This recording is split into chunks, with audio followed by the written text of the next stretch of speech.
here to fight for yet another championship. It's a very, very special thing, I think, for both of us to be in the final of a major again. All these achievements have to taste a little sweeter for the passage of time.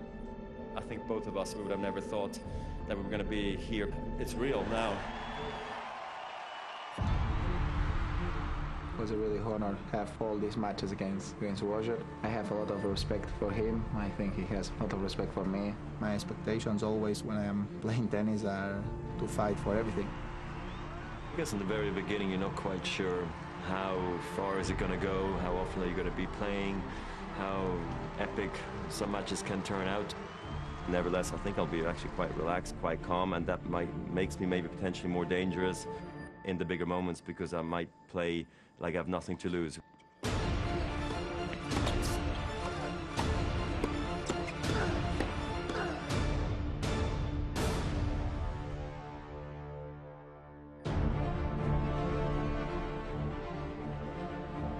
Welcome back to Melbourne Park, the final match of the 2017 Australian Open's one of the most anticipated of all time. 17-time Grand Slam champion Roger Federer meets 14-time Grand Slam champion Rafa Nadal, an unexpected renewal of this era-defining rivalry. Hi, everybody, and welcome. Chris McKendry with Darren Cahill and Brad Gilbert. It is the first Grand Slam of the 2017 season, and yet it's nostalgia that is the overwhelming feeling of this tournament. We get matches all the time from great tournaments like this, but when we're really lucky, we get events. And we have been really lucky this weekend. We had the Williams sisters a night ago, and tonight it's Roger and Rafa for a 35th time in their career, 12th time at a Grand Slam event. And it's just fantastic. You can see the goosebumps here. It's been kind of like this for the last 4 or 5 days, and you just walk around the streets here in Melbourne, and it's amazing that everybody is talking about this matchup. I've been in the game about 35 years in the pro level, and I know Brad and I have been really lucky to have coached a couple of great players for some big matches, but I have not felt anything like this. I woke up at 2 a.m. this morning. I was so excited. Forget about surprise me. Forget about 6 espressos. You know, like the feeling that whether or not you were playing or coaching, you know, your player in a big match. I think this is the biggest match in the Open era with the most implications. I think this will be the most globally watched tennis match ever, and the excitement around the place is just at a feverish pitch. Yep. It wasn't just their age, 30 and 35 years, which made us think these days had passed us by. Injury was creeping in. Roger, for the first time in his career, stepped away from the game for the past 6 months, and Rafa has been dealing with horrible wrist injuries. This tournament, they answered those questions. They're healthy. Each went 5 sets in the semifinal, and it started with Roger, who gets a night extra of rest. He needed 5 against Stan Wawrinka. Well, he got off to a great start, wins the first 2 sets, but then Stan turned this match around. Nice little flick, and then in the 5th set, when the drama got to the most, Roger raised his level. It was a quick 5-setter, but enough for Roger to get over the finish line, and look at that palm pass. And what about Stan Wawrinka taking on Roger right here? Just continues to play great tennis in the 5th set and comes up with a beauty there. And then Roger just got that breaker serve and served his way to the win, and a very satisfying win over his countryman. And that was actually his second 5-set match. He won 5 with Katie Shikori. 2 5-setters.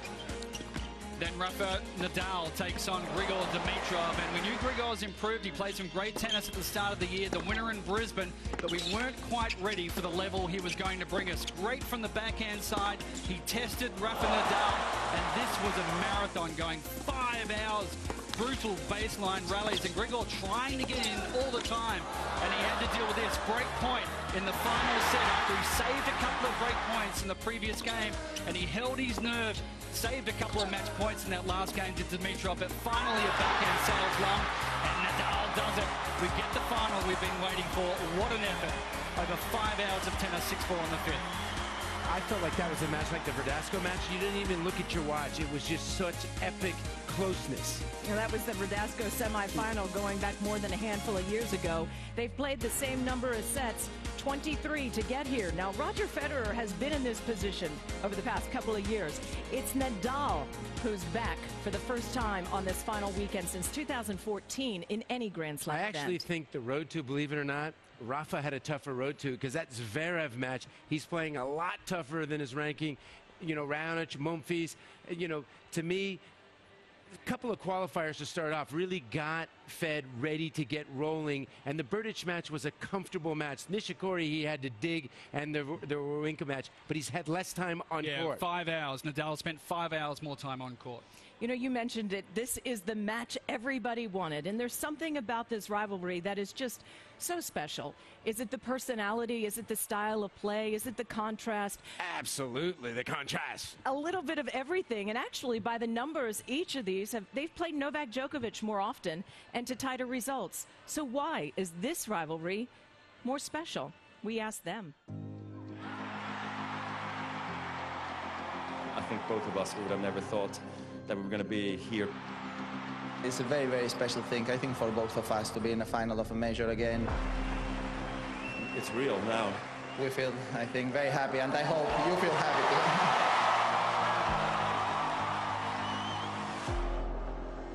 I understand the magnitude of the match against Nadal. Well, it was amazing for me, and I think for tennis too. It's the combination of two different styles that makes the matches really special. He's an incredible tennis player. He's got shots and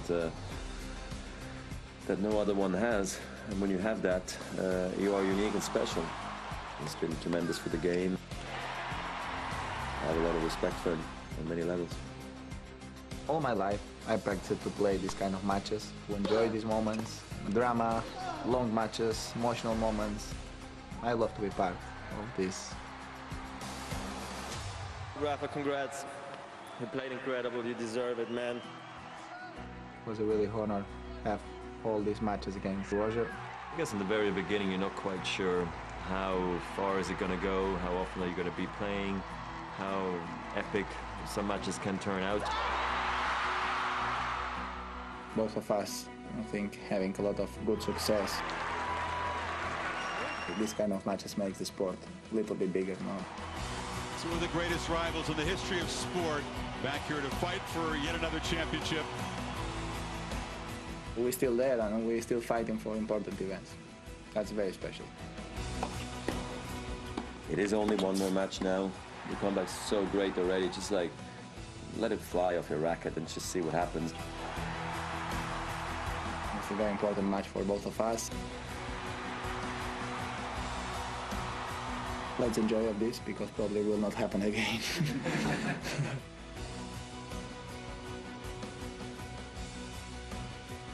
As I said, the numbers don't always add up in this rivalry. And for rivalries, it's decidedly one-sided, favor Nadal if you look at the numbers. But I think Brad Nadal said it best there. The contrast in style, and that is seemingly what has always defined this rivalry. The beauty and the grace of one, the grinding effort of another, and we saw it all the way back. I was in the stands. I was coaching Roddick. I got to see this 17-year-old, and he put a beat down on Fed. He hadn't lost a match, and he was #1 in the world, and he thumped him 3-3. He sent a message who was coming. And the fact that Roger was on his A game on the grass, and he pushes him to 5 sets, to me, really set the table that this guy was going to become one of the greats of all time. Yeah, the very next year, in fact, they played in the final of Wimbledon again. And remember, Federer took a beating in the French Open final, maybe his biggest beating ever. And I think there was a little bit of a carryover effect to this match. Nadal got him. This was the famous twilight match at Wimbledon. Nadal wins his first Wimbledon championship. And then they played in 2009 at the Australian Open in a great final. And again, it was Rafa Nadal who came up with some spectacular stuff.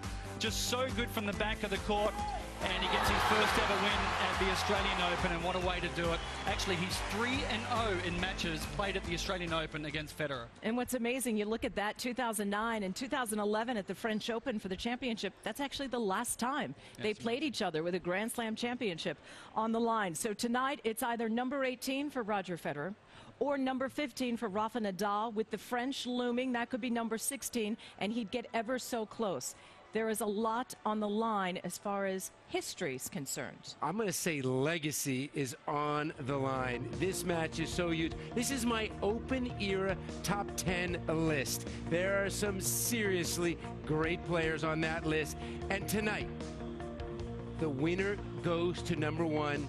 The loser drops to number 2. Obviously, 3 of those players are active and they have a chance to change it, but that's how big this match is. First in open era, the winner tonight. I'm not going to argue with you, Brad Gilbert. Look, that's fine. I think we can go on one side or the other, but it's still an open-ended question because no player is saying they're retiring anytime soon, so they have chances to add to their legacy.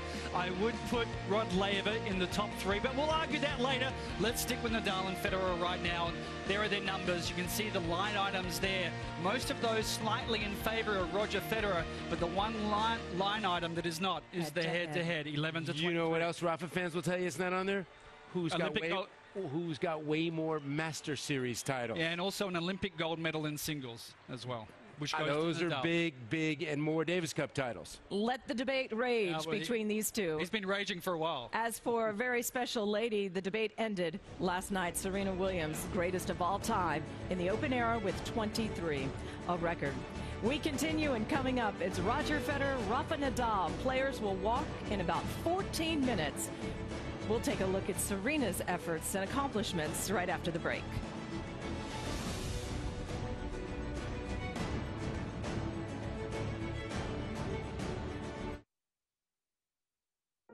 Almost every time I go there, I see something that reminds me of why I like to shop there.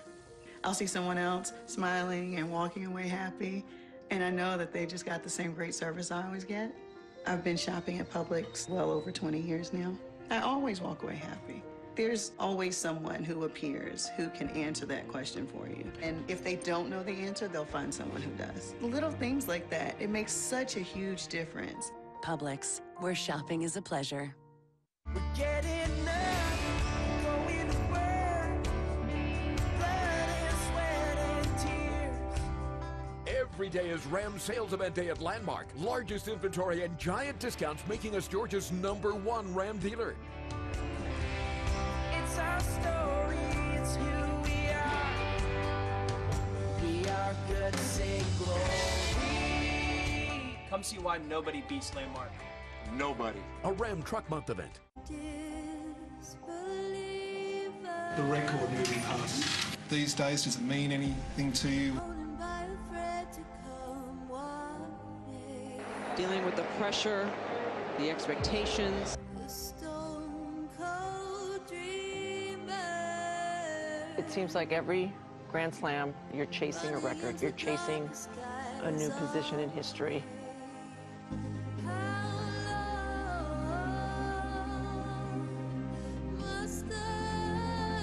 I'm here to win. I'm not here to get into the final and be happy with that.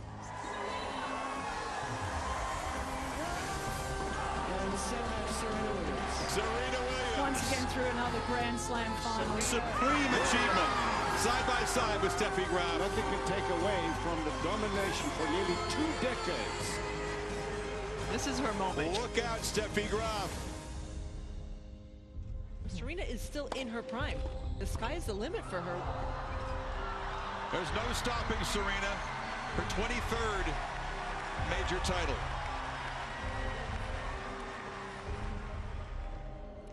With a straight set win over her sister last night, Serena Williams, #23. She's alone for most titles in the Open era.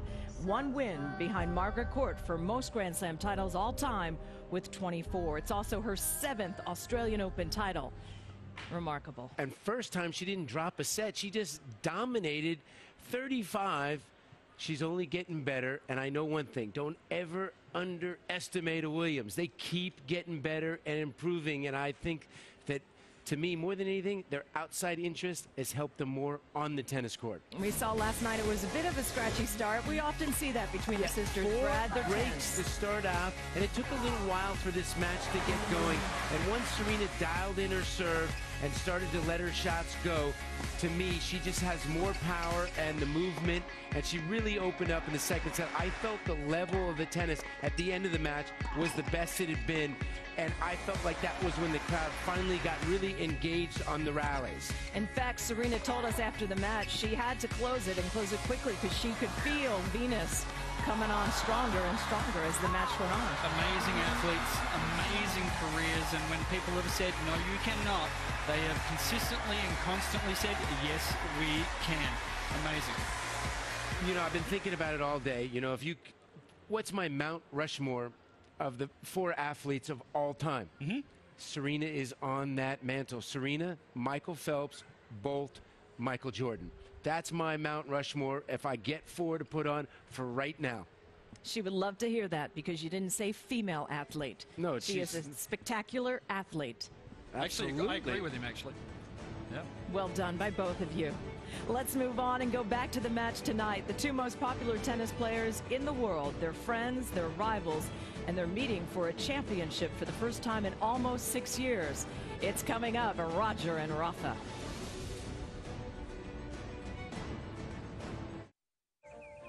There's a grocery store just right down the street, like 2 miles, and I will drive past it every time I go grocery shopping because right past it, there's a Publix. I wouldn't shop anywhere else. They always go out of their way for me, so I don't mind going a little bit out of my way for them. The people are always friendly, they're always helpful. They don't just point to aisle 7 and say good luck. They literally will walk you there. They're just nice. They treat you like a friend there. You don't get that everywhere. Publix, where shopping is a pleasure.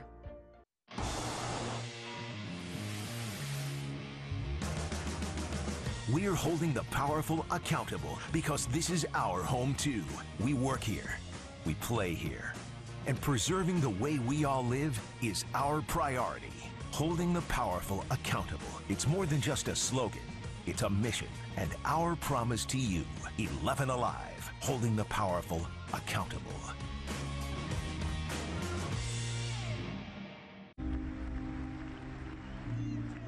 After Wimbledon, the race was on for Australia, really, trying to make it for here. By giving myself 6 months, I had enough time, except if I had some setbacks, and I never had that. It was an interesting last 6 months, to say the least.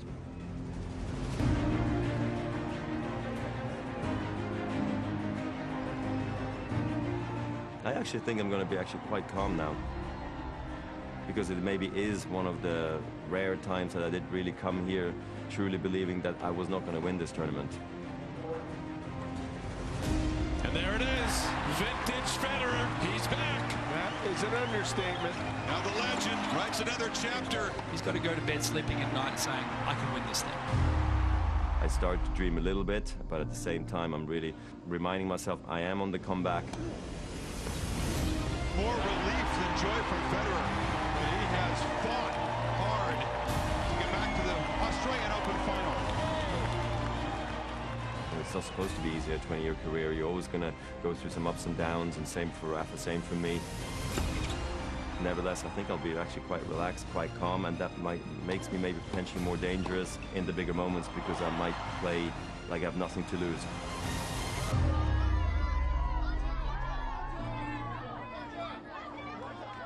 If he wins here tonight, he will be the first man in history to win 3 major titles 5 or more times.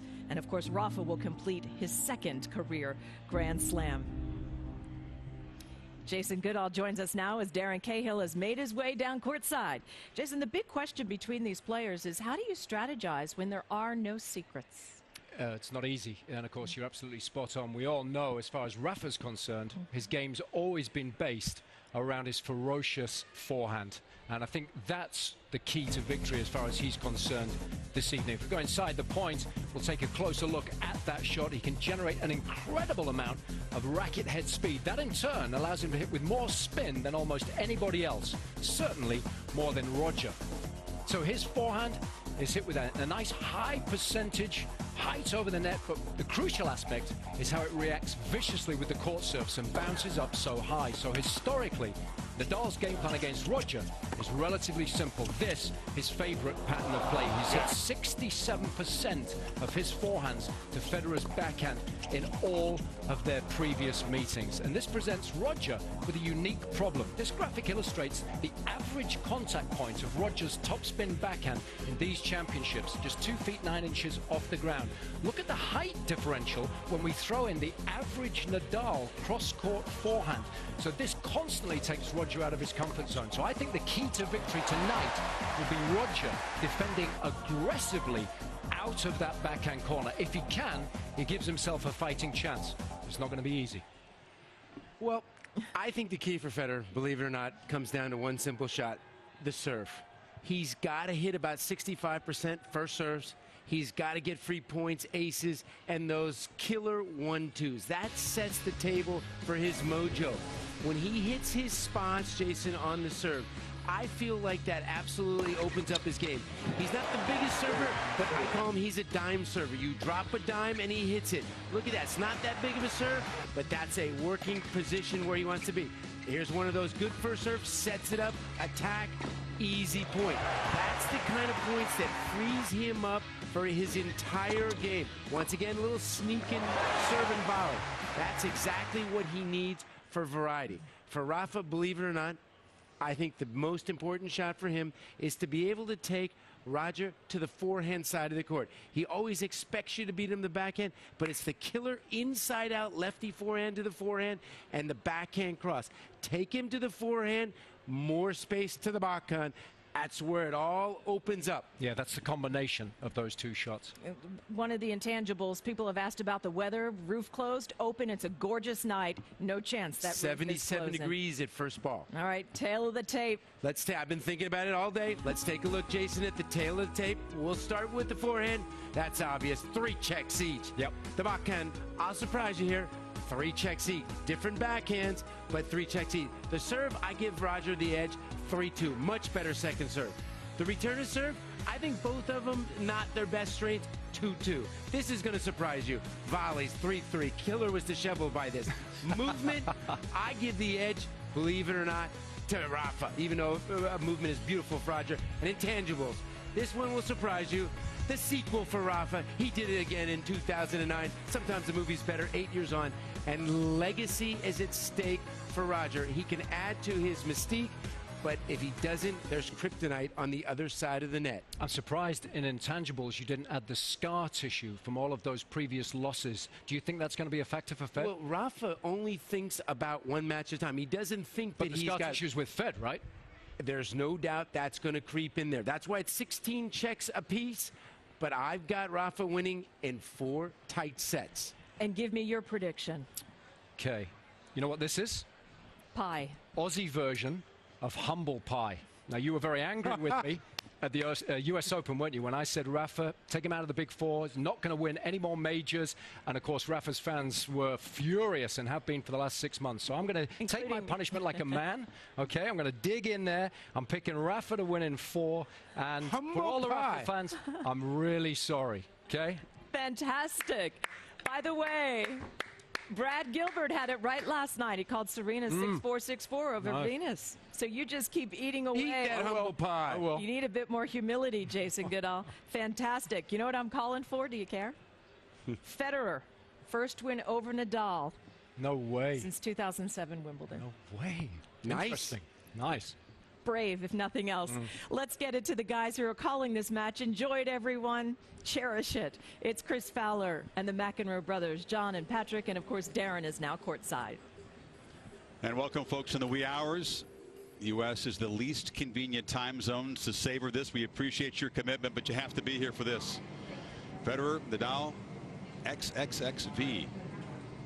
Rogers the first out of the locker room. Make this champions walk. This practice was private, closed to the public. Looked very relaxed. Patrick, doesn't look as relaxed as he normally does, No. Chris. I think that's safe to say. Yeah, he doesn't expend too much energy on the practice court, that's for sure. Nadal, as is typical, will be second out of the locker room. He had 1 day less rest, has spent much more time on court, was out here almost 5 hours in the semi. But his practice was pretty energized. I thought he should get energy. Yes, thank you. Lower seed walks out first.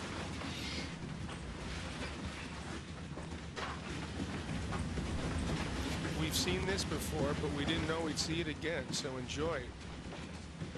Maybe one of the loudest and warmest walkout ovations we've seen.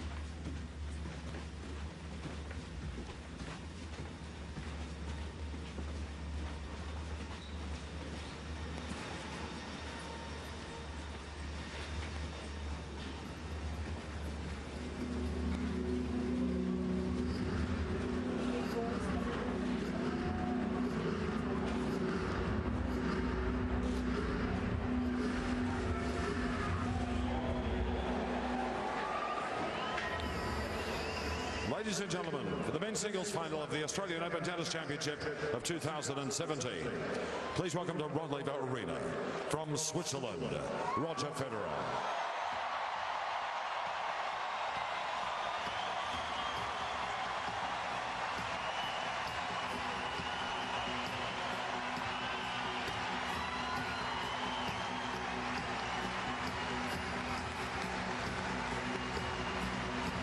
From Spain, Rafa Nadal.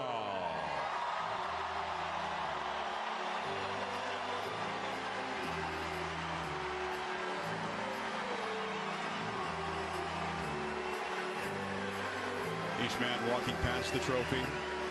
A trophy that Federer has earned 4 times, but most recently in 2010.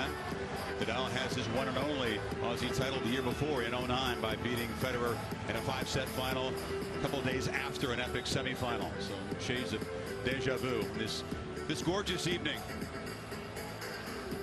This is not a time machine surrounding a tennis court. It just feels like it. This is 2017, and we are thrilled to be squeezed together in our foxhole watching this one, as I'm sure you are at home. I mean, let's celebrate the hard work and the good fortune it took to bring this match together. But, John, we also have to acknowledge the weight that this match carries for both players and for their fans. What's at stake besides that trophy tonight? Well, I mean, there's a tremendous amount at stake. I mean, to me, they are already the 2 greatest players that ever lived. We weren't sure about Rafa with the health issues, more so than Roger, who hadn't been injured before last July. I think the upside is bigger for Rafa. I think that before the event and for many years, Chris, I was talking and saying I just didn't think Roger could go all the way. When I saw him early in this event, I said he had turned the clock back. He was moving better than he had the last 5 or 6 years. So I thought maybe he could win it. The draws opened up in a way. He hasn't had to play Murray or Djokovic, which has helped him quite a bit. And the fact, I believe, in this, people have talked about, we could talk about this for hours, and we have been, the build-up, the better forehand, the bigger serve. And we will again. And we will again. But Rafa playing for 5 hours, yes, he did that 8 years ago against Verdasco and came back and beat Rogers. But I think this time it's going to have more an effect. Roger's going to be more attuned to that. I think earlier he had the extra day off. So I'm thinking he's going to get a typically great start and put a lot of pressure. He's going to want to do that sooner. And I think the court suits him. If he's ever going to win a major again, I believe right here, I think he's going to pull it off. Rafa, this is Egan. Egan, Rafa. Thanks.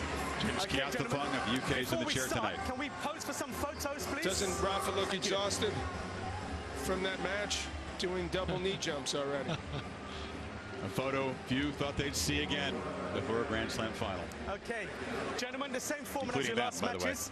Using Hawkeye, please let me know in a clear and timely manner when you'd like to challenge. Any questions? No? Okay, Egan, you got your coin? Okay, who would you like to ask? Rafa, heads or tails? Heads. It's called? Red toss. Heads. Serve? Okay, have a great match. Rafa with the serve, gonna serve first.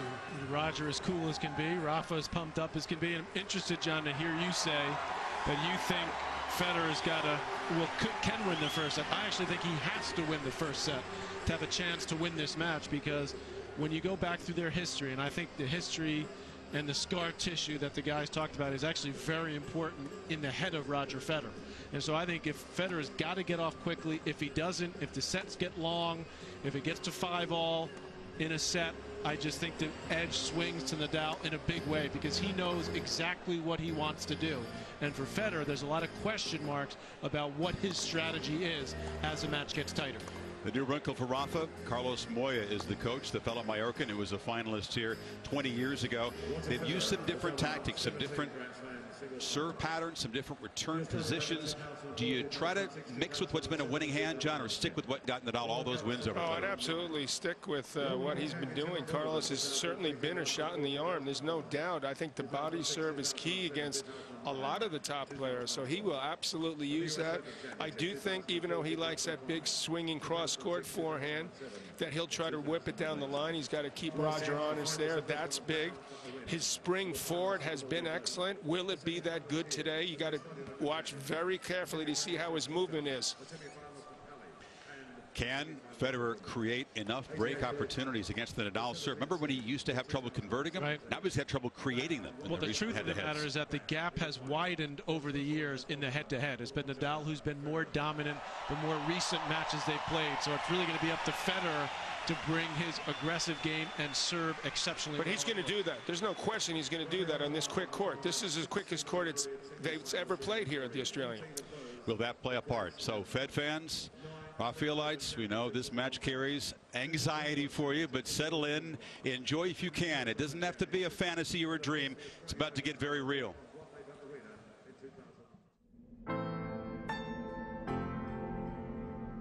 ...2017 Federer versus Nadal in a Grand Slam final. In your imagination, could you have conceived it? I'm surprised how far I've gotten. That I did really come here truly believing that I was not going to win this tournament. Now that things have gone well, I think now you are allowed to start dreaming. I am not sure of almost anything in life. Everything is not sure, and you cannot predict what's going on. Well, it's not supposed to be easy, a 20-year career. You're always going to go through some ups and downs, and same for Rafa, same for me. After playing so many epic finals in Grand Slams in the past, that we can do it one more time. The victory is so important, but at this point of our careers is even more important that we can compete. Once you've tasted it, I hope you know how much this means to me. you know what it feels like. You know what it could be like.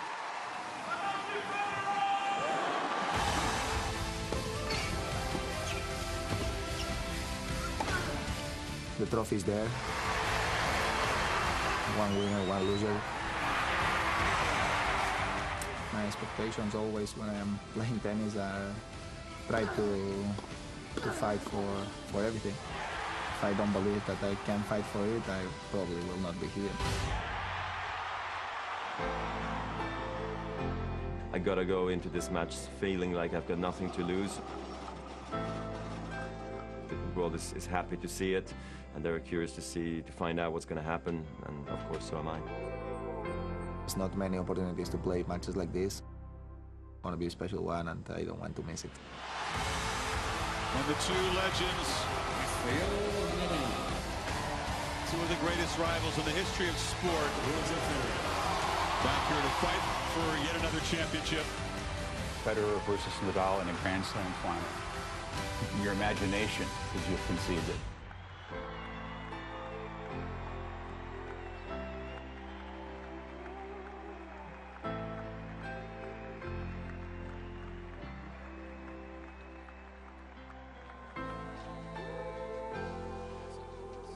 Let's not frame this like the legends' last hurrah.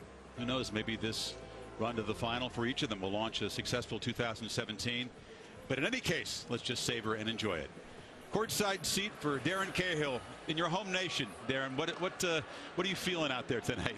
Well, I'm certainly feeling the buzz in the stadium here, and it's been going on all day in Melbourne. In fact, I was in breakfast this morning, and Margaret Court ran into me and stopped and talked. Really the first time I've really spoken to Margaret at length, and all she wanted to talk about was this match, and it's kind of been the theme. It's a perfect night for tennis. It's about 77 degrees at the moment. Should drop about 5 or 6 degrees as the night goes along. Again, a little bit of breeze, always blowing the same way, so Federer will have the breeze in that first game. I did go out and watch the two guys warm up, completely different warm-ups. Nadal was on court 16, about 2,000 people out there, and he warmed up like he plays, close to 100%, banging the backhand cross-court, working that high topspin forehand cross to the Federer backhand. Then we went across to watch the Federer warm-up. That was on Margaret Court Arena, a closed session, nobody in there, and we know that Roger can warm up pretty slowly.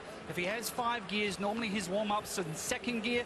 Well, today it was in first gear, so we couldn't really work out how that groin feels. He didn't really move fast to any ball, but the first few games will be key. Chris, I've got to say, an absolute honor to be here. Sit back and enjoy.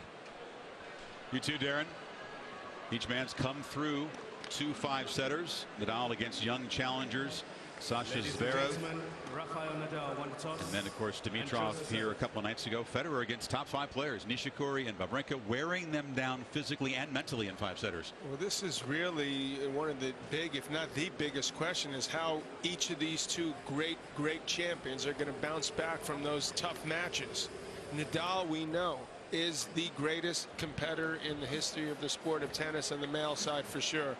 And he brings that to the table, and it looks to me like that's making Roger noticeably more uptight here in the beginning. He certainly doesn't want to be in first, second, third, I don't even think fourth gear starting this match. Yeah, he needs to be in fifth right from the get-go. It's the first time going back 20 years at any major that both players have entered a final having played multiple 5-setters. Think about that. It's potentially a big factor tonight. May not turn out to be. We're about to find out. Well, certainly the crowd will look to energize either or both of them if necessary, if they are feeling something. But wow, I didn't think I'd actually see this again. Well, Roger did say after his win over Wawrinka on court that he was willing to go as hard as he can. He said, if I can't walk for 5 months, so be it. Well, we'll see if he's going to have to go that far. Nadal won the toss, chose to serve to begin this dream final for the 2017 Aussie Open title, and a lot more. First set, Rafa Nadal to serve. Ready, play.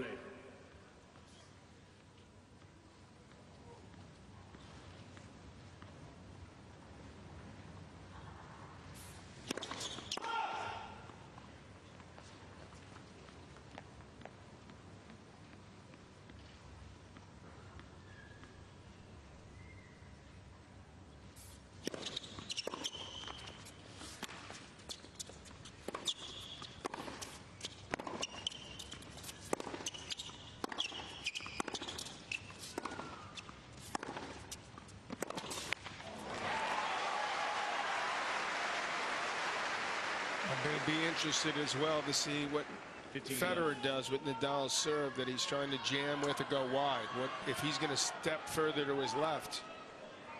Almost all the times they played, he hasn't done that.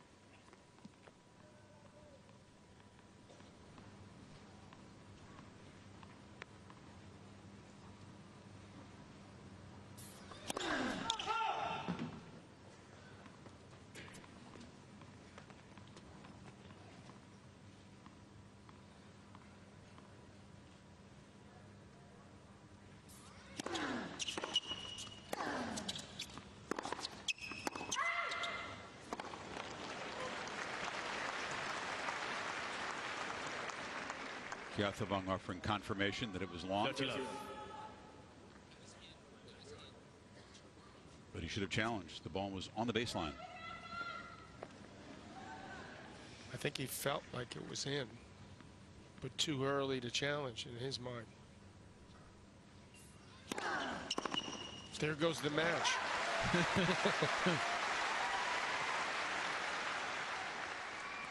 40-love. I still am surprised when I don't see him stand at least a foot or so further to his left. He's tried it at moments in matches, but he's never stuck to it as a game plan.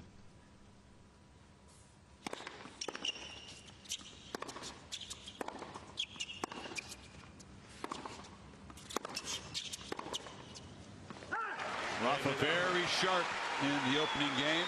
Federer less so. Holds it love. First game. Federer's serve has been effective in this tournament. Very effective. effective. You feel he has to have some of the patented minute-and-a-half holds of serve, a couple of set, because it's been a problem in recent matchups. He's had to fight to hold serve too often.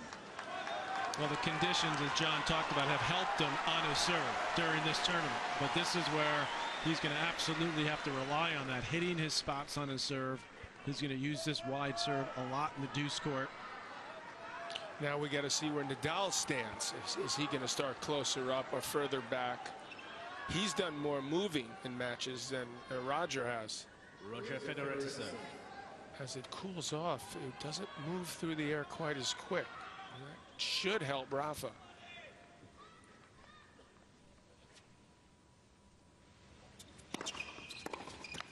15 left.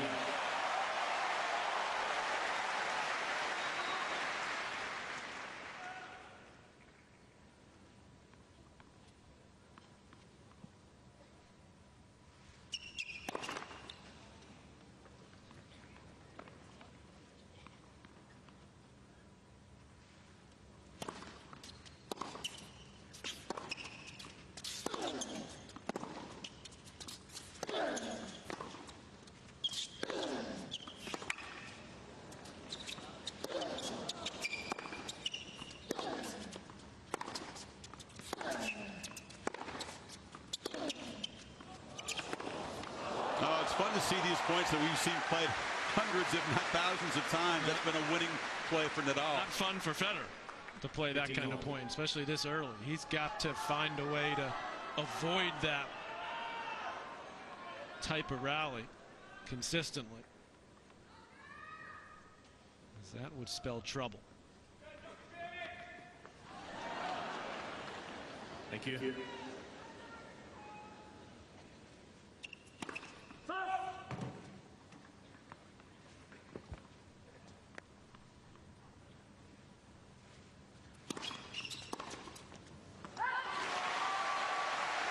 At the practice Darren mentioned, Nadal worked a lot on returns in the ad court. He typically does. That's the court where Federer has been able to create lots of problems for him. Well, he's going to cause problems for him with that serve. That is an awesome serve, and that's where he has a decided edge.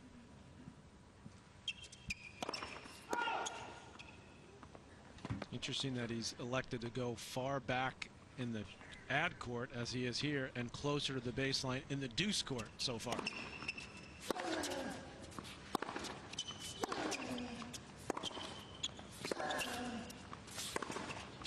And the reason he's doing that is because he wants to prevent the wide serve to his backhand in the deuce court. The wide serve out in the ad court is not going to bother him as much because it's a kick and it's also into his forehand. The righties always whine that lefties have the edge with it on the ad court, which they do. But you know, get the one in the deuce court so you're up. So you don't get down 30-40. So now he's much closer to the baseline to return this serve and this side.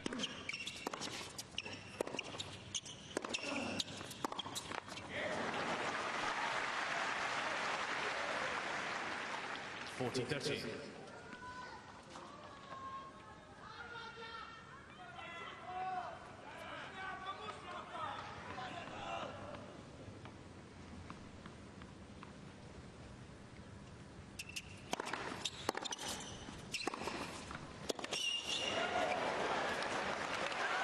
And Federer holds for 1-all. Darren, can you tell the crowd percentage pulling for Federer versus Rafa? Actually, no. When the two players came out on the entry into the court, it was actually 50-50. Big, loud roars for both players. And I've got to say, it's fairly evenly split. Nadal has a lot of people that like him here in Melbourne because of the way he competes. No question about it. Well, you know damn well they won 5 sets. Whoever it is, you know, so.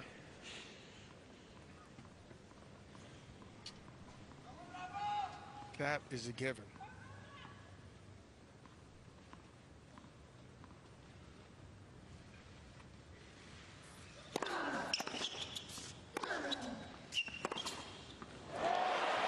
Should tell you the odds makers have made 5 sets the most likely length of this match. That's pretty unusual. This is the kind of point Federer wants to see. 93-mile-per-hour forehand winner, and the forehand's starting to, it's early and it's heating up already. Did a couple of huge ones.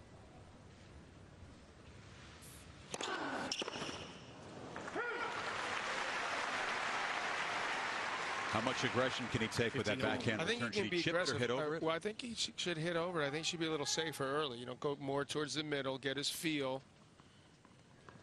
He knows what's coming. If he hits a solid ball with some depth, he won't be able to hurt him too much, Nadal, I don't think.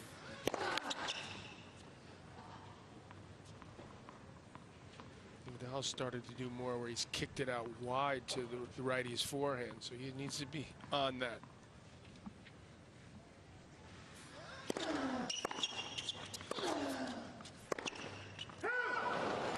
Yeah, I think that return's good enough. So, little deeper, but he had a good look at that ball. Second shot. And maybe with a little extra quickness off the feet, he might have been able to hit a forehand on that. I wonder how often he's going to look to do that, Federer. You know Nadal's going to do it every opportunity he gets.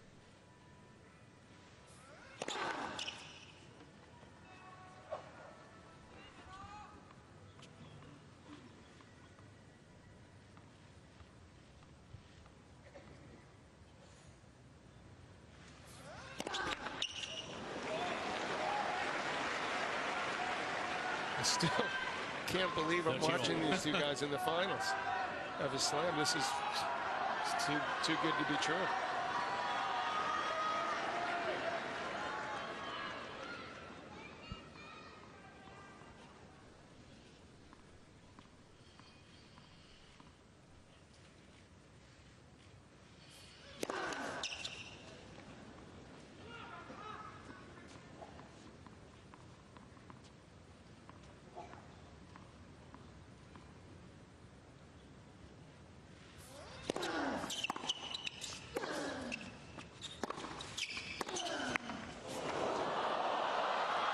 Now can't get there. Dead net court. 40-30. Unlucky, obviously, because this would have given him an early break point. This one here was thinking about coming back to Nadal's side, but I mentioned that little bit of breeze that's just floating here. I think just kicked it over to Federer's side.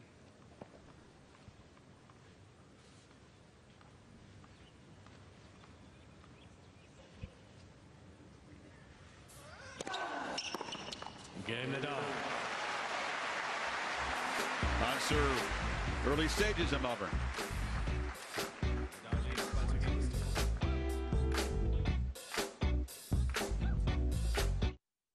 Hello, I'm Manon Matthews. Our vehicles cry out to us with their scratches, scrapes, and crushed bumpers. But if they could speak, they'd ask us to care for them, as they've cared for us.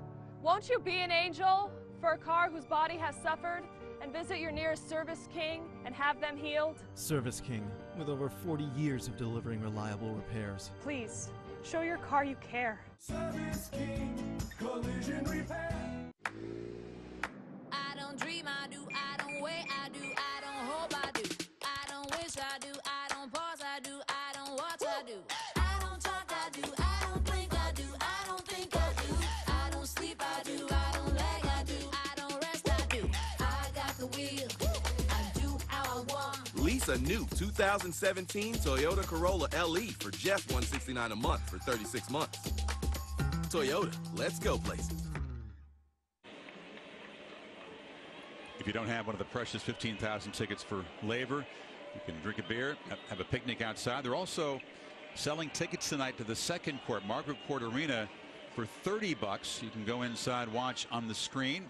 It's filling up gradually, and as an added perk, the winner will parade the trophy from here next door through that arena. Yeah, that's a stretch. It's the first time they've done that. We hope the last. Come on, John. Revenue streams. I mean, come on.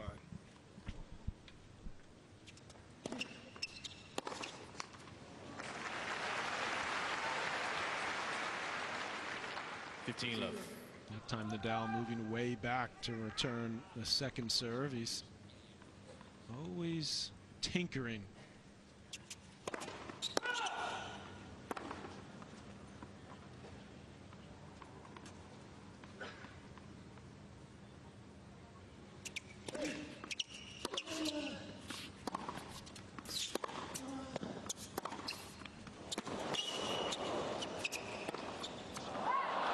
On the other end of the spectrum tonight, you've got these courtside seats that are new this year, pattern after the NBA front row, going for about 24 grand Australian tonight. So a piece, 20,000 a piece. A piece. You get a nice meal and some cocktails. Does that at least go to charity?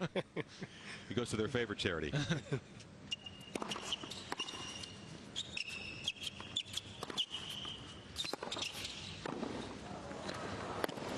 That's well done by Roger. Starting to get the gears going from third to fourth. sets. He can't afford to hang back, I don't think. How much should the net game be a part of his tactics? I think a net game is going to be the difference between winning and losing. He's got to have that spring enough to move forward and take it to Rafa.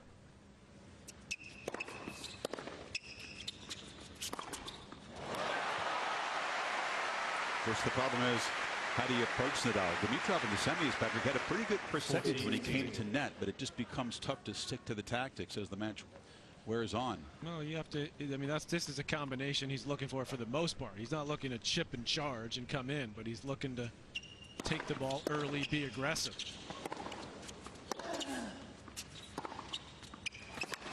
What tactic would that be, by the way?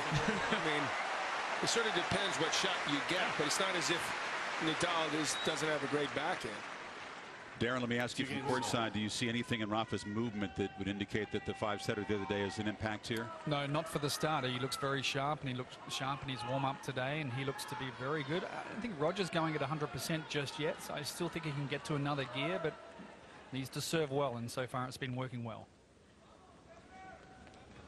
There's no other guys that 5 hours more time on court can mean nothing, and that's Nadal. Never want a final to be impacted by somebody's physical problem.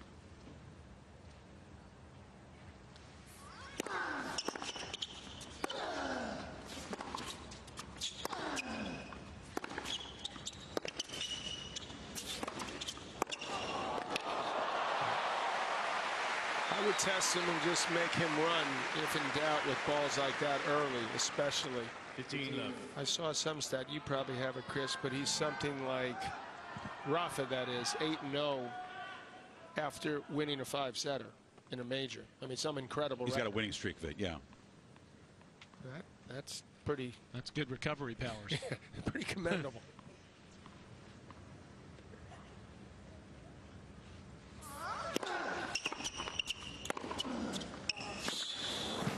Very satisfying for him, guys, to break that streak of 3 5-set losses in a row at majors, which began with Verdasco loss here in the first round a year ago. But the wins over young Zverev and then against Dimitrov in that war got his 5-set mojo back.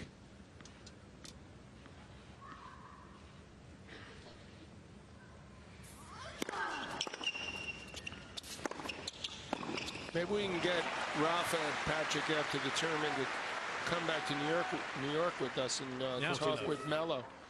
That's you know, right. Carmelo next, next, because I think this year they're 0-10 back-to-backs. That digging deep. Well, you know, bouncing back Right. quickly.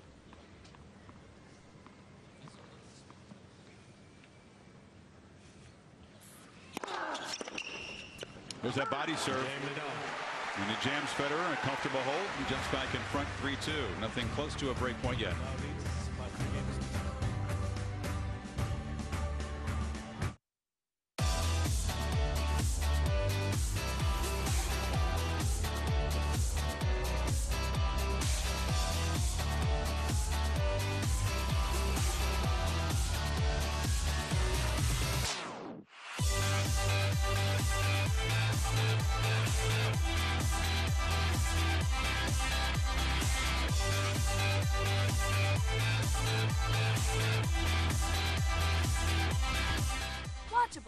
My name is Logan Paul, and I am here to be the best luchador in the world. I will be your coach today, and I want to survive in the wilderness. I'm here to become a ballerina, and I want to wrestle a bear.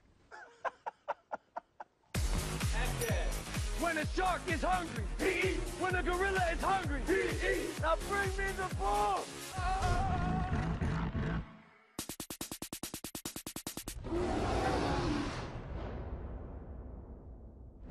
Watchable.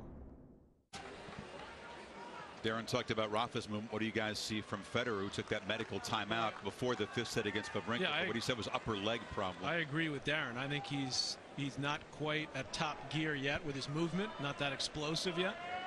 But because the conditions are quick, it's, you know, he's only had 2 service games, but the serves look pretty good. You don't know if that is the groin. You don't know if it's nerves. You don't know if it's a combo. You don't know if it's because he didn't go hard in the warm-up. Time is going to soon tell, but right now, to me, watching him, because I've watched every match he's played, he doesn't seem to be moving as well as he did in the other matches.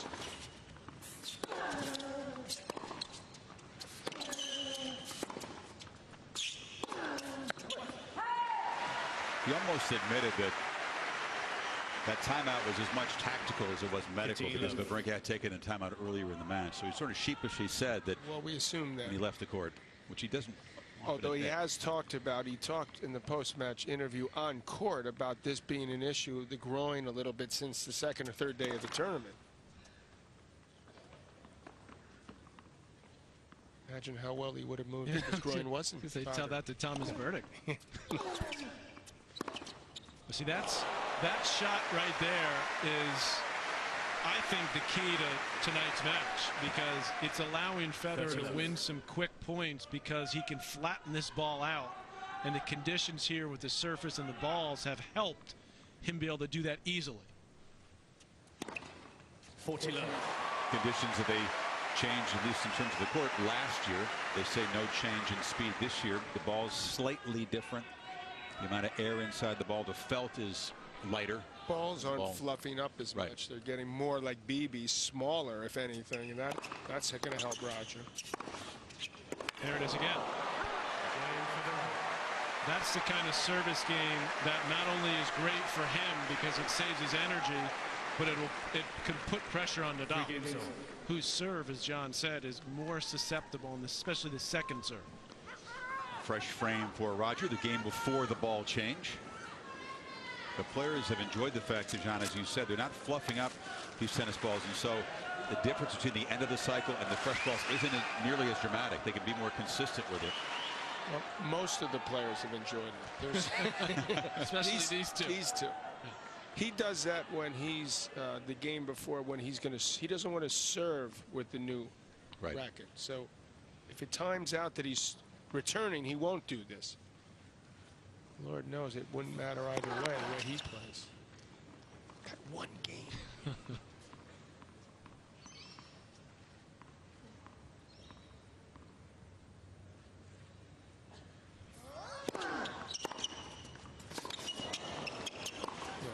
That is, to me, a very safe return.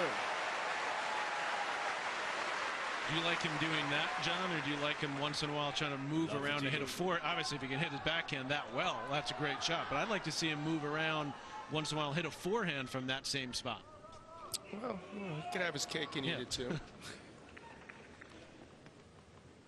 This is the key one for him. He's got to be able to hit the backhand on this side in particular. I think now he seems to be standing a little farther out, which I think is good for him, even if it's 6 inches to a foot. Oh, he's just got to time that. He's pulling up on it. I'd see. That's where again I'd aim more towards the center of the court until he finds his range.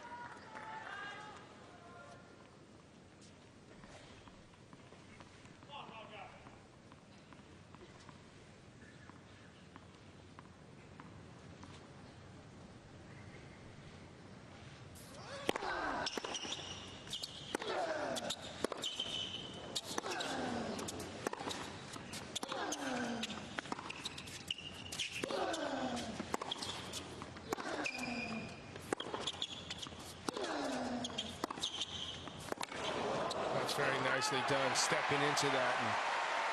And he needed flatter, which is where the court really helps him. Moves through, skids a little bit on Nadal. 15-13. He noticed the other day that Dimitrov was having a lot of success with that one-hander up the line.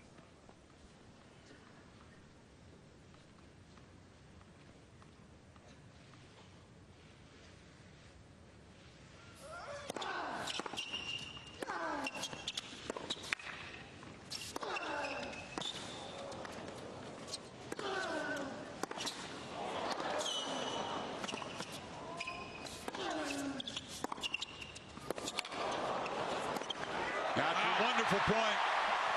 Wow. Both showing the skills that have made him legends, but Federer creates the match's first break points. Well, first of all, it was the return. That was the best return he's hit on that side for sure. He hung tough, played some great defense, and is rewarded for it.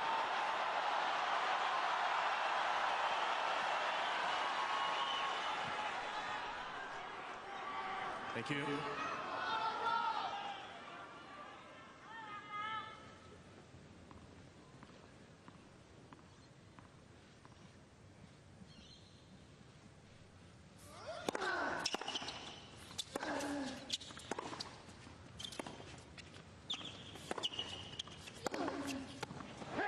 Out, and Federer breaks first. There's a challenge from Nadal. Let's hold on. He's walking to his chair like he doesn't really believe. I don't believe he believes. I don't think anyone thinks this is in. And it was out. So 4-3 for Federer with the break.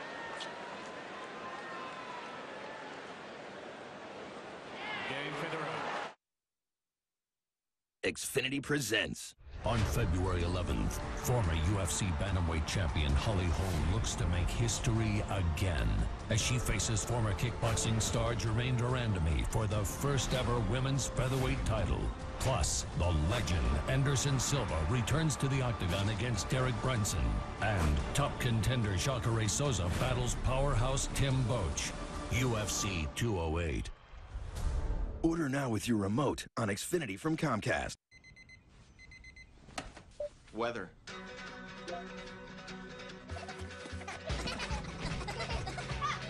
Cartoon. Oh, wait for it.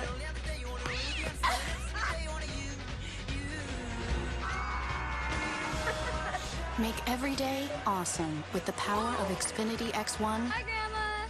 and the fastest internet. Early break to Federer. And for Roger, in these head-to-heads, oftentimes it's been a nightmare converting break points. There was a French Open match, John, 1 for 17. Remember that? There was a 1 for 13 break point conversion against Nadal. It was here in Australia. He grabs the first one that he sees. Well, he picked it up. First of all, his movement was better. He hit his backhand better on that ad court. So a lot of good signs for Roger. Now he gets to serve with new balls after a routine last service game. In fact, the last two, he's won 7 consecutive points, serving so far at 63%. And he's winning those kinds of points, which is what he needs. 15-11. Meanwhile, Nadal sort of searching for his return position. He's not quite sure where he wants to be. I know he worked hard and he had a tough practice, but I think there's a little signs, you know, especially when he's trying to go back behind and deal with those shots that Roger's throwing at him, that he doesn't quite have it all back yet to me. Physically, you mean, the spring? Physically, the spring, I don't see that. Talked about the need for quick, efficient Federer-like holds, which he can do in a minute and a half, 2 minutes or faster. And we've seen him so often stretch the lead just like this. This is service game number 2,147 that he's won in 1 minute 10 seconds or less. 5-3. Federer leads by 5 games to 3.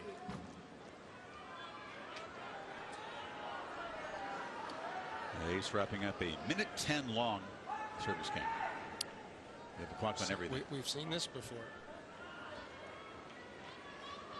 You get a little look over from Nadal. Take an extra look at that mark. 2 aces. He has not lost a point, Federer, when he's gotten the first serve in play. 11 for 11.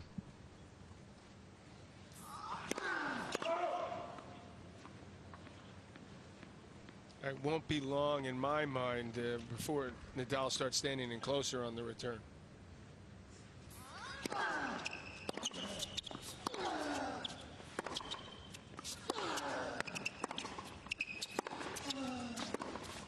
Oh. Right now he's trying to buy himself a little time because I think he is a little sluggish. Why wouldn't he be? I mean, 5 hours? That was one of the most physical matches I've seen ever. I reminded him that he'd done the same thing in 2009, and he said, yeah, but that was 7, 8 years ago. Exactly. Even him may be a little bit human.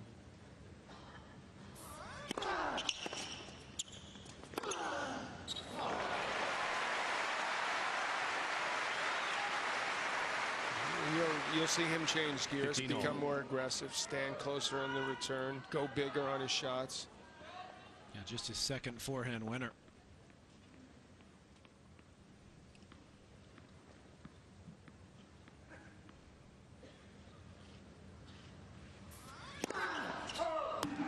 He's not going to win as many free points on his serve. And Federer stepped around on the first point of this game to take a forehand. Let's see if he does it again. Nope. 13-15. Nadal got him. Well, that's a serve Nadal's been working on clearly to try to get guys like Roger to think twice about running around and hitting forehands. That's just too good.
Didn't quite scamper to the backhand corner with the explosiveness you sometimes see.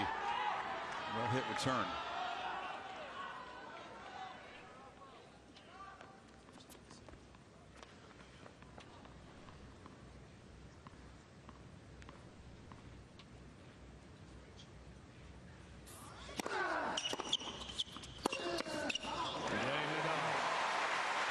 Vamos from Nadal, who holds. Federer will serve for the first set of this final.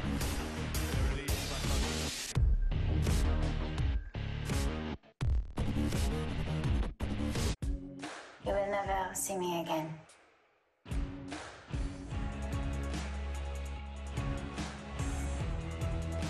If we try and find her, all of it comes out.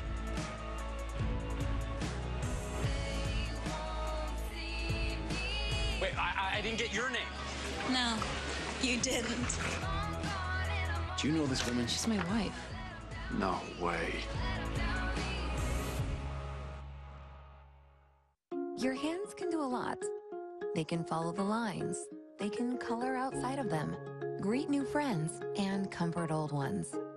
With Xfinity, they can do even more, like manage your account, change your Wi-Fi password, and take your favorite shows anywhere you go. Xfinity is putting more control where it belongs, right in the palm of your hand. Get the app or visit xfinity.com/myaccount. They call it Fed Square for Federation, not Federer. Short walk from the courts downtown Melbourne. They A lot may of Fed change it fans after there tonight if this keeps. How much does it cost there? I believe, John, a beer? That's a free beer. Free beer.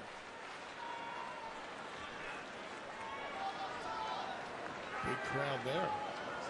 Thank you.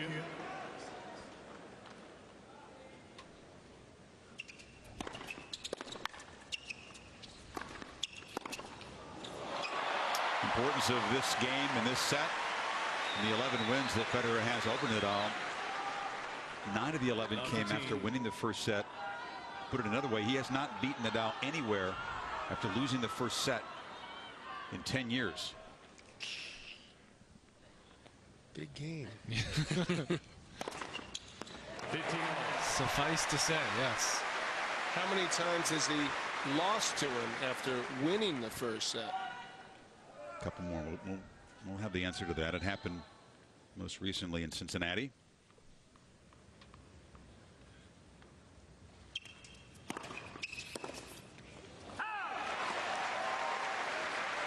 .23 and 11 is their career head-to-head. for Rafa Nadal.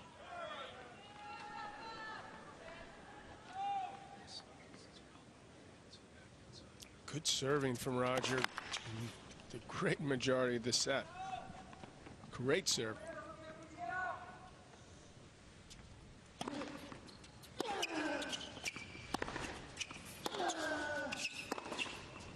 Oh yeah. Wow.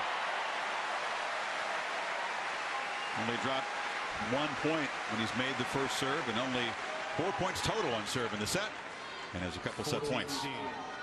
We told him before the match he'd lose 4 points on a serve the first set. You know he'd take that in a heartbeat.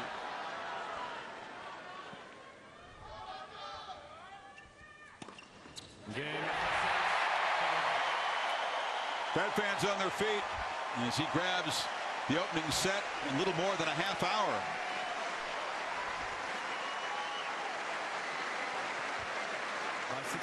Your hands, they can follow the lines and they can color outside of them. And now you can use them to find your Wi-Fi password and change it to something that's easy to remember. Xfinity is putting more control where it belongs. Get the app or visit xfinity.com/myaccount.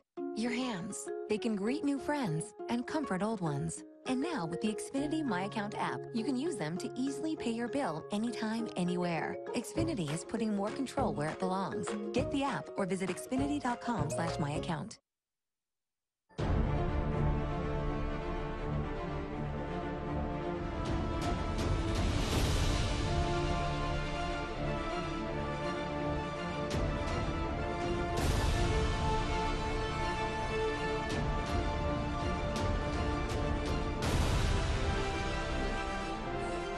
Extremely clean opening set by Roger Federer.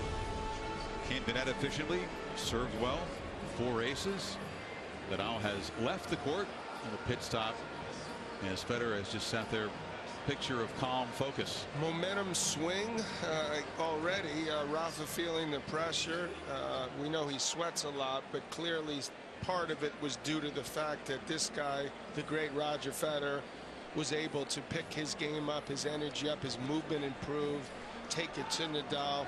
The court, as we talked about, did help him, certainly help him win a lot of free points on the serve. And now he's like, where's that guy? I want a piece of him. Oh, here he is. He's back. Pretty strong trend for the first set winner. Nadal's had more success turning it around after losing the first set than Federer has. I mean, you could not have drawn up an opening set any better for Roger Federer. I mean, the serving we talked about, but also what I liked that he did was the tempo of the rallies was in his favor. There was a couple grinding points, one of which he won, that helped him set up the break. I even like the fact that he took some chances on the second serve, missed some returns on the second serve return, because that's playing into the style and the tempo that he wants and not allowing Nadal to get into those grinding, punishing type rallies. One of the questions that have to be in his mind is that against this one guy, sometimes even Federer's A game or A+ game hasn't been good enough over best of 5 sets. I think his A or A+ game will win him this match on this court. Even against someone and that he's had so much difficulty against career-wise, head-to-head-wise, matchup-wise. The ferocious competitor, obviously, Nadal. Let's see what he comes up with.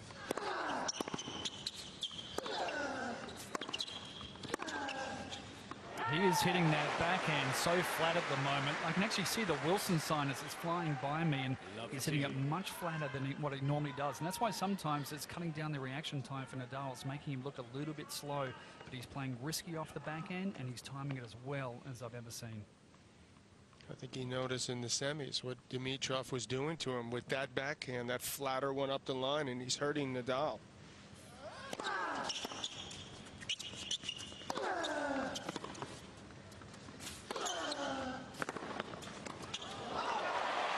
That match featured a lot more grinding baseline rallies than Federer wants to get into tonight, right, John? I agree, but Nadal is also a genius, you know, so he's noticed and feels the need to switch things up and for him to be more aggressive and come in where he's had a lot of success. Not been much to net so far. 3 for 3 for the entire match.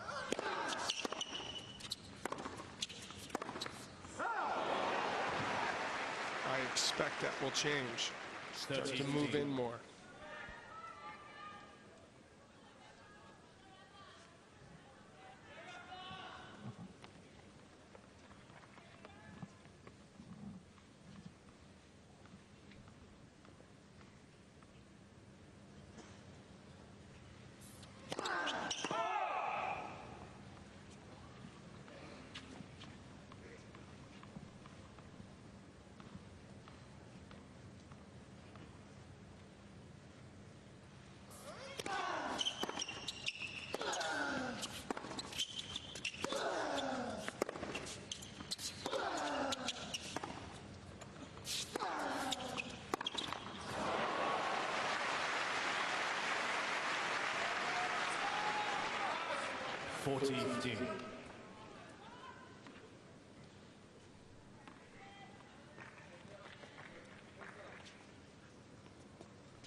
Caught Federer leading the wrong way.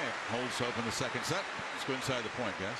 Well, the backhand from Federer has been up to the challenge so far. As you see Nadal, this is a point that he likes. He's got Federer on the move, but good, safe backhand right there. And this is the one where he gets Nadal out of position quickly and wins the point, just with that one down the line backhand. Here again, Nadal trying to go to his go-to play, but it's Federer that takes the offensive. And then that was in the game that he broke. That beautiful swinging volley brought him to break point. He actually seems to be hitting his backhand as well or better than his forehand right now, where he made a couple errors that last game. Certainly doesn't want the forehand to let him down ultimately.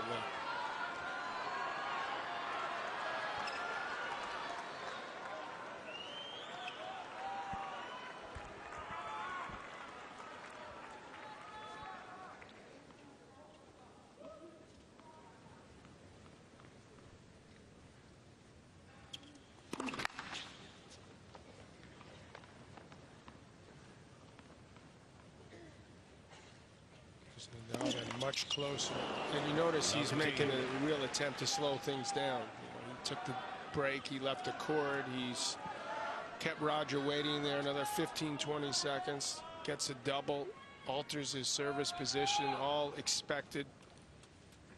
How will Roger deal with it? Mr. Laver in the front row, watching his favorite player right near him.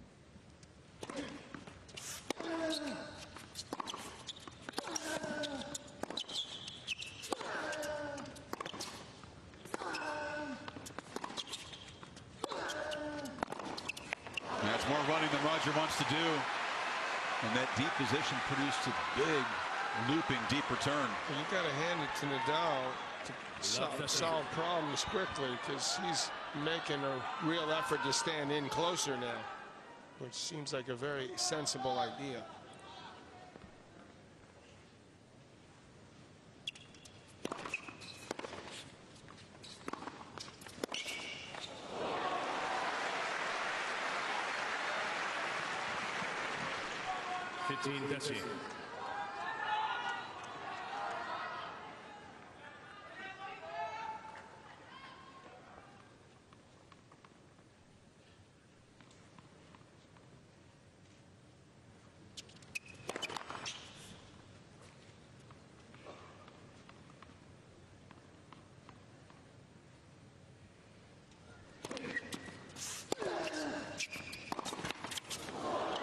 That one goes Federer's way. Yeah, it's his turn. One right now. Yeah. All in leg courts.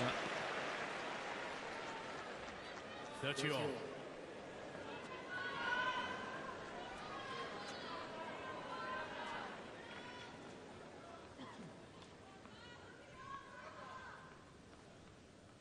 How's Mirka going to handle this if it goes 5?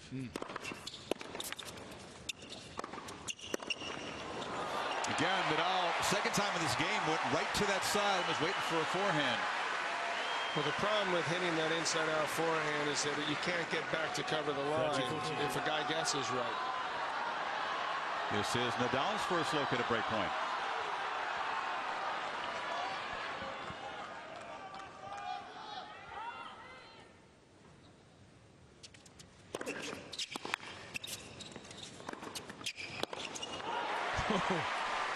Went back to the forehand again. Juice.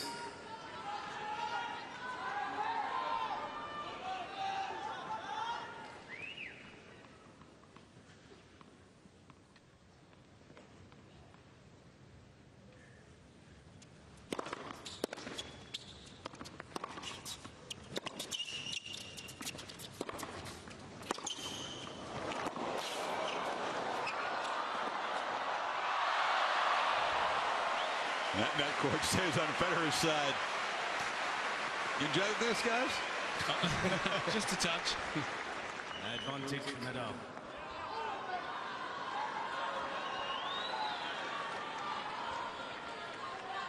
Second break point.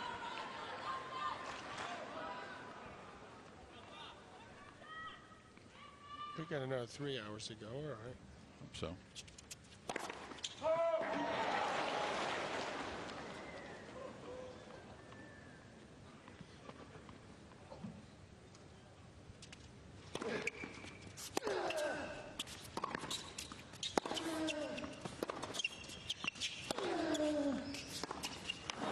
Big points, proven game plan. Hammer away at the Federer backhand corner, and Nadal breaks for the first time. Yeah, he put a little extra air under those forehands as well to get him up higher. As you said, Chris, this is in his go-to play over the years against Federer, and it pays off there. They say that he's got the most spin of any player on that forehand side. Jack Sock, they say, gives him a go. The American. Sock right there with him. Yep. Well, you can see how difficult it is to deal with when it starts jumping up like that. Especially for a one-hander. Rafa has reset at the start of the second set and come out strong.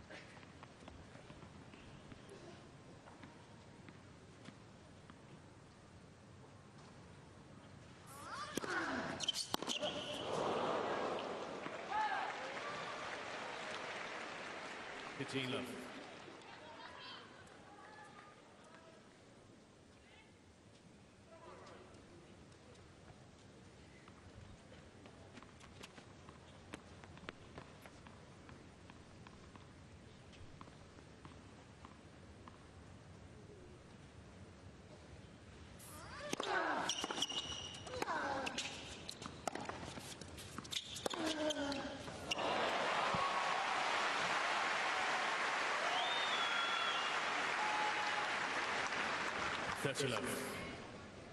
Well, forehand's all-time great shots. It's Nadal starting to hit it with more authority, finding himself here.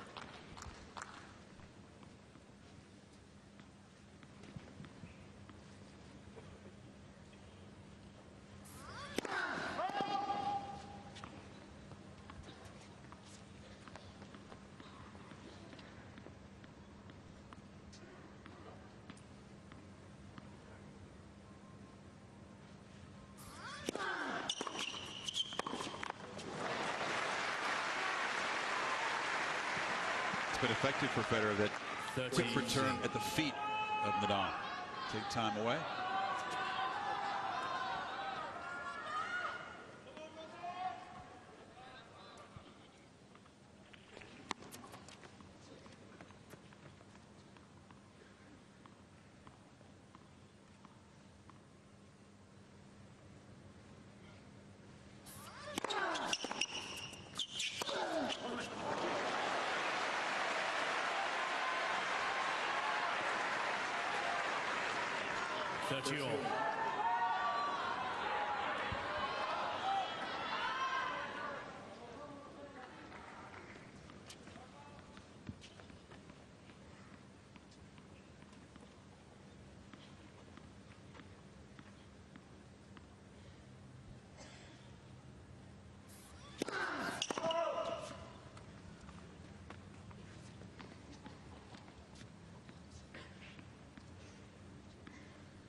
Good job there.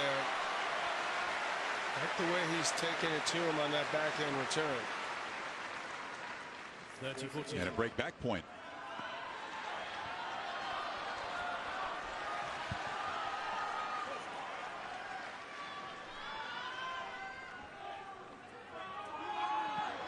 Be ready to hit the same shot again.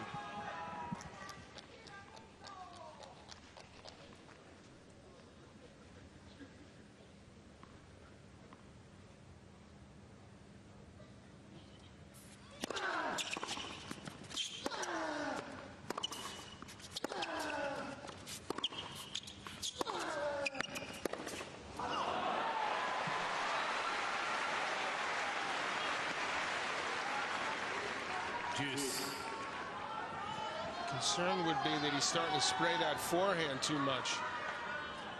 And Nadal's going there quite a bit, especially with his inside-out forehand.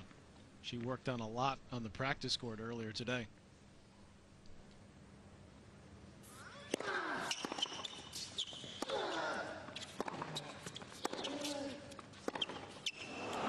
Nadal told me at the beginning of the tournament that the forehand was the off-season concern. I asked him what one shot do you want to get better this year. He says get back to the forehand, make my opponent feel pain every time I hit it, as he has over the years. Hasn't he caused enough pain with that? Apparently not. You know, he hit it tight in some big moments in recent years.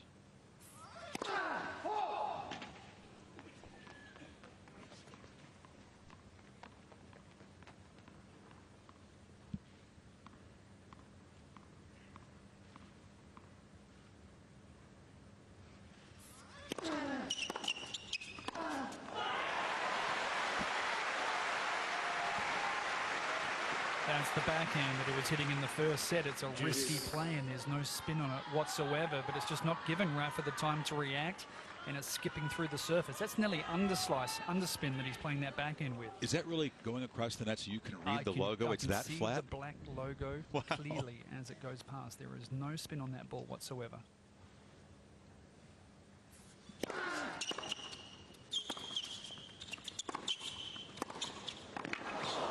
Oh.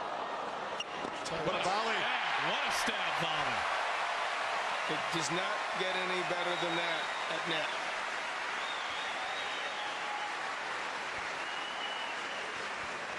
This guy's 35, John? Not just reach it, right, John, but poke it deep in the corner. Exactly. That's what he meant to do. It's like a wand, a magic wand in his hand. Another chance to get back on serve.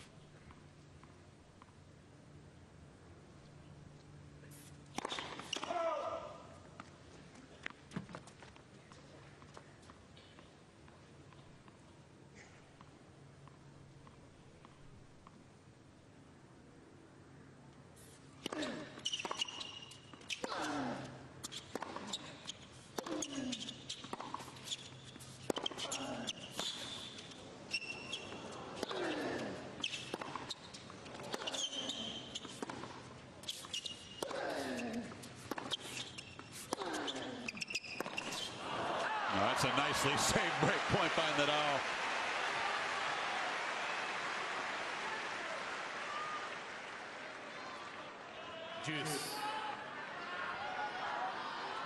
First extended game of this final.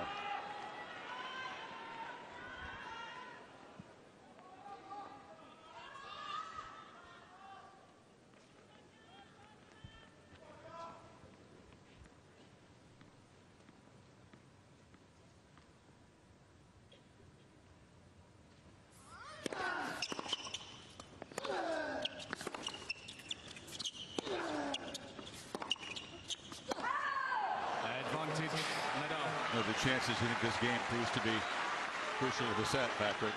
Nadal can get out of this trouble, get to 3-love. That would be huge, no doubt. A lot more the types of points that he wants to play. The extended rallies, getting the ball with a little more height on it. Pushing Federer out into his forehand corner as well. And Nadal not made first serves in that game, but manages to stretch the lead to 3-love, fights up a couple break points.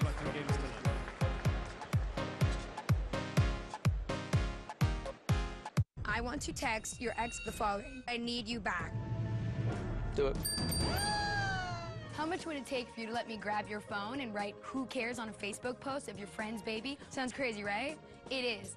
And real people let me do these things for not a lot of money at all. I'm going to read through your text thread with them. 15? No. Do 50.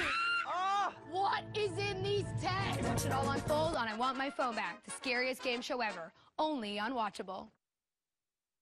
My name's Logan Paul, and I am here to be the best luchador in the world. I will be your coach today. I'll become a ballerina, and I want to wrestle a bear.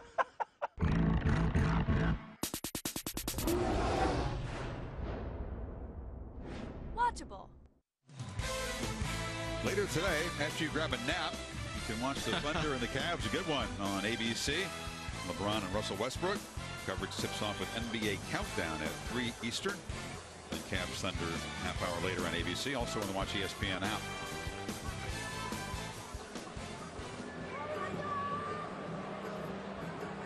You know, I've watched Nadal for so many years, and Roger did a lot of good things there, including trying to go behind Nadal on a couple of those backhands. You mentioned the air on the forehand, which is true, and he was handling the high backhand on his side pretty well. Have you ever seen a guy able to seemingly be maybe caught or off balance, or possibly the ball a little behind him, and then able to rifle the backhand and just put you on major defense better than Nadal? I mean, it's unbelievable talent. Seats quickly, please. And strength too, right? More strength to torque that shot. Moving away from the court. That one right there. Yeah. I didn't think it was possible when I first started watching him, when he played the French at like 15, 16. I'm like, nah, you can't do that consistently. He wasn't quite that young. He was 18 when he first showed up. Was he? I thought he was Monte Carlo. He played 12. at 16. He was amazing, but not that amazing. Remember, he won it the first time. That's pretty amazing. Well, as you said, John, the forehand's really spraying now from Federer. He's missed a ton in this set. He's got 8 unforced and only 2 winners. Now it's 9 total forehand errors. That is really letting him down in this set. Oh, that drops in. And Rafa is rolling. 3 chances to go up double break. And his superb adjustments tactically and intensity wise. Again, why should we be surprised? Thanks.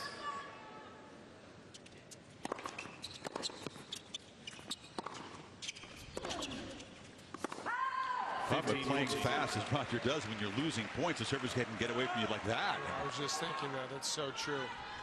Maybe it'd be a time where he pulls back that little bit. He's not, though. Still playing quickly.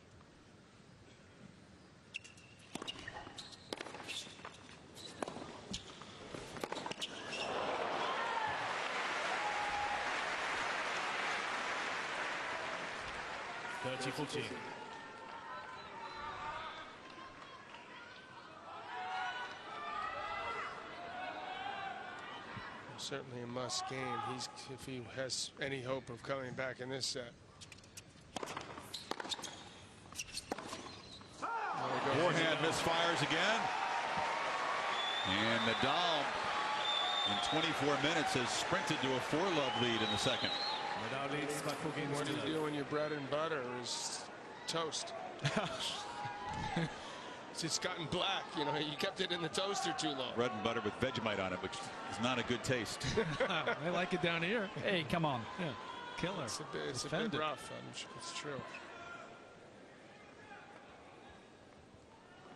Men at Work made us think about it with their song. You know, like, what is that?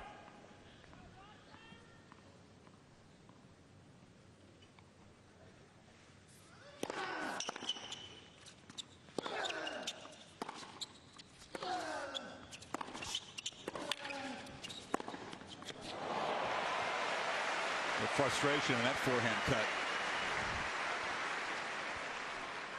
Vicky Singh, a researcher, passed along a note that surprised me. You know, Nadal has not won a slam final away from Roland Garros after losing the first set. Actually 0-5. All slams besides Paris. We wish you a good night. we have a lot of slams to choose from with these guys.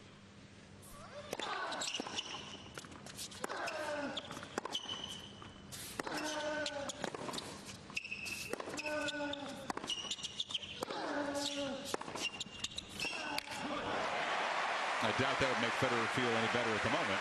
That stat. Or the 2 forehands he hit because he's 2 breaks down. Or slightly better.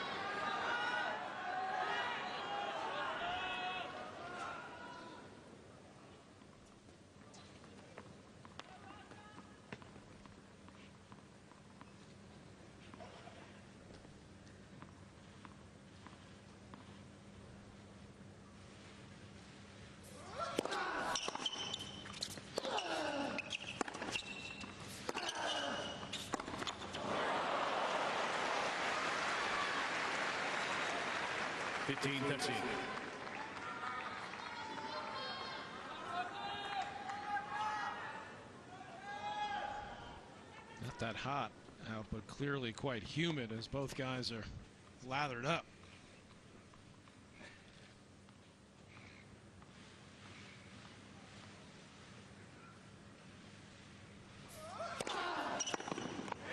It's about 75 degrees, Patrick, but not really expected to drop too low tonight because they're expecting 100 degrees in Melbourne tomorrow.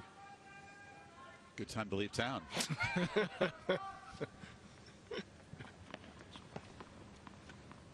And no breeze out there, Darren. Very calm. Not really to speak of.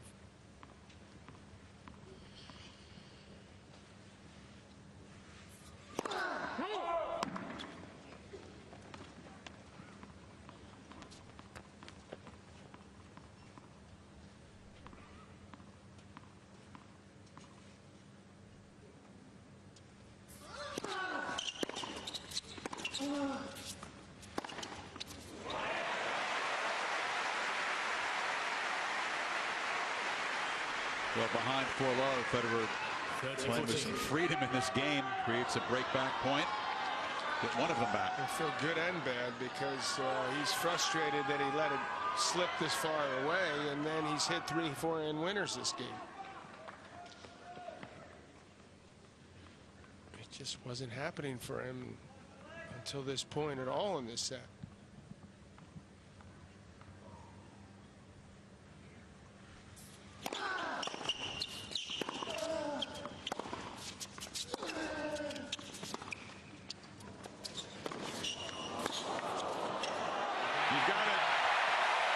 Federer on the board, and the second gets one of the breaks back for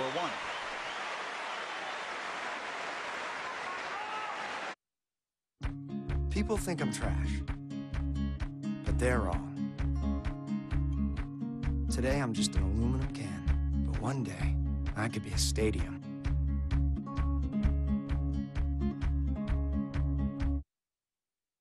So you can't save money? That's easy as pie. Brown bagging lunch instead of going out. $6 save times 5 days a week times 10 years is $21,000. That's a lot of lettuce. Small changes today, big bucks tomorrow. Feedthepig.org. Doing the wave.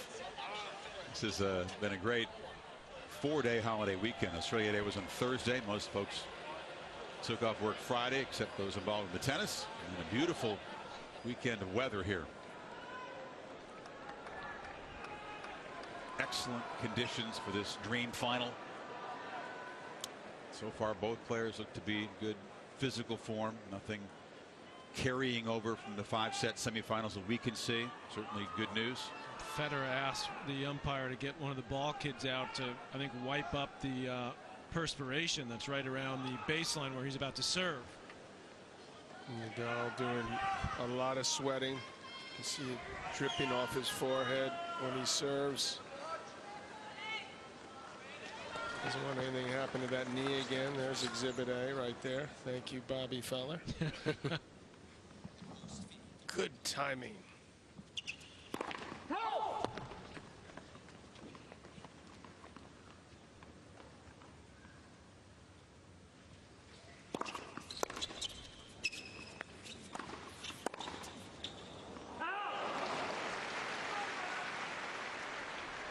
15 love.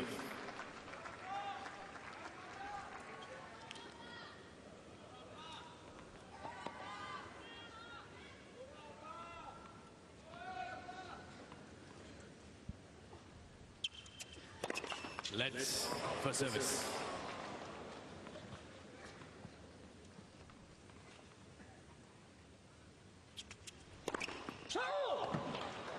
Mr. Federer is challenging a call on a right center Bit of a service. predicament, you think, Ball's Ben, for without. Federer? How much energy do you have to put forth to even possibly win this set? I mean, he's gotten one break back, so now he's going to clearly make more of an effort.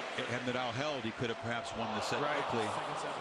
But now he's going to. Now you'd have Roger dig in, you'd think. Yeah, of course. Doesn't pay off.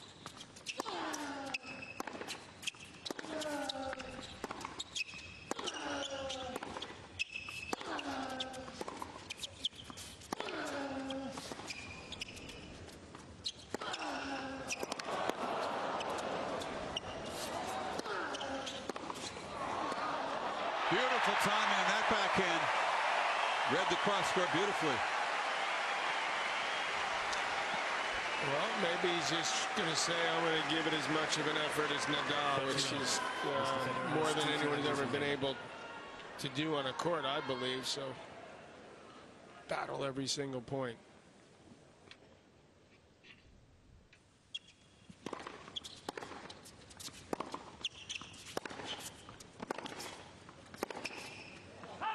Showing off some pretty darn good movement his last couple of points. 40 love.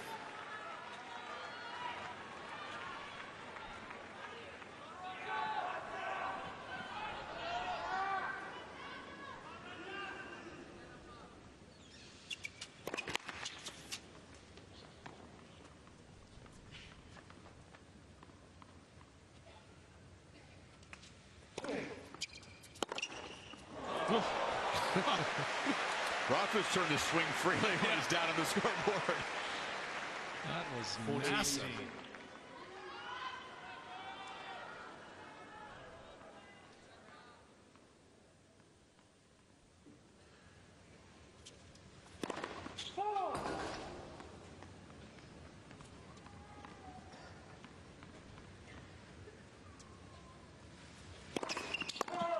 .40-30.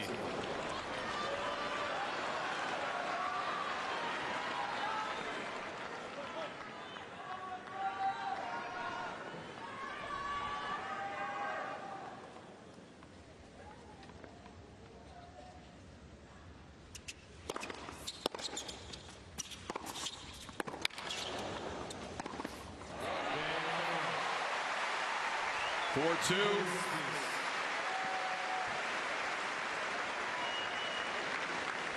This would be one of the few cases, perhaps, where Nadal would be happy to get some new balls. So he gets a little more pop on his own serve to try to level this at a set off. How well hit was that backhand, just on the baseline. I mean, he's been timing it beautifully. And now the forehand the last couple of games has come back alive.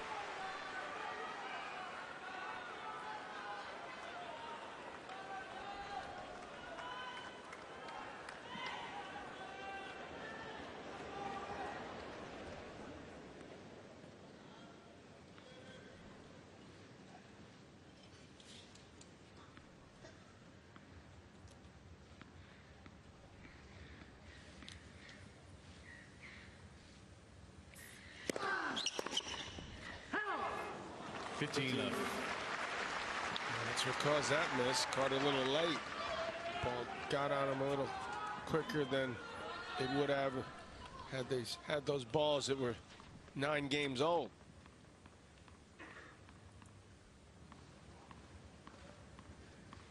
Smart serve.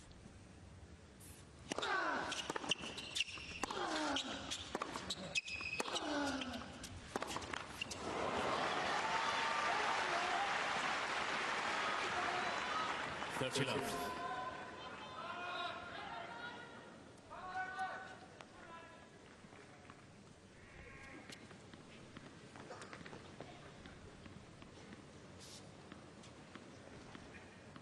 Get the cleanup crew ready.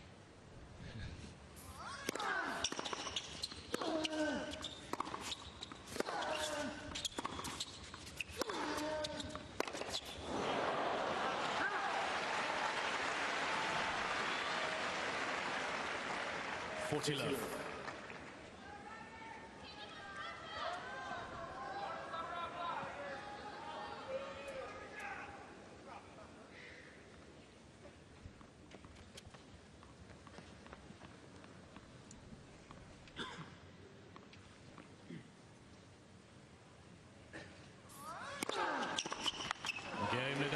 Nadal holds the love. Important game to push back against Federer. 5-2. When I was in foster care, I never knew when I would have to move. So I always had my suitcase ready to go. Then one day I was adopted. My new parents opened their hearts and home to me. My parents cook my favorite breakfast for me every morning. My parents take me on trips I never thought I would go on. They gave me a home and an even better reason to use that suitcase. My parents aren't perfect, but they're perfect for me.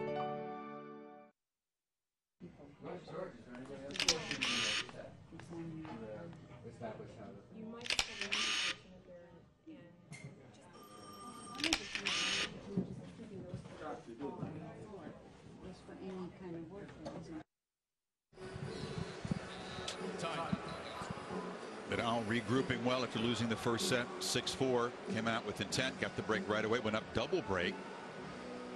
And now Federer serve at 2-5. How has Rafa beefed up the forehand from set 1 to set 2, guys? Look at the height of the bounce, how it's increased. Well, I mean, that's so smart because look how much higher it's getting up in the second set. The average 10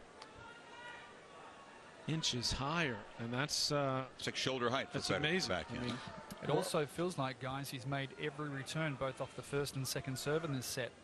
What are the stats showing? Well, that first game that Roger got broken, Darren, he missed a lot of first serves, and he struggled on his second serve points in this set especially.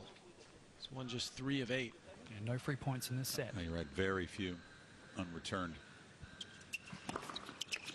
Well, he made that adjustment where he started to move closer. Some of that trajectory, you know, I know these balls stay fairly small, but they get somewhat beat up, so it's a little bit easier. You get a little more time to whack that forehand.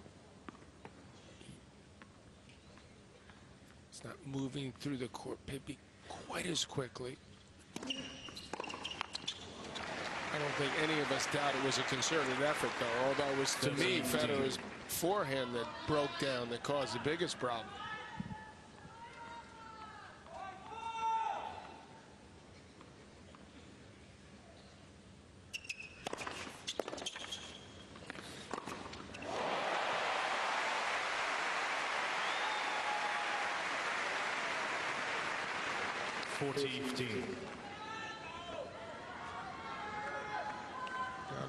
Nadal retreats again, backs off, somewhat surprisingly. You guys have talked court speed. The tournament director here, Craig Tiley, felt it necessary to respond to criticisms of the courts have been quickened up with Federer in mind. He's been one of the biggest critics of the slowing down of the hard court surfaces around the world, and Tiley said that is not the case. That he did it for what, that it wasn't quicker, or that he didn't do it just for Roger? Better. There's Craig right there. Yeah, he's done an awesome job here at this event. You know how the conspiracy theorists operate. I was surprised that he felt it necessary to respond to that, actually. He should have said, yeah, I did do it for him. Okay, you got a problem with that? If you guys might.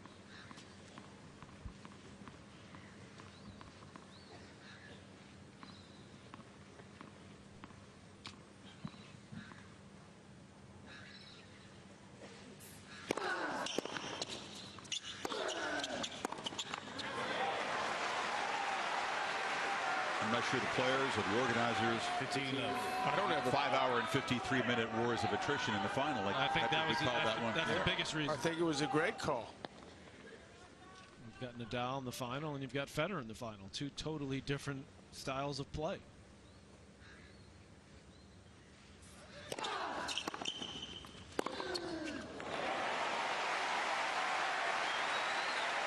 Nadal 2 points from closing out a textbook set for him. And going right to the well. These first 2 points, serve to the backhand. To me, Roger moves too much to the side on that return. He doesn't angle it and cut it off. We'll get a little weight forward.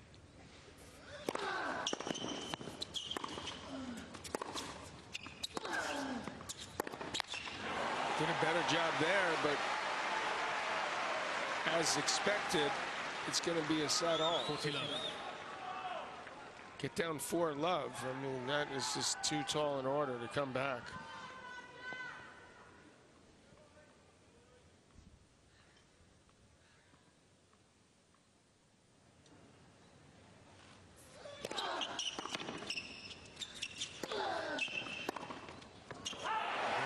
Two strong holds of serve by Nadal to finish off the set. Rafa responds 1 set apiece in the Australian Open Championship.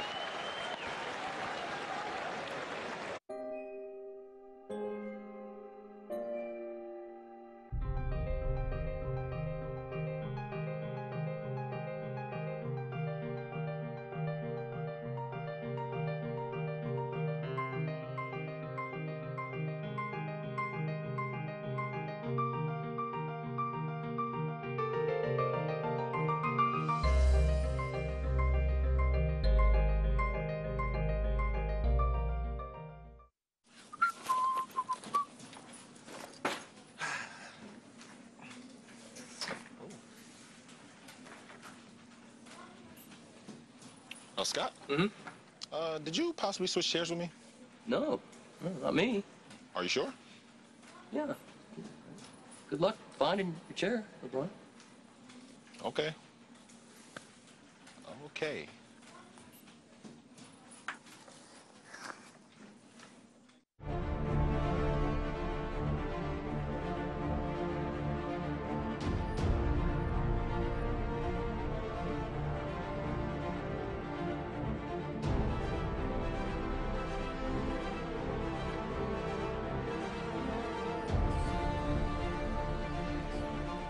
Each man able to impose his style in one of the 2 sets. Nadal leveling at a set apiece.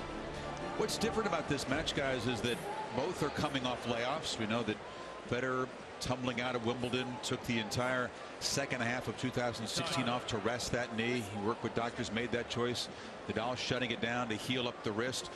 Perhaps wear and tear has been a major theme at this event. The 2 guys that dominated last year, Djokovic and Murray, both out before the quarterfinals, and the 2 guys who had the layoffs, all the questions coming in, all the rust supposedly, they're here in the final. No, that's well thought out, actually, and quite true, because I think Murray was hurt by the fact that he had to do so much to finish the year #1. He burnt out, and Djokovic looks mentally burnt out at the moment compared to what he was 6 months earlier. So this rejuvenation and time that they've had to reconsider their careers and realize how great it would be to get another major or be in this position has energized them for sure.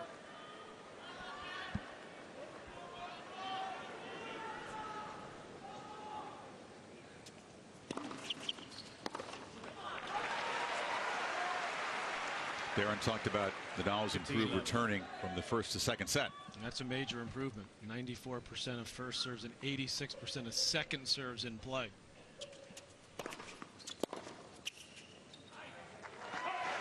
It's interesting too when you look at the way they train and their regimens. And, Federer even put out a video of himself training with Luca Pouille, who's a French player that beat Nadal last year's U.S. Open. He brings in players to train. He does a lot of fitness and agility work while he's playing tennis. He does quick bursts.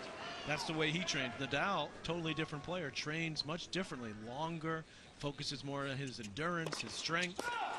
So they've really adjusted their workout routines over the years to match their physique and their style of play.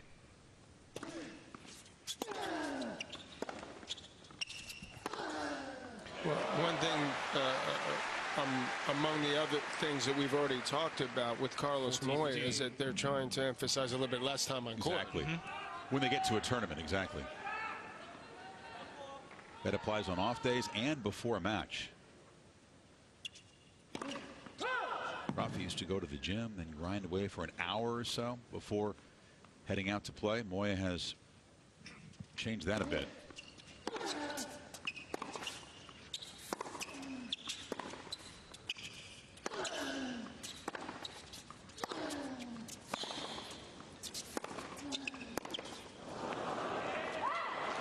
You know, Moya, a fresh voice in the camp that many have called for years, but with an asterisk because he lives a half hour from Nadal in Mallorca. He's the guy that was the first Spanish man to be #1. And I think he's a very influential voice in a short time, more than they really publicly acknowledge. I think he was, you know, talking with him even when he, you know, over the years. I mean, maybe not last year so much when he was with Raonic. Well, that's the first time Federer served and volleyed on a second serve. And from 40 love, it's back to deuce.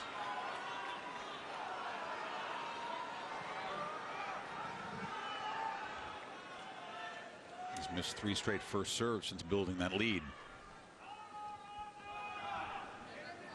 Interesting. Nadal had all the success moving closer in the second set. Now he's moving back again. This is danger time for Federer. Looked like a comfortable hold to begin the set. 40 love. Nadal didn't hit any of those 3 returns in the court. Now he's at break point. The guy never gives in.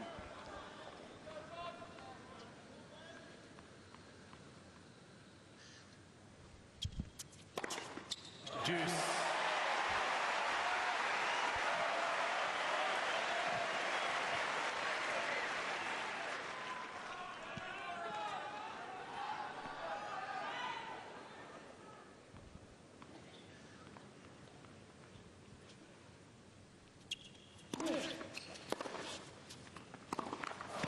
You just can't make that mistake if you're Federer. He waited on that ball, and he's feeling the pressure now. And I think that's part of the reason John Nadal's going back is he senses that Federer's edgy, and he's going to say, you're going to have to make shots now.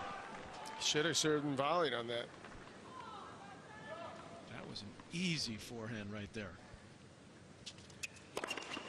Dude, serve is... Just get the serve to save him. He needs it now. Allez in French, says Lubicic. He knows the importance of this game, not to fall down a break. Let Rafa stretch momentum.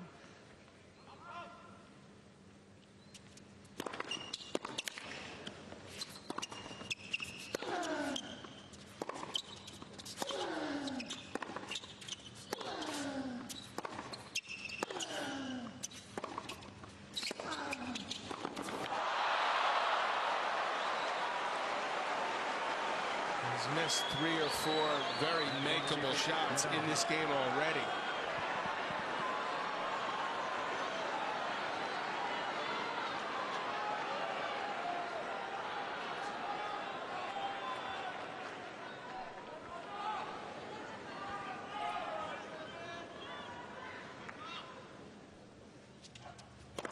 Let's for service.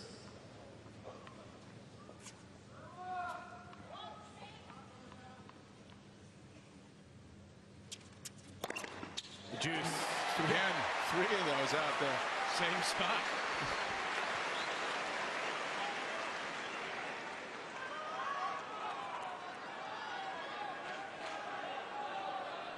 A 4-ace game, and it's still deuce. He's still having a battle to hold. Thank you.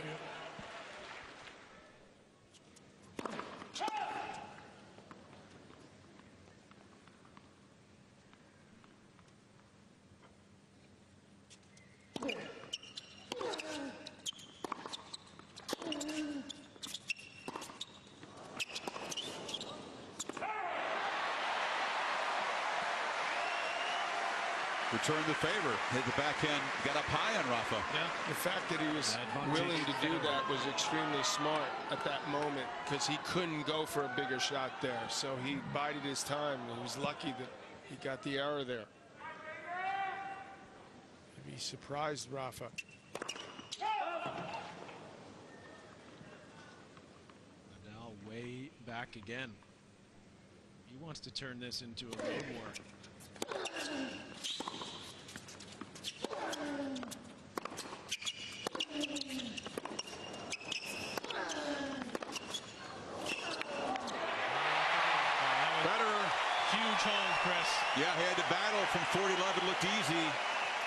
ended up being anything but. If you couldn't quite make it at 3:30 a.m., but it's 5 o'clock and you're just getting up, we'll recap what happened. It was Federer who came out flying in the first set, got the break mid-set, and won it 6-4.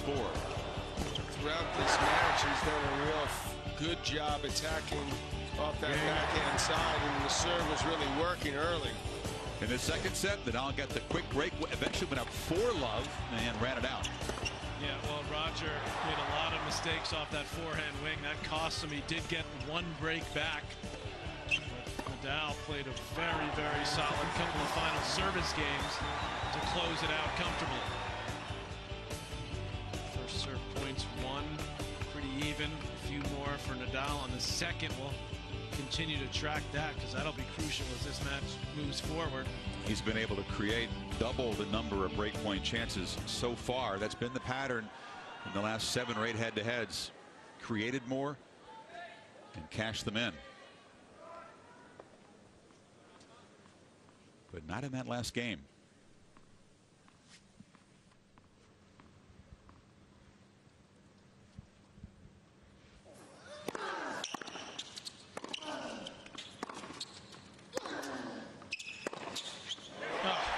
Shot.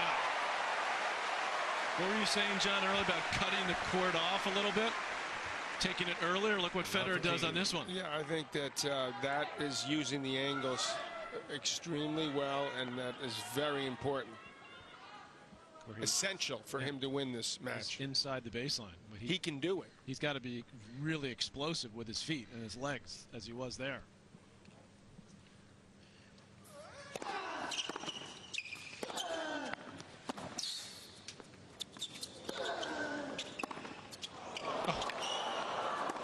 His backhand is what's really helping him out big time right now. What a boost he's gotten from digging out of trouble in the last service game. Again, taking time away as he took that ball right off the bounce. With the backhand set it up.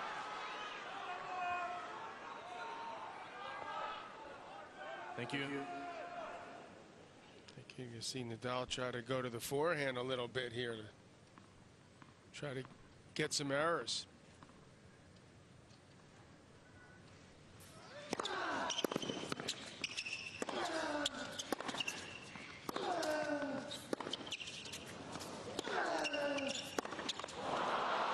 takes that. 15-13. Too much of an angle there. He attempted.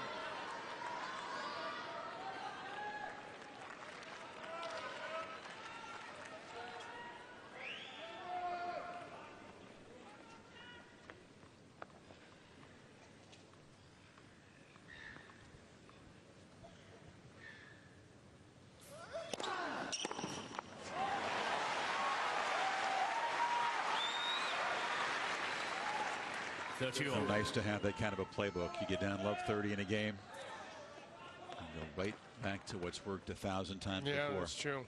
Actually, spinning serve was 169 Ks, which is 105 miles per hour. But a lot of work on it and placed perfectly.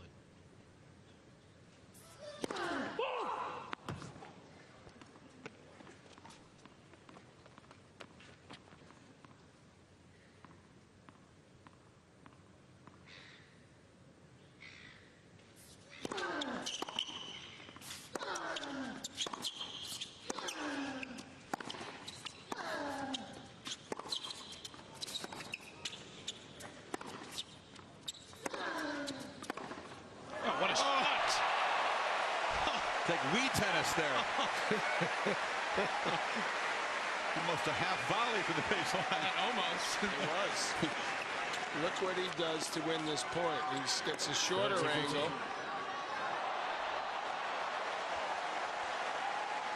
Don't try that at home if you wanted to go in the court. Maybe in Wii tennis you could try it.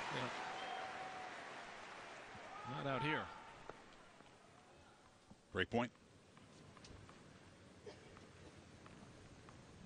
Where's he going with this serve? Back to the well. Roger had stood about 6 inches further out wide. Tempt him to hit the one up the middle. Tempt him, but see, look at him moving over. That's smart. Absolutely the right thing to do. Exactly what you were looking for, Johnny. Made him go into the body. Federer, more opportunistic early in the third, grabs his first break chance. Huge turn in the last 10 minutes. Yeah, I mean, the hold in the last game. And now the quick break. And can he solidify?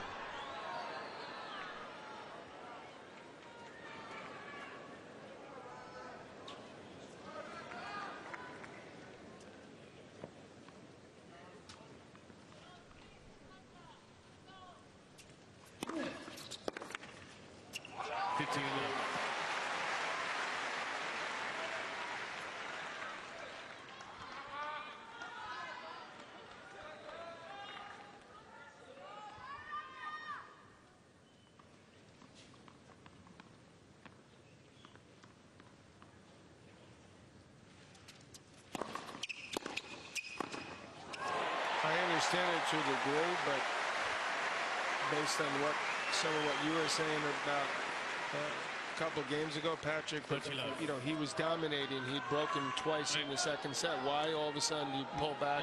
Yeah. And he's sort of allowing Roger to start to dictate the points a little bit more. 14 and serve like that. It's easier to find angles when the guy's farther back. This was exactly the game Federer was looking for here, if he can close it out. Quick hold. It's quick. Exactly what happened in the opening set after he got the break. Federer 3-love.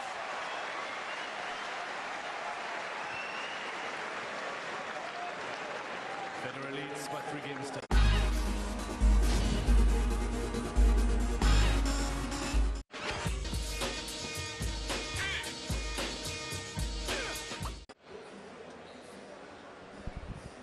Talked to Yvonne Lendl about the enormity of the match, what's at stake beyond the trophy. I said, do you try to block that out? Nadal suggested he wasn't thinking about that. Lendl's theory was, John, that you can't hide from it. You can't ignore it. You have to just embrace it, take it on, and say, hey, you know what? There is a lot at stake in this match. Whether it's the greatest of all time conversation, your legacy, how the head-to-head against your main rival is viewed. Why are you forcing me to agree with Yvonne Lendl? I don't know if you do. I do. I hear him. First time ever. There's a time for everything. He's absolutely right. Because that would add, you'd think, pressure if you thought about all that stuff. It also adds more excitement, and you feel like there's more upside. If someone may call you Nadal, you win this the greatest of all time, or even more people. Unless look, I mean, Federer wins it. He's up 4 on Nadal, 18-14. If not, it's 2 with the French Open looming. Exactly.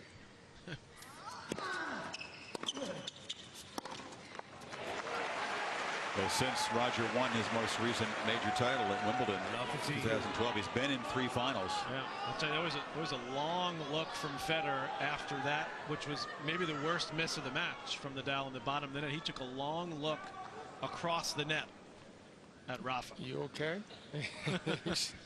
Maybe you're getting a little tired. What do you think was in the look? Just wanted to assess? Just assess what's going on over there. Yeah.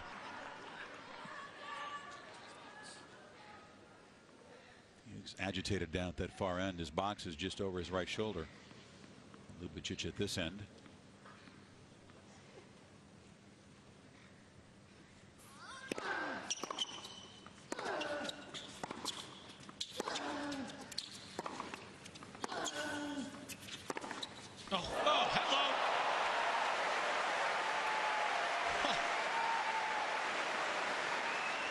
You wouldn't have thought that ultimately, if he were to win this, it would be his backhand to do the trick. This was especially when we've talked about the height of Nadal's forehand and how devastating that is.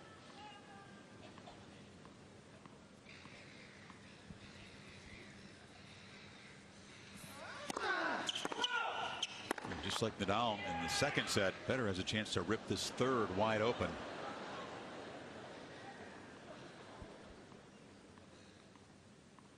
And win it without without spending that much energy.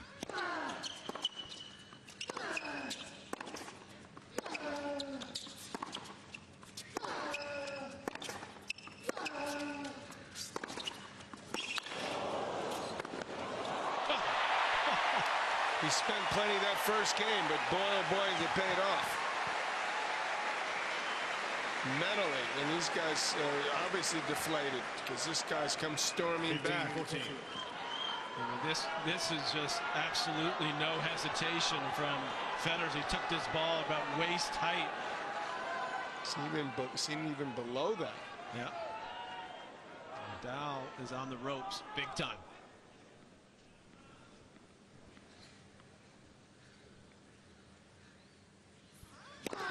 Let's for service.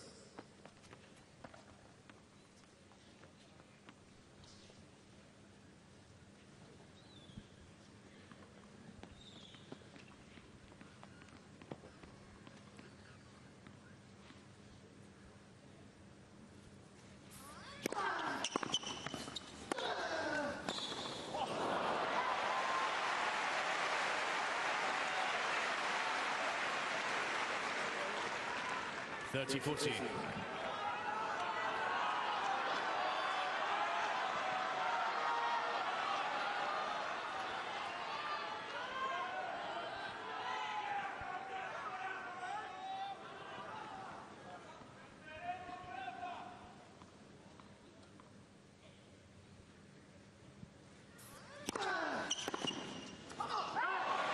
Breakpoint save. You think he's conceded the set? He's fought off the ropes plenty of times. Yeah, I think we all know the answer to that. Even he might possibly think about it if he got down 4-love. Not do it, but it would definitely be devastating for him in this chances to pull this set out. He needs this game.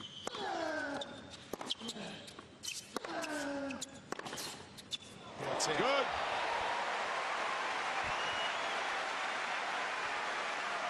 Well, this may be why Federer, if you think about it, put a lot of effort when he was down 4-love to try to get his confidence back with the forehand, get that thing going. That seems to have worked.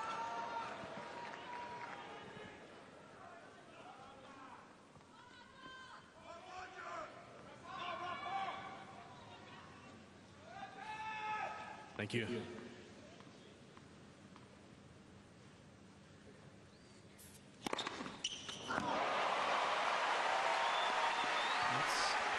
One of his biggest serves of the match, just short 124. He's hit that one's 122.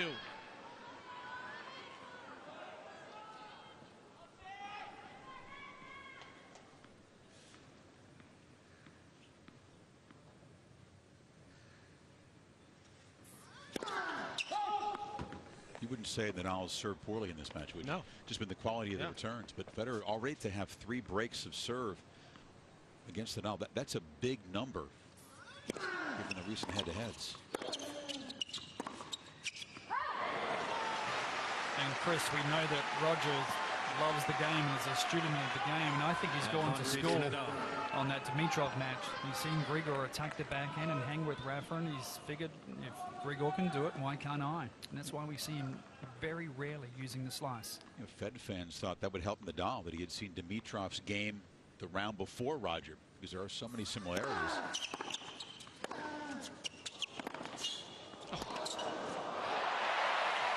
You're saying that may be working the other way. I think it's worked both ways, but it's worked more for Roger because he's the better version of Dimitrov. Absolutely made him relax that little bit. I can do the same thing even better.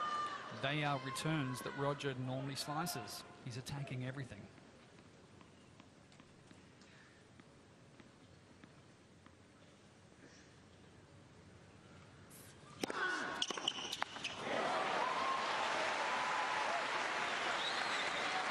Advantage Nadal.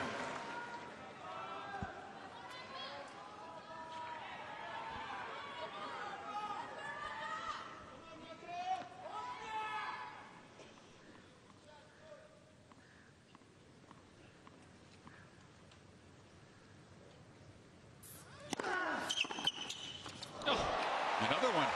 I'll tell you, Amazing. He talks about having those nights where you just sees the ball so cleanly. And the off nights happen more frequently at 35. He knows see that. Replay to see if, let's see, well, we won't see where he hit that backhand, but it looked like he angled it off. And well, there you go. Thank you.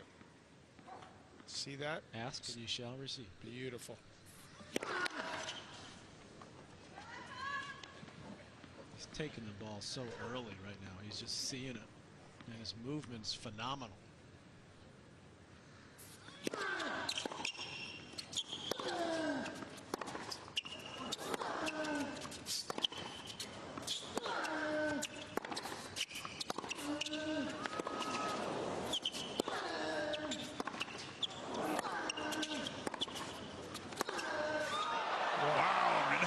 Response.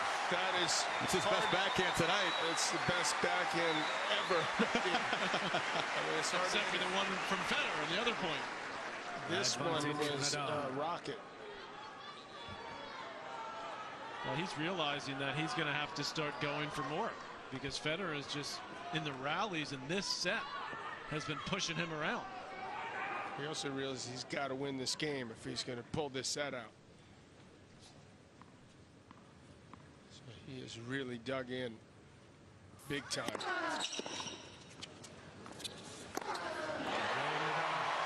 He does hold.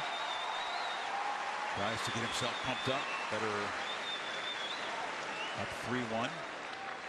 Federer leads by 3-1. Only once has Federer been able to beat Nadal from the position of 1 set all in a major final. That you have to go way back to Wimbledon '07, and he did that.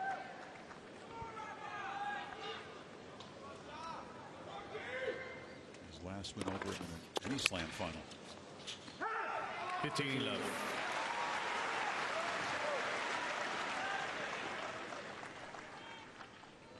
He's having his, I think, certainly his best serving set. First was pretty darn good, but this one, he's really serving well.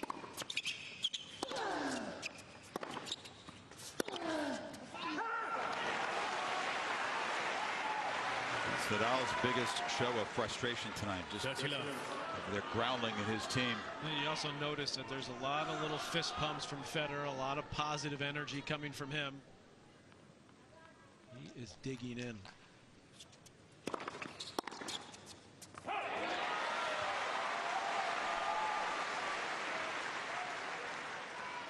$40.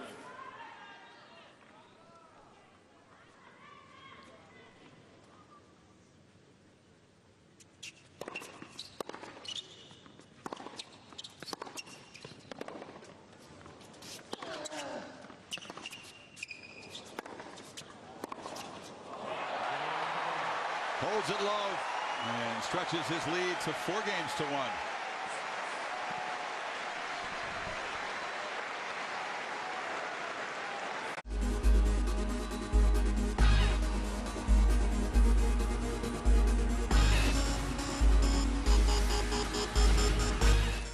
Anthony Davis is one of the top blockers in the NBA, so he's a perfect fit for the IT department.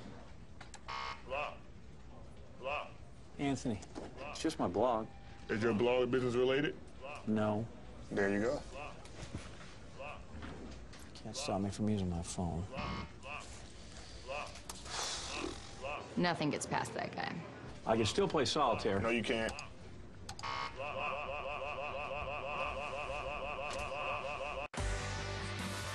For the big climax of Winter X from Aspen, noon Eastern on ESPN. Women's ski slope final, snowboard slopestyle final for men, and the snowmobile best trick final, also on the Watch ESPN app.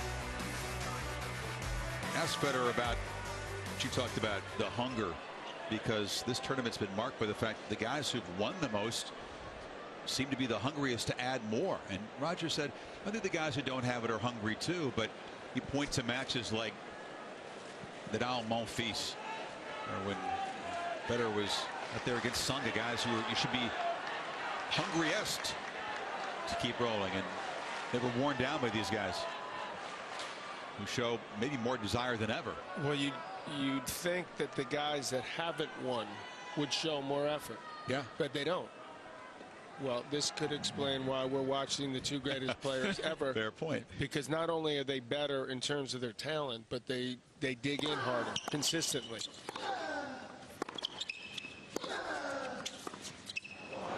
And we certainly know that Djokovic and Murray do that as well. But in the matchups against the guys here who haven't yet tasted a slam victory, it's been the established champions who've won out. Time and time again.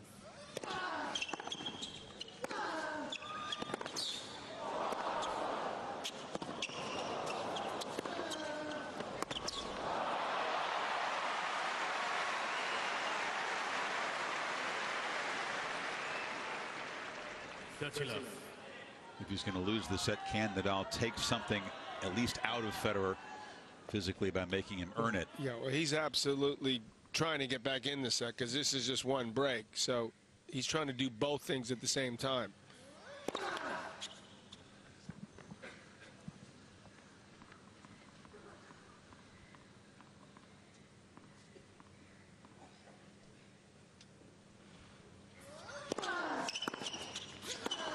Roger again just stepping in, attacking that serve. He'll get some new balls next game. Rafa's right in front of us, almost has a look in his face like, I cannot believe he continues to time up those returns like that. Better than any matchup head-to-head ever. Certainly off the backhand side, no doubt. Let's for service. I'm amazed it took till he was 35 to do it. Should we give Ljubicic a little credit? I mean, because we talked about Moya, what he's brought to the table. Ivan some We haven't talked much about Ivan Ljubicic. He started with Federer just over a year ago. Of course, was out with him the last 6 months.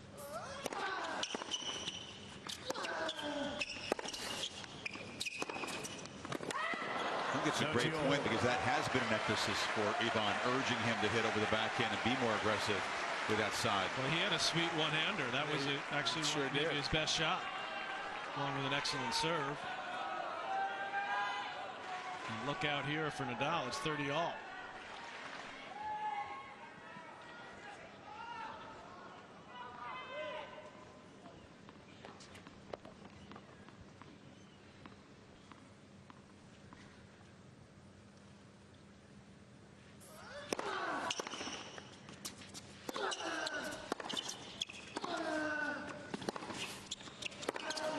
Backhand does it again. Spectacular shot. He really is. I mean, Nadal thought he had him in trouble, and he was the guy who was scrambling. Looks over. Plan C. Yeah, what do you have now, Charlie? Great point for 5-1.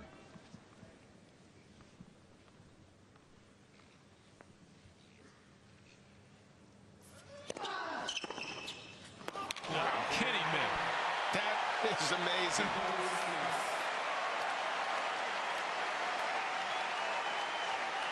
You talked about I've been waiting the for years. conditions, guys. That's one of the things that does help that shot, right? What you've been mentioning with the way the court's playing and the way the balls are playing. And positioning himself a little bit to the left, but all that works in his favor, and he's just executing. He's getting the A+ on the backhand, that's for sure. Yeah, for the moment, he's been going to the well there. The well's run dry now. As Federer is just absolutely attacking every backhand. Nadal just sending 3 rackets out to be restrung. They may not get back in time. 20 minutes. 22 minutes. Get one of them, at least one. Presumably 2. If he...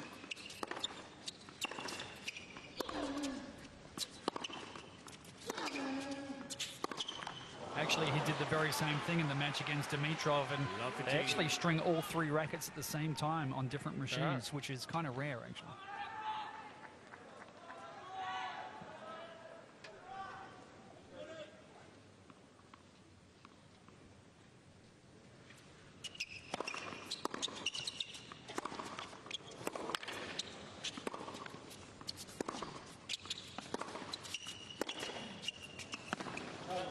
Mr. Federer is challenging. Federer stops the point. Is Is Nadal making a mistake by going with the tried and true plan at the Federer backhand when he's playing it so well?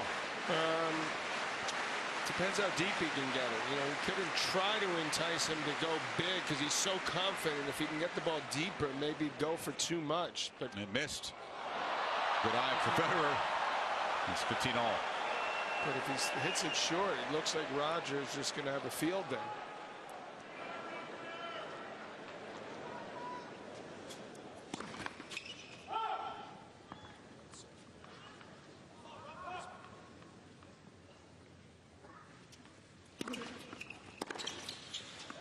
You talked about, John, the serving for Federer in this third set has been phenomenal. Look at the first serve placement in this set. Remember, a bunch of those aces were break point down on the ad court. 2 or 3 Saved him. First game. He's got 10 aces overall, 6 in this set. It has been more than 6 years since Federer has taken a 6-1 set off of Rafa.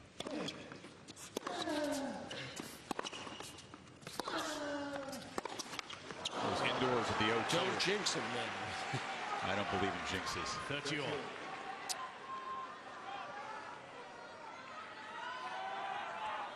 Point is, this is the kind of fairly quick dominant set that Roger's not been able to enjoy against Rafa very often.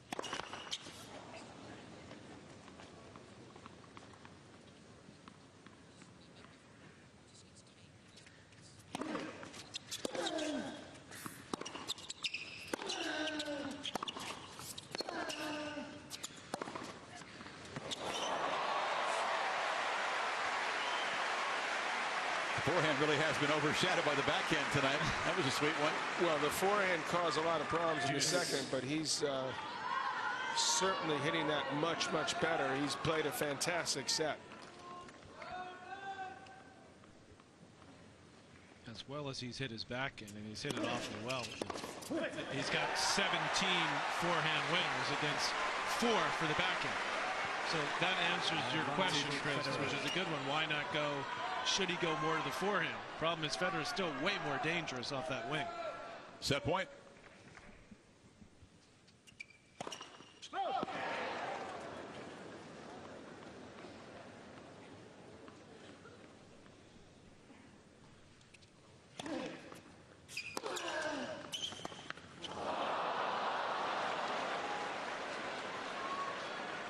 Juice.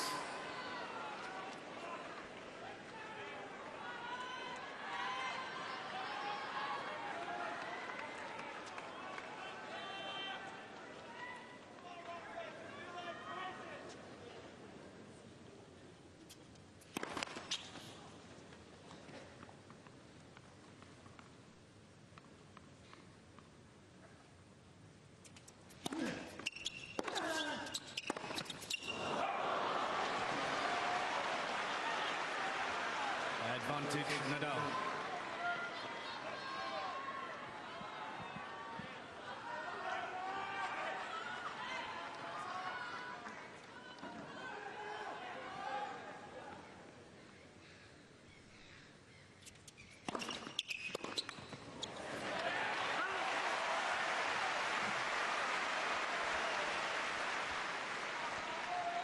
Juice.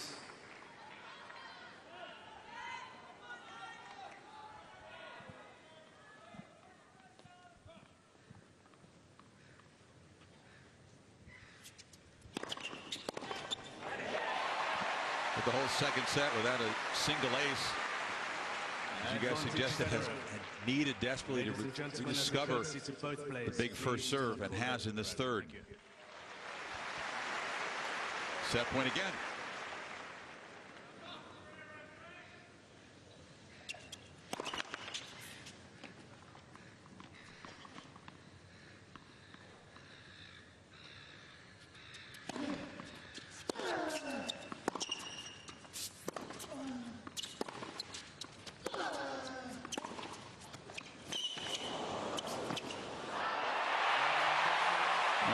great champions pushing back and forth for control of this final.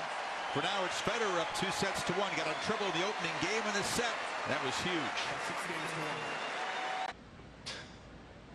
Not again. I didn't know you guys were watching last night. Thank you guys. It means a lot. Thank you. What are you talking about, Steph? I had that 27-10 last night, and today, chicken curry. 54 points last week, and the next day, curry stew. Yeah, but Steph, I don't think. Thank you guys so much. Thank you. Means a lot. I lace them up every night for guys like you. Who was that guy? I don't know. Seems like the chicken, though. We are switching things up for the 6 p.m. Eastern Sports Center. It's a new day, right, Jay? Mm-hmm. But this new joint, it's about all of us. Preach. So welcome to the 6. Right.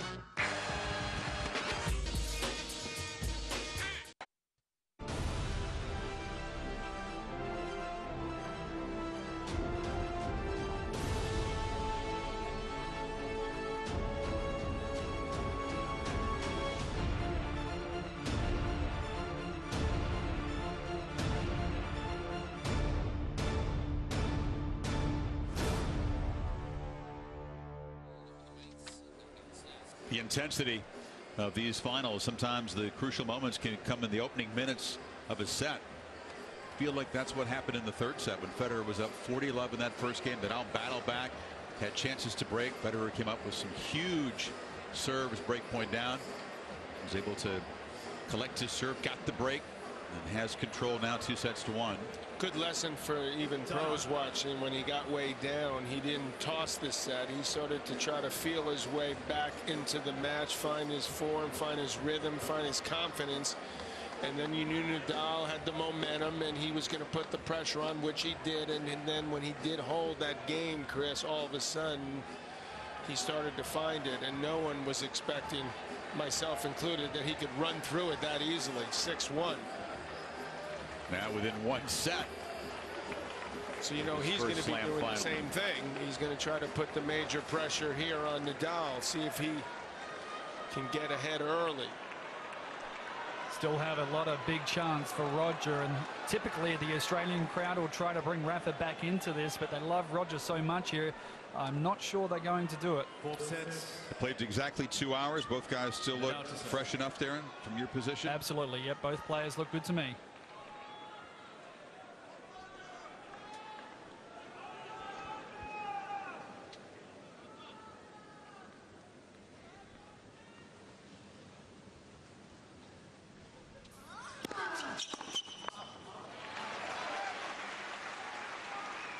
Love.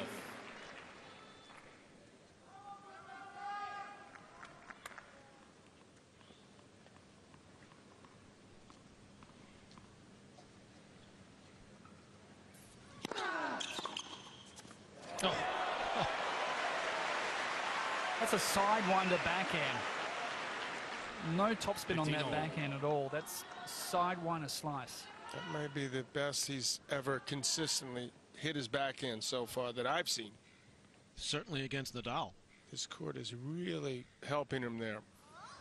Time it. Nadal does not have a bit, you know, the pace of his serve is allowing him time to take a real good swing at it.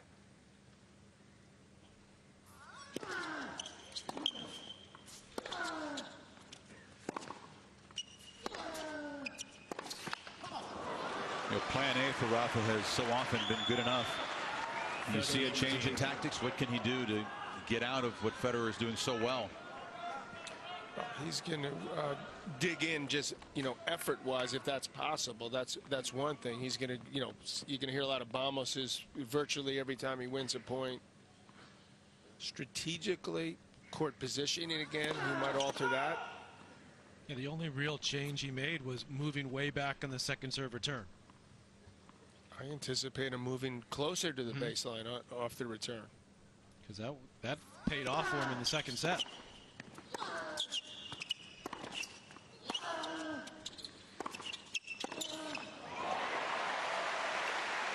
Interesting to watch, guys. They're so good that he could rip that backhand at, you know, the second point of the game, hit a winner, and then he decides, you know something, I'm going to run around and hit a forehand. Everything's working. You'd think, like, why would I do that after I'm hitting my backhand so great? But that worked. Even on a grass court, have you ever seen Rafa this rushed by Federer? I don't recall, no.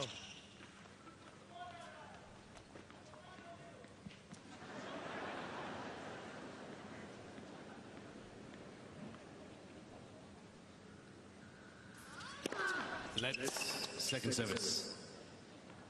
Well, cat and mouse going on now as Rogers looking to move around. That time Nadal went to the forehand, didn't get it in the corner. What's he going to do here?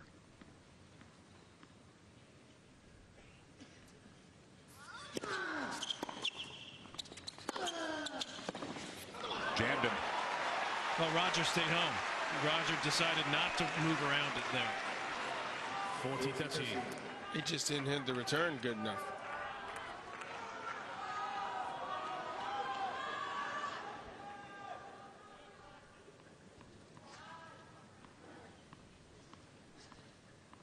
Al Davis said, just win, baby. This is just execute, baby. And then you'll win.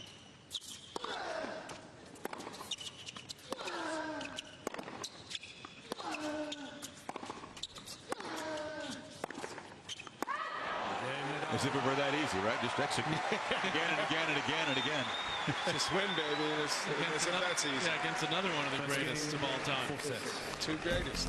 We'll go inside the point, and Federer has been able to attack the forehand wing of Nadal because he's hitting the backhand so darn well.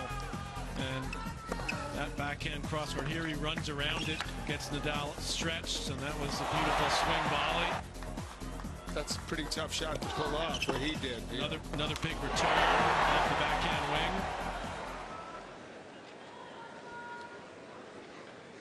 I knew Nadal's going to respond. That's a given. He ain't going anywhere. Federer trying to produce another serving set like the first and third. But I actually think the crowd will want a fifth set. And then they'll sort of get behind Federer. But could that be too late if they allow this? You just don't see them cheer against Federer very often, regardless of the score here. True.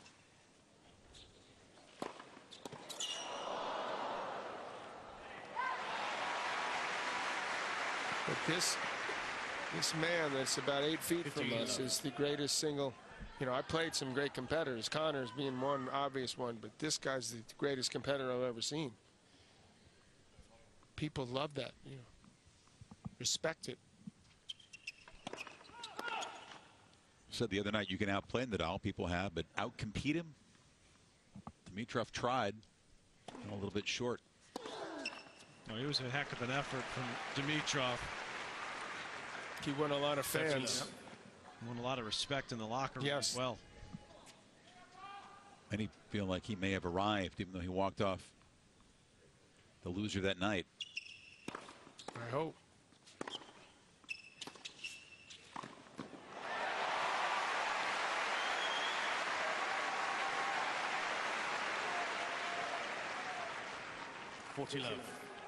He's trying to take this one early on the return, but Federer was able to get him moving quickly. Knocks off the volley.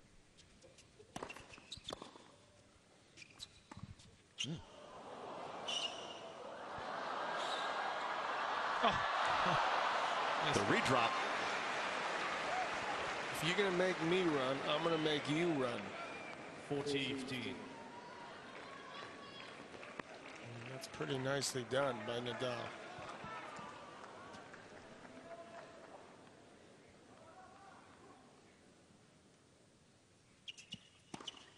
Faults.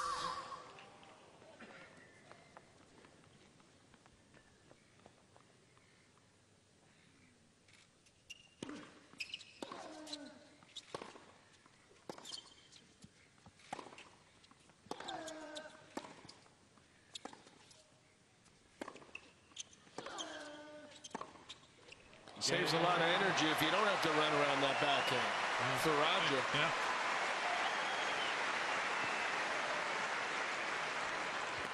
Yeah. Can he sustain that, Darren, for another set? Yeah, I think so. Just a final word on Grigor also, Chris. He was absolutely gutted after that match. And even the next day, he said he felt worse. And I think that's a good sign, because once upon a time, I think he would have been happy and content with such a good performance in a semi-final of a major, but not this time. To me, that's a really good sign from Grigor. That's the thing, though. He played the same number of minutes as Nadal, obviously, and he couldn't have been out here 2 nights later. I mean, that's another testament to the resilience, the recovery of these guys.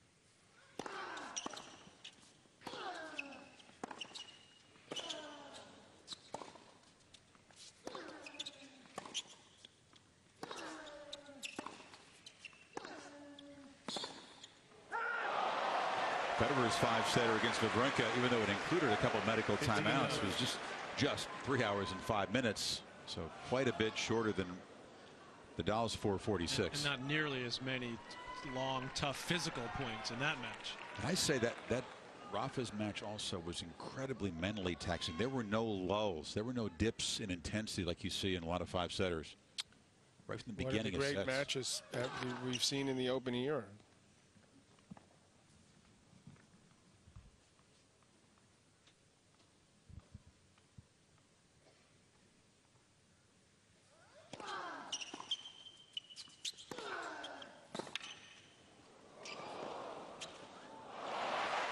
Very nicely done by Nadal, showing some excellent speed to get up to that quickly. Did you ever feel, John, like the mental taxing in a match was as important as the physical, sometimes trying to combat the next round? Oh, especially at the Open when you had to come back the next day, you know, play semis and then finals.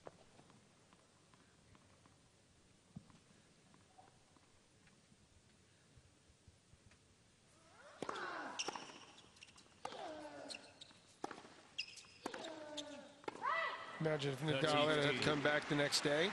Even he might be struggling. Thank goodness they did away with that. Thankfully.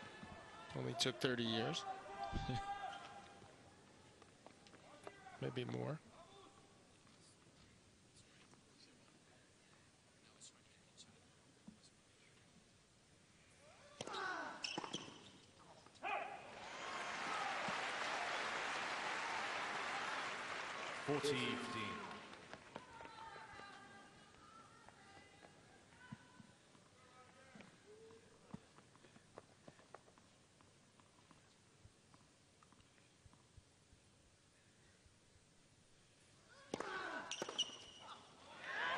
Comfortable hole for Nadal.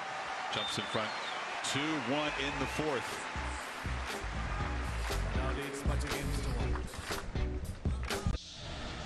This is simple. This is about Duke and Carolina. The North Carolina-Duke rivalry always seems to deliver. Greatest rivalry in all of college sports. They're going to need to bring some fight if you want to win this game. There is a lot on the line.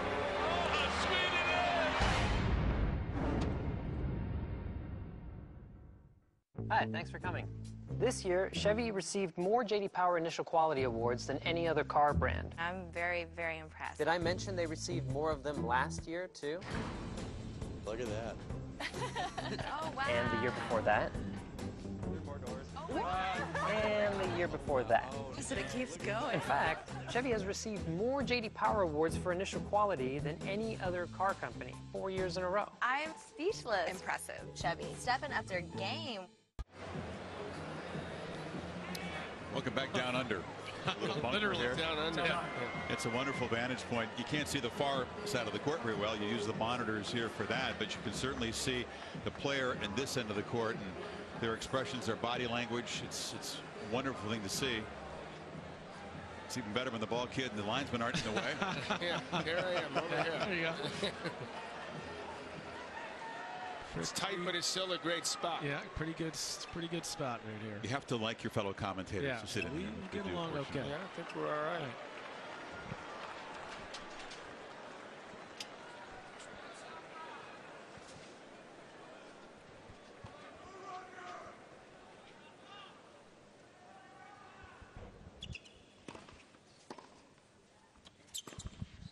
We missed it. Not a bad spot in the Lovely bunker, tee. but I wouldn't swap my spot with anyone in the world. I understand. Yeah.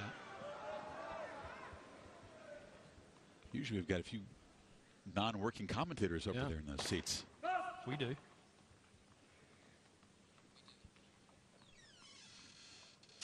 Any unbiased ones? We don't. No, little opening for Rafa here. Federer cannot afford a dip in intensity. That's a really careless first shot. It contributed to the miss there.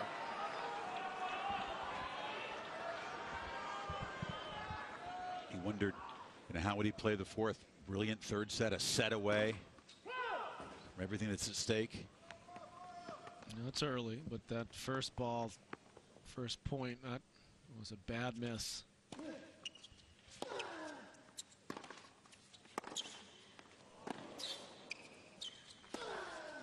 And Nadal aims to make him pay for it. And he'll be happy to take advantage of it. That was a wicked couple of forehands there from Rafa.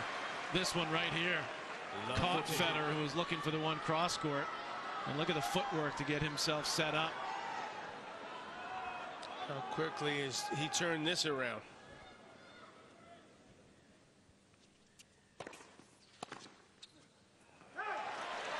Amazing how much stress one forehand miss can cause even this guy.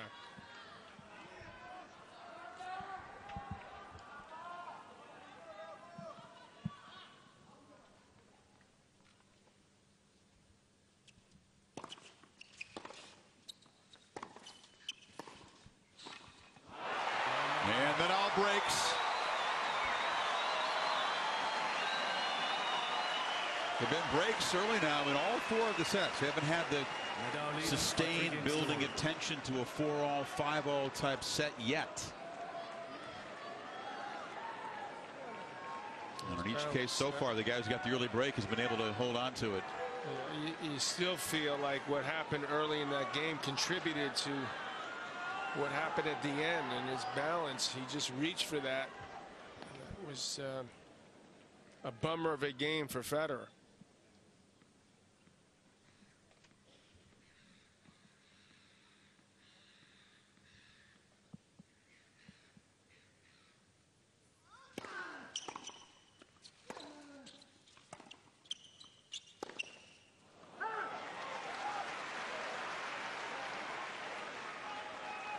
Love the team.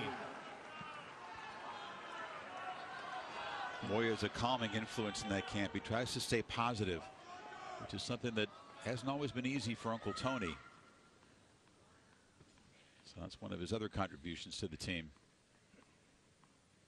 Didn't look all that calm right there, I have to say. Not after that forehand.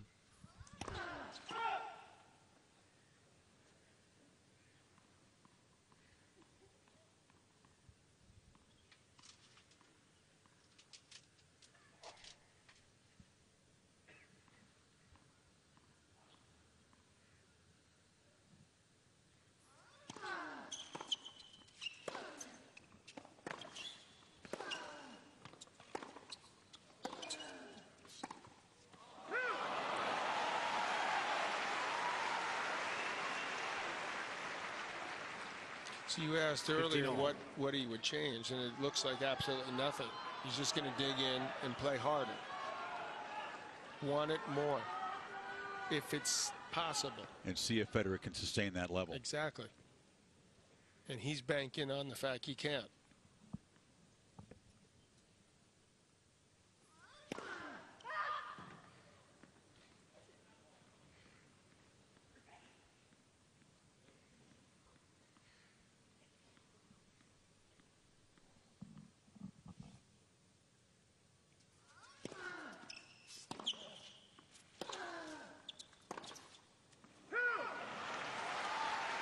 And he hasn't so far here. His level is clearly dipped. Seems like a little indecision, John, on the Federer forehand. He's not quite going after it. All since that one miss, right, in the previous game. First point.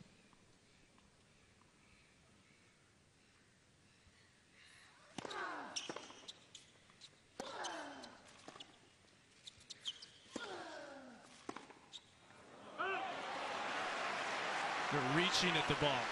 First time he's really reached to the backhand. The footwork not crisp. 14.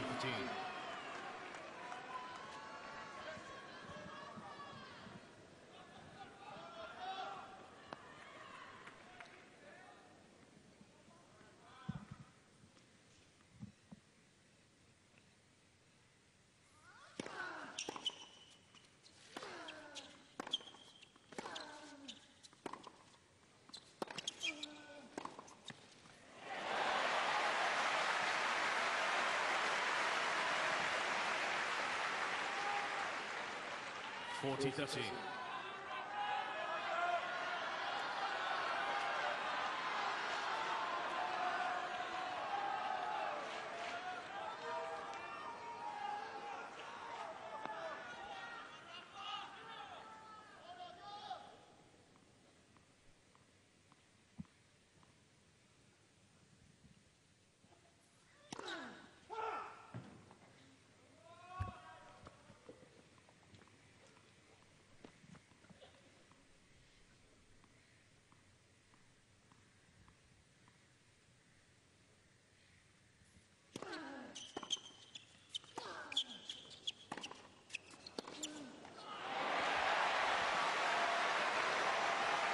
Federer's pushed back to deuce,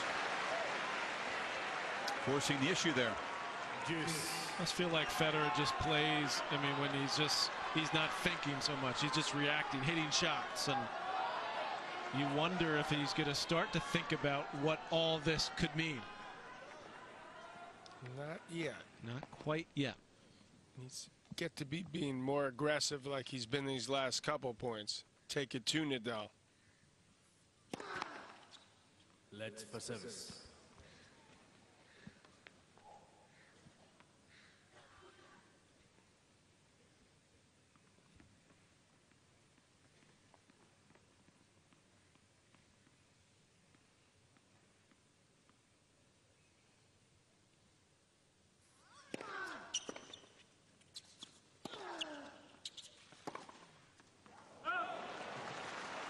Mr. Federer. There's a challenge. On the right near sideline. The ball scored out.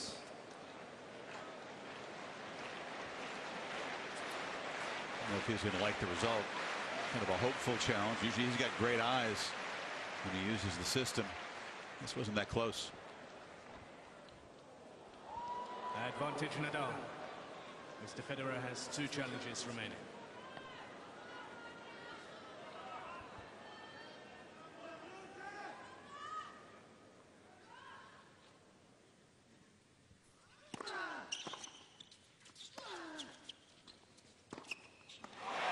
Neither guy hitting the ball super clean right now, are they?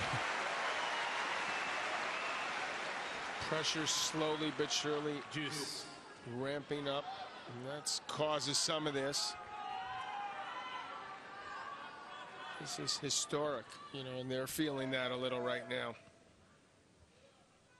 Once in a lifetime, something we never thought we'd see again. They didn't think they'd see again.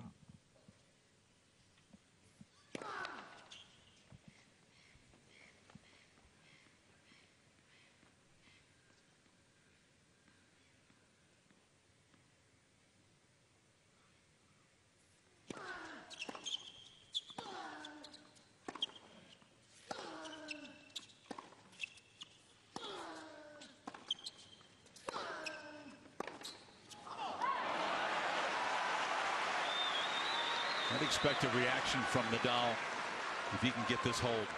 Advantage Nadal. Guys have been pretty emotionally contained tonight. Sometimes it's out of respect for each other.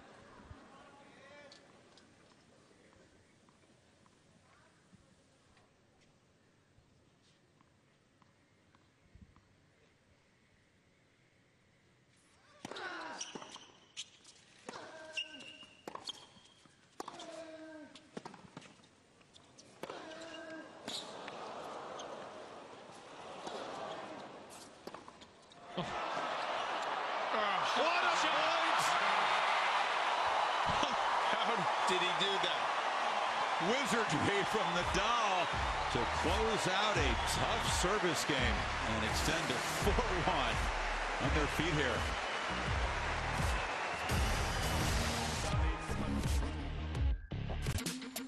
KD's back in OKC to take on Russell Westbrook. This is gonna be crazy. Turn down for KD versus Russ.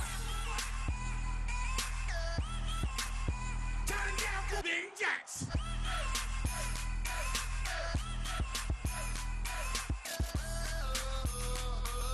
Turn down for KD's return to OKC. Warriors, Thunder, Saturday on ABC.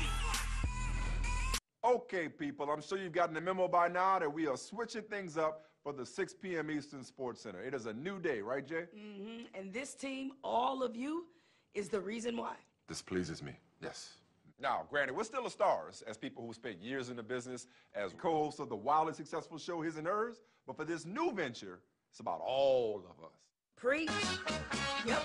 So welcome to the 6. Right.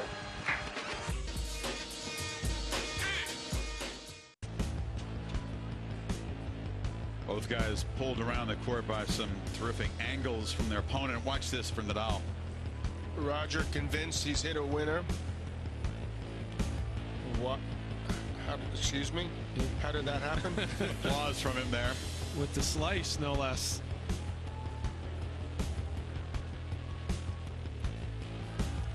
He does have a few squash courts at his tennis academy, so maybe he's working on that shot too. The academy that Roger helped Christian back in October. Warm exchange. These guys are both out injured and rehabbing and unable to play an EXO because Roger was healing the knee and Rafa the wrist, but they had a nice time. And Nadal really appreciated Federer coming to Mallorca for that.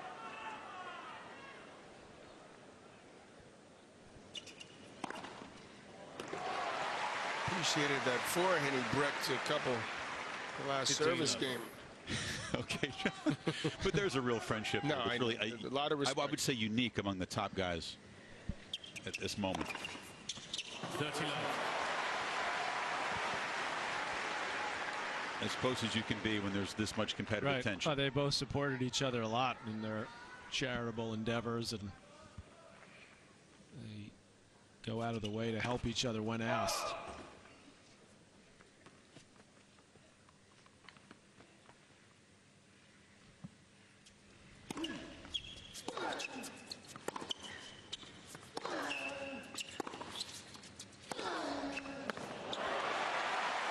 Federer appreciated when Nadal came to Basel, the tournament in Rogers' hometown that he helped organize. And they got through to the final, and Federer won it 6-3 in the third and celebrated big time because he had his friends and his family there, and the pressure of not wanting to lose to his rival in his hometown.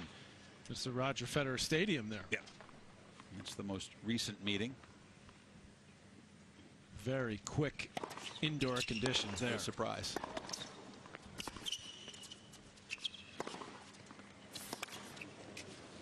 Losing your own stadium. Oh my goodness.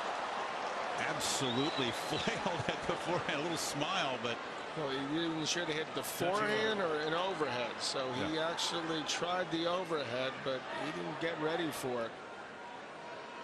I think he was also thinking that it maybe was going to go out. That's why he took a look behind him to see where he was on the court. And he loses this game, and then we're definitely headed to a fifth.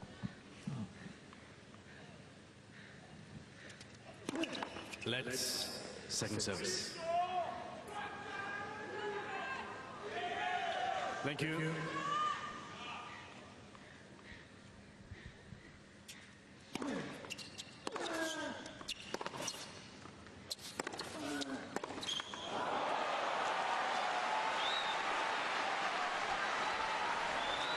Absolutely no question about that. So this is like a set point.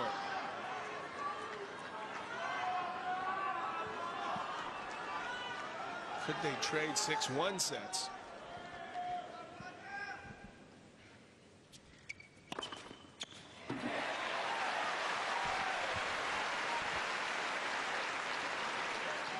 Juice. 3 aces this game. I think Not even out of the game yet.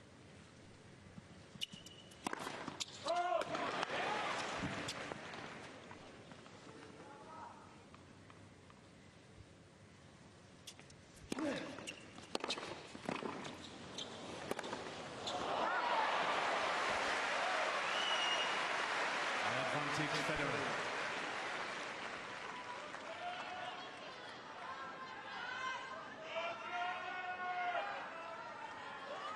First time that Rafa's girlfriend, Maria, has made it to Melbourne.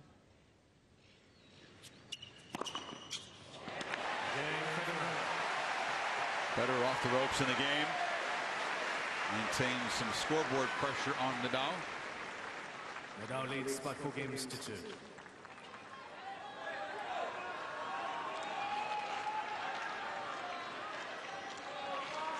Do you think it was just a dip in concentration, or perhaps beginning to contemplate that he's closing in on what would be his sweetest win? Dip in concentration, because he's still pretty far away from winning the title. Well, the way he closed out the third set. Yeah, well, that was pretty impressive, but he dipped just the way Nadal dipped to start the third. Can't think about it that soon. You know, even if you're Federer. You could try not to. 15 left. He did hold the first time, so he was, I don't know, it's just inexplicable, but nerves do nasty things at times. Let's for service.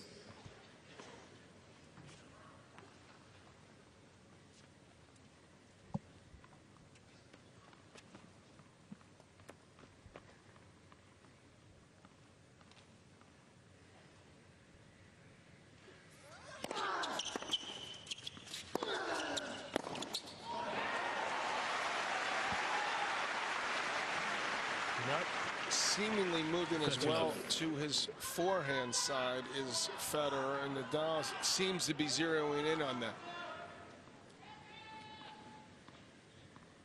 That could be the subtle change that he's making. Go out wide to his forehand more.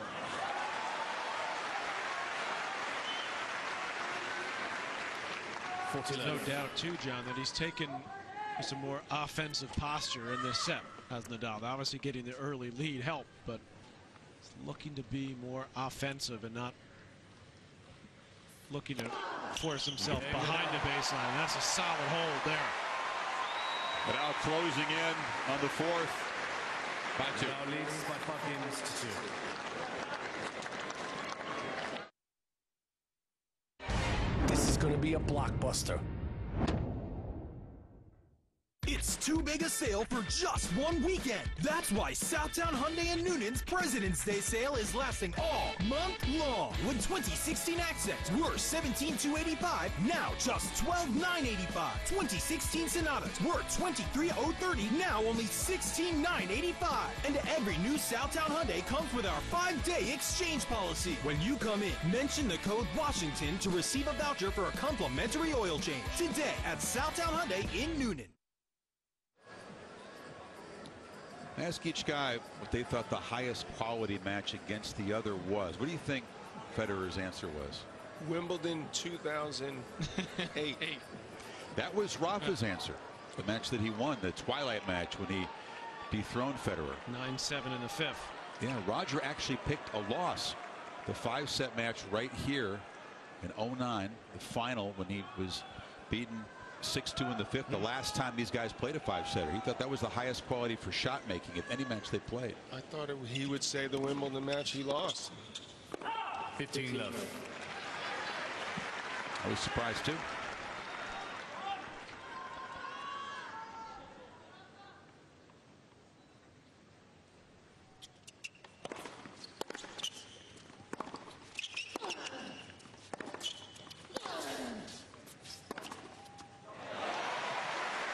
Wants to at least get the hold so he can, if he doesn't break, start off the final set here of the Australian Open serving.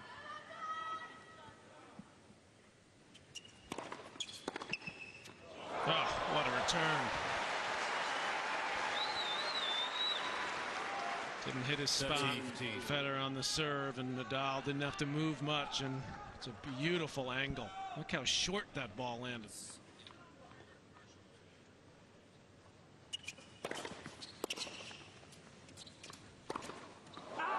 Missed it. 30 all.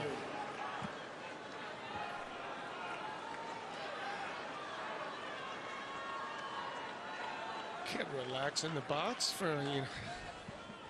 Not tonight. Not in this one. 40 back and forth we go.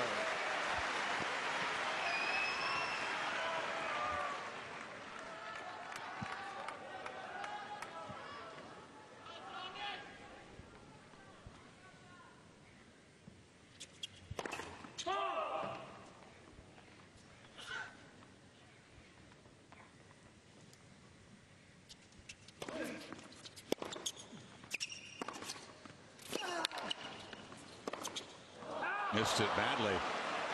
Timing just not there in the fourth set, is it? Not the way it was for most of this match.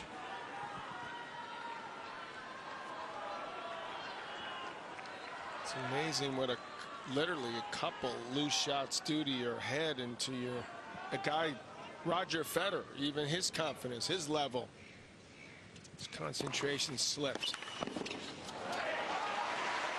It's human. These guys bleed, I think. Advantage Federer.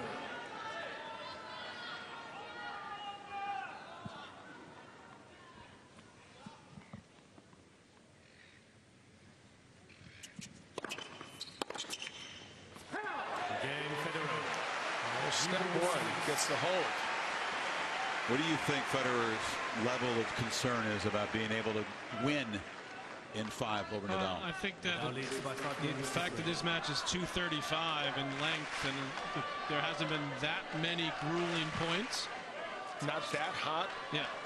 At night. What about the mental aspect, though? That's going to be a challenge, but I think physically he's okay. Because if he can't break here, and Nadal hasn't faced a break point in the set, you're going to go the distance down under.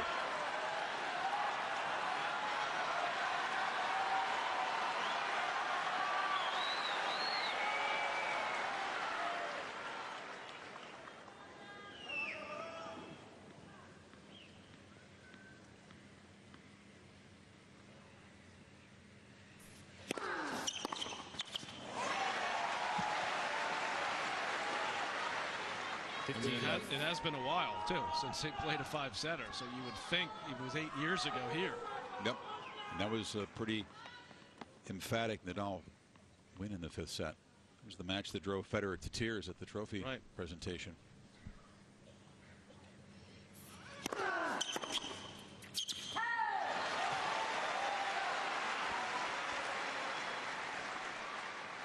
Love.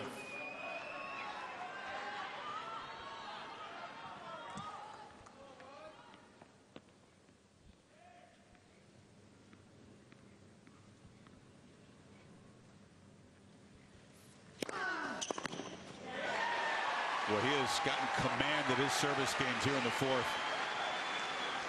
And not a hint of nerves so far closing out. Tired?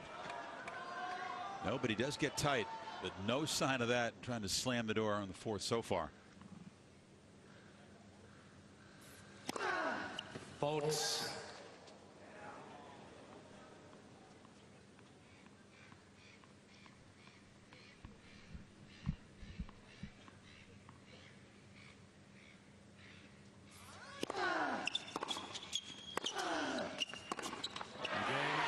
Rafa and Roger going the distance with the Australian Open title and pieces of each of their legacies on the line with just 1 set to go. I realize that $100,000 is not exactly a fortune.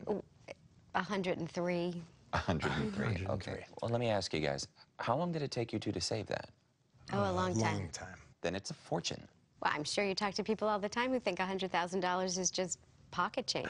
Right now, we're just talking to you. I told you we had a fortune. Yes, you did. Getting closer to your investment goals starts with a conversation. Schedule a complimentary goal planning session today. Afoot and lighthearted, I take to the open road.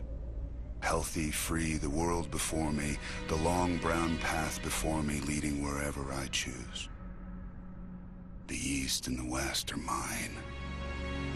The north and the south are mine. All seems beautiful to me.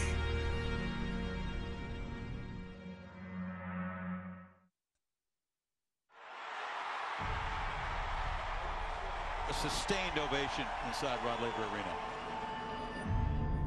And the two legends back here to fight for yet another championship.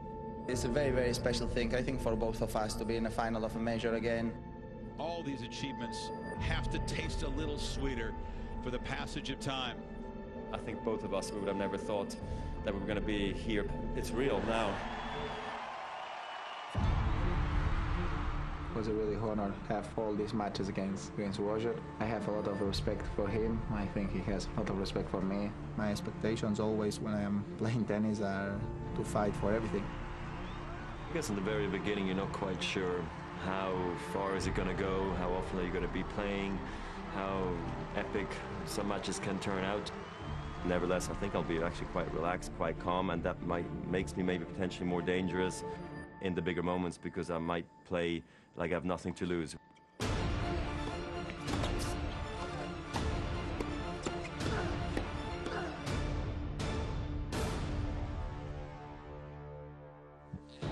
We'll talk about that last sentence that Federer said because it sounds great in theory. We'll see if it can be produced in practice. In the meantime, Federer has left the court just as he did in the semifinal win over Wawrinka after 4 sets. The trainer came out, brief conversation, and he went off to the examination room that's just outside the corridor here. He said that it was an upper leg the other night, aka groin, so we'll see if he's going to have that treated. Nadal left the court briefly, back out with the energy gel and ready for the 5th. If you've had the same injury and you say that you have the same injury a couple days later, are you allowed to get treated for the same length of time? I thought it had to be within the time of the changeover, the 2 minutes, because it's the same injury. Is that right or wrong? I believe the rules allow them a full medical timeout here. Medical timeout, even if it's within the same match, that you couldn't get the same injury. Yeah. Okay. Well, we've wanted to see these guys play at 5th set, so we'll recap the first 4. Yeah, the first was a very quick start for Federer. Came out, imposed his game plan, and took it 6-4. Yeah, it was a textbook first set. It was quick. It lasted just 34 minutes.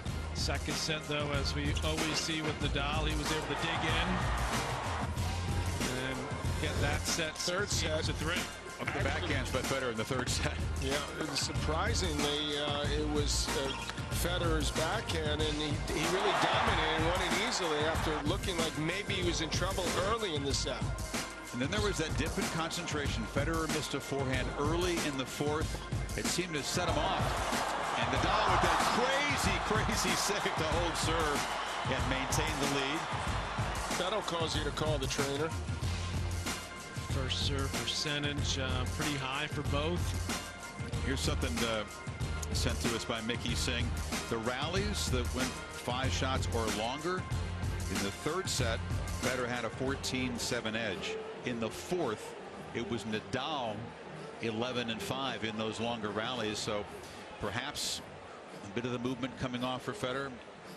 The reason for the medical timeout, who knows? Well, if he's feeling anything, makes sense to do it, but clearly from a momentum standpoint, and so many people do it, even Roger admitted, as you mentioned earlier in the telecast, Chris, that he did it basically because Stan, the man Wawrinka, had done it, so he was just returning the favor mentally.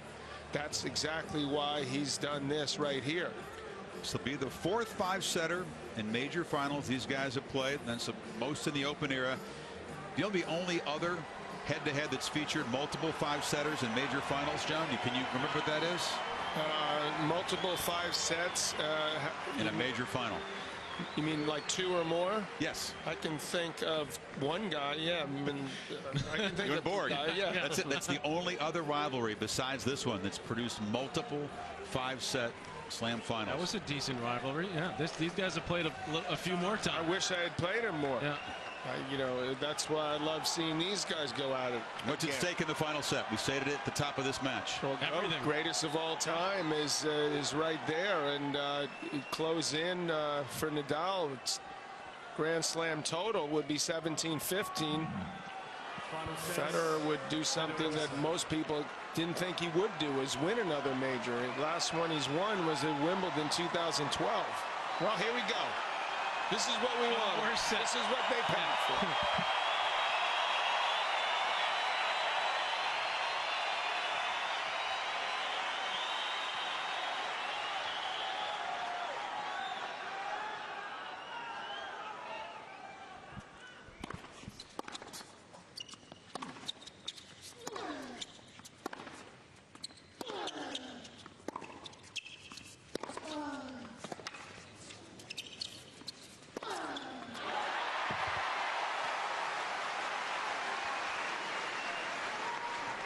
Love the team.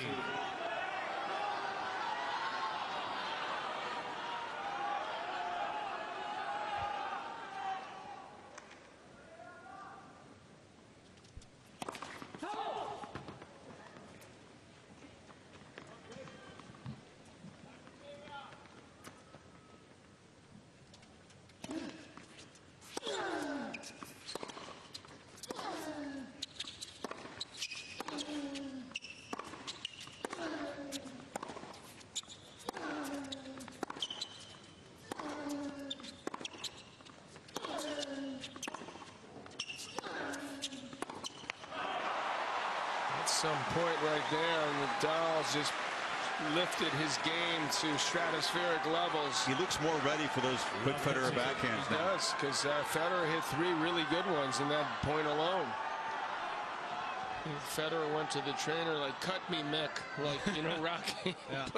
give me something. You get the feeling that Nadal's just locked in now. He's not going to miss. And Federer's going to have to do something extraordinary to win this set.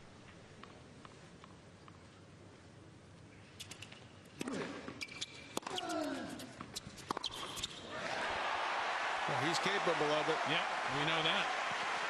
Those second serves are laid in there a little softer than 15 usual.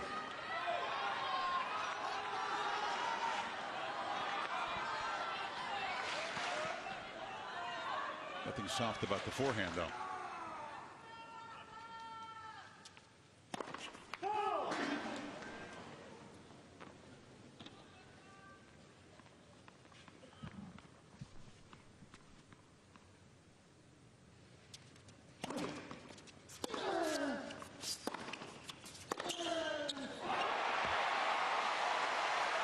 Nadal a very deep return position. And creates 2 quick break points. He knows he's got his legs under him, Chris. That's why he's doing that, because he's like, I'm not going to miss. I'm not going to take a chance on taking it early. I'm going to make the return, and then I'm going to go to work.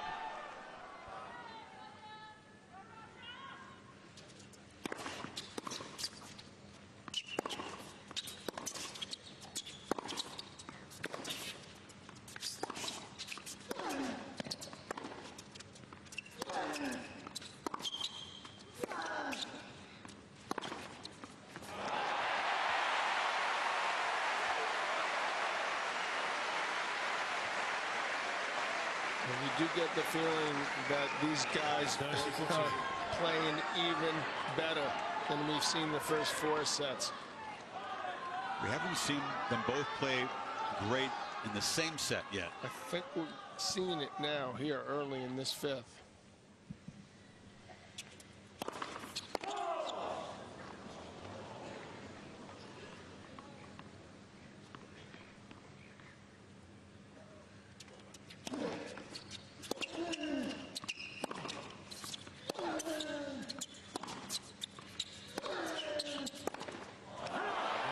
Again, Nadal drops back, uses the legs, produces the error, and breaks to open the final set. It's basically telling Federer that you're going to have to hit a lot of balls and hit winners to win this set. He's not going to give him anything. It's been tried and true strategy for Nadal over the years.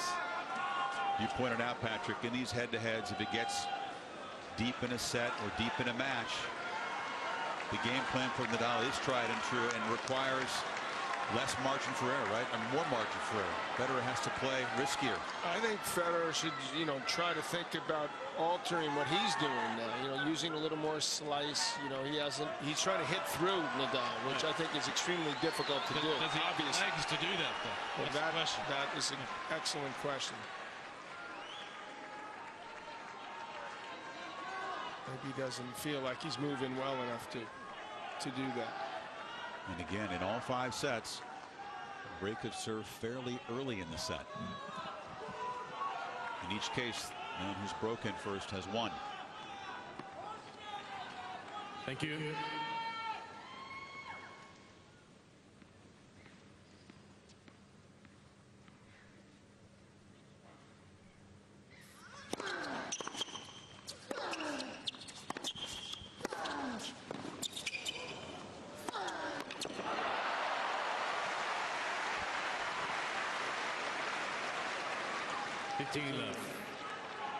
Guy seems to be, and I'm talking about Nadal here, hitting the ball harder than he has the entire match. I was thinking the same thing.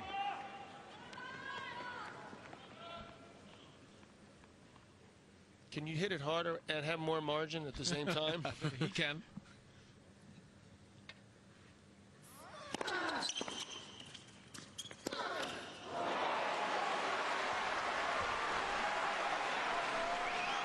First miss of the set. Rafa. Other points Federer won were on clean winners. That was an effective body serve that got exactly what he wanted there.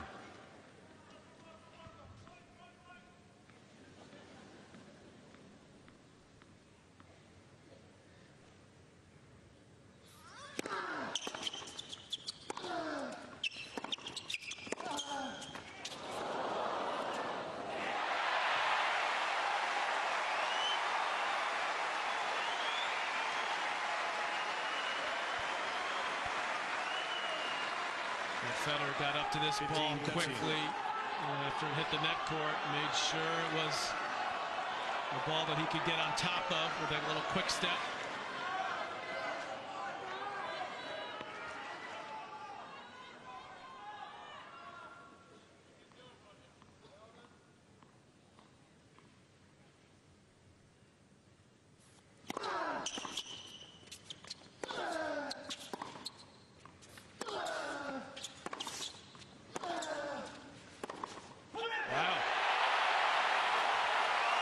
Great points for Federer. Nadal may remember that little forehand miss at 15 love in this game. Well, you remember Roger had that forehand early in the fourth that cost him and sealed the set. That could be exactly the same situation with Nadal. That was pretty much a gimme.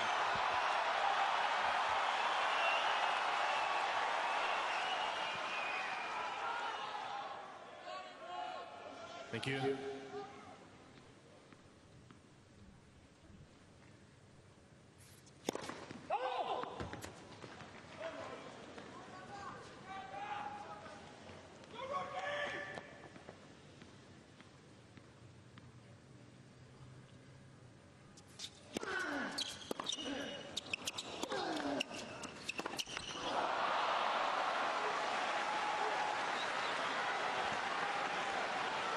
To 14.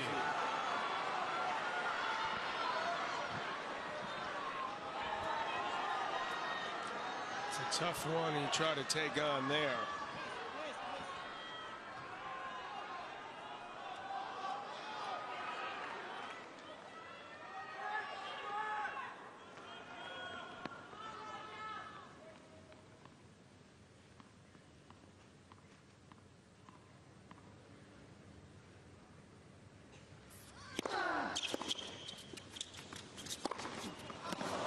Mistake that time.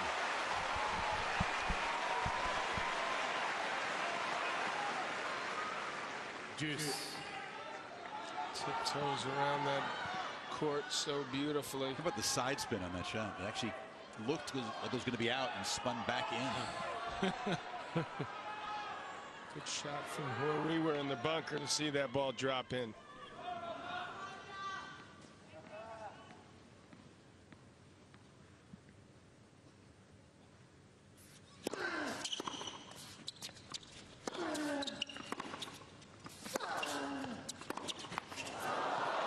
Goes over.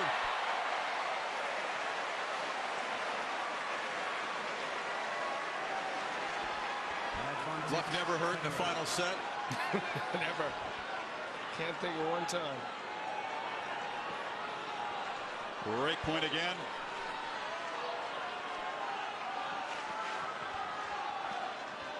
This crowd's going to go crazy if Roger wins this point. Ready for play. Thank you.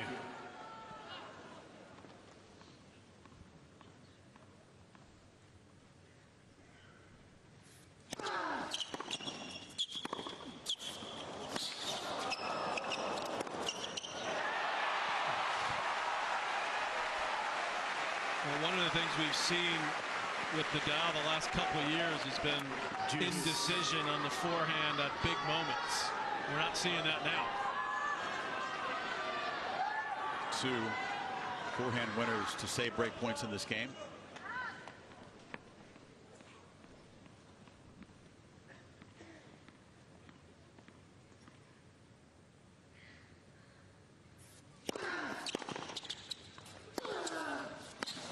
And another. Well, that's for sure.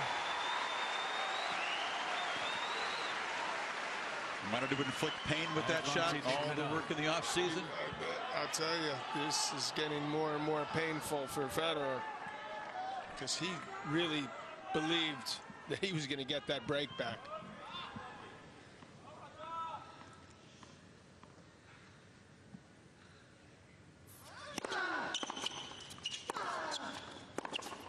That's wild. And Nadal's big weapon firing when he really needed it. Early mistake in the game. But as you said, Patrick, just steadied himself and hit some huge shots.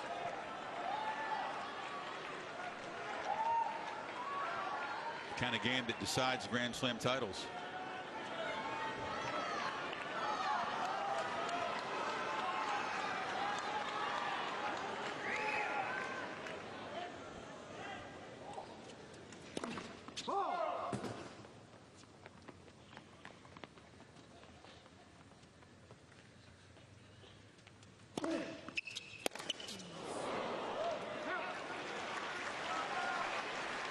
Katina.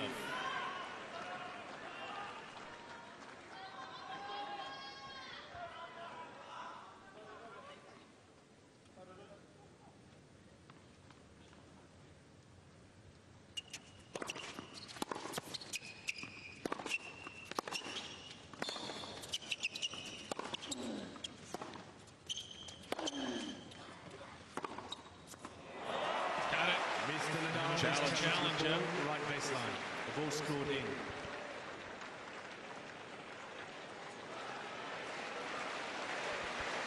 Early in the set, but he figures it's worth the challenge. But it dropped on the baseline. Going for the kill, trying to get the double break. 30 love. Mr. Nadal has 2 challenges remaining.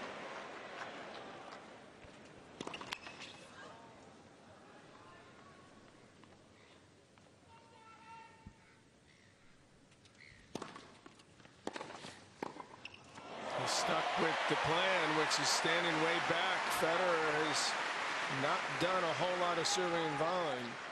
40 love. Certainly the court is open for him if he's able to execute a solid volley.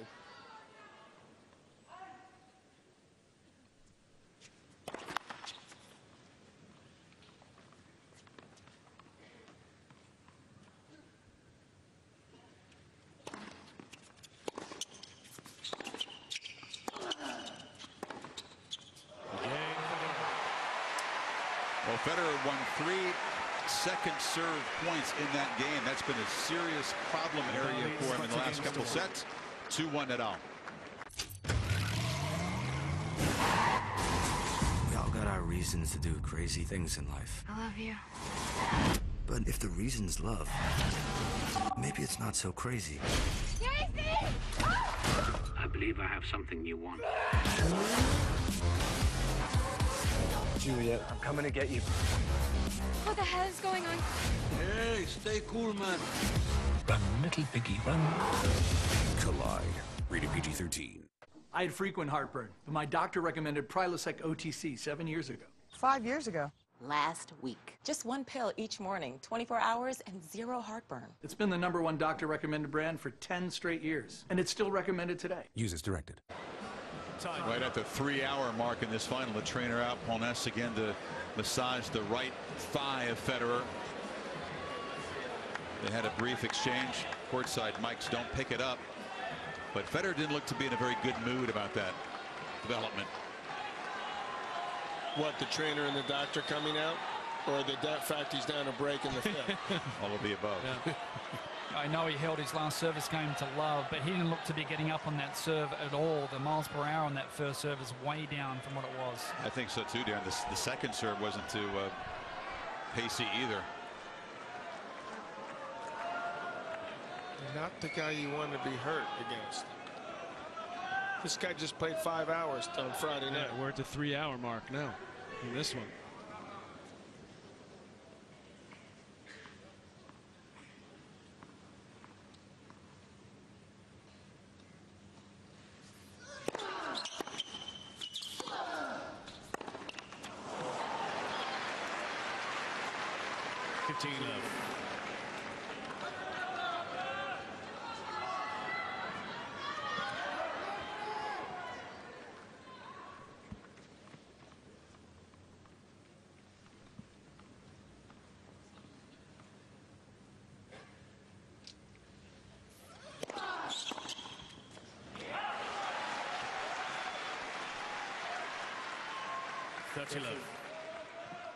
And while the MPH has gone down and the efficiency from Federer on his serve, it's gone up for Nadal. He's missed one first serve. That's the second so far in this set. It's early. The way he closed out Dimitrov. Yeah. He had 14 consecutive holds of serve to finish off Dimitrov, and his serving has got better and better the last set and a half. You had talked about, Patrick, that Federer had been, he was on the court saying, if I need, you know, if I don't play for 4 or 5 months. Right, if I can't walk for 5 months. Well, he better find that. Better find those. What that means, that. Yeah. Because he has to go there now.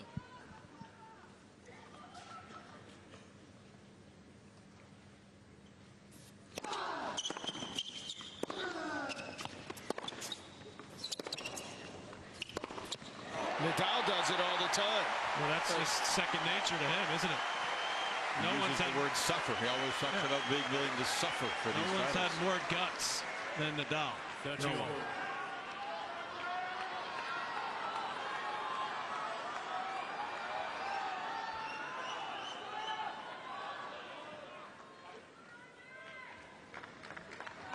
It's been easier for Roger.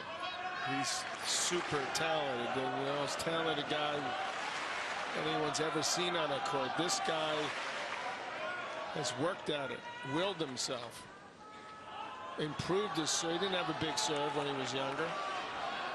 Didn't volley much.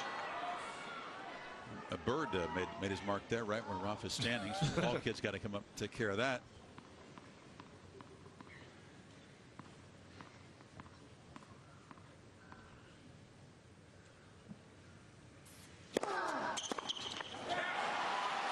That hurts there. Yeah, because that was a pretty slow first serve at 103, and Federer just let it get into his body. Didn't move much at all out of the way.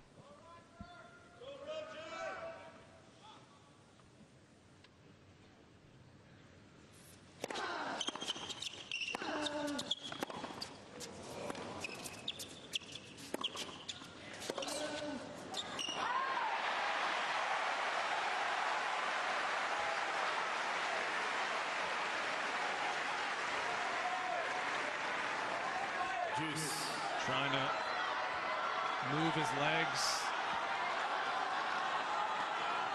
find a way to break back here.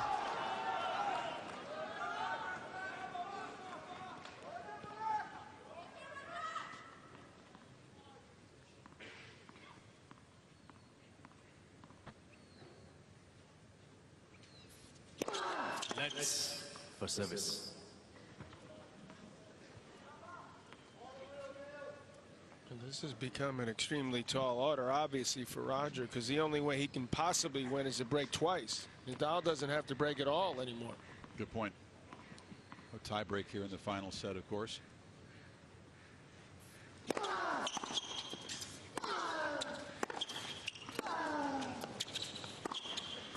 That was excellent footwork there from Federer. Well, if his movement is depleted by that right quad, he's showing plenty of guts right now. Yeah, he sure is, and he's moving really well. Advantage Federer. See, the quick steps allowed him again to get to that ball early so he could take it above waist level. Fourth break point chance in this set. Above waist and below shoulder. Yep.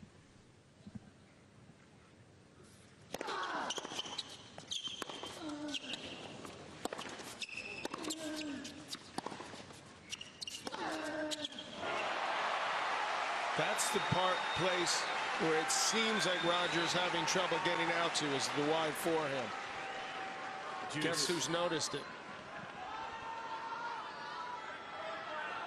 How well has Nadal played the break points in this final set? They've all been winners, haven't they? Yep.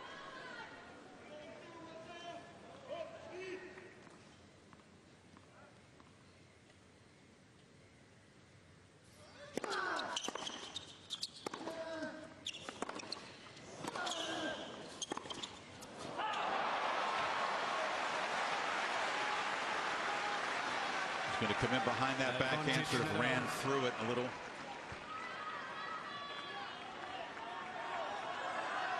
Tony's up every point now.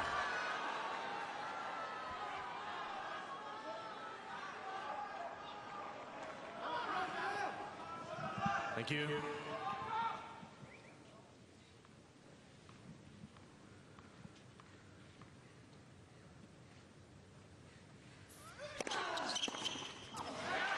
The jammer, and Nadal out of trouble again.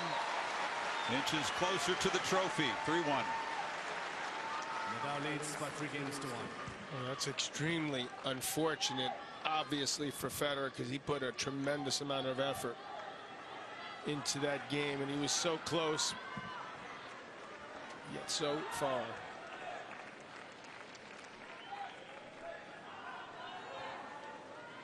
Both of Nadal's service games in this final set have taken 10 points to win.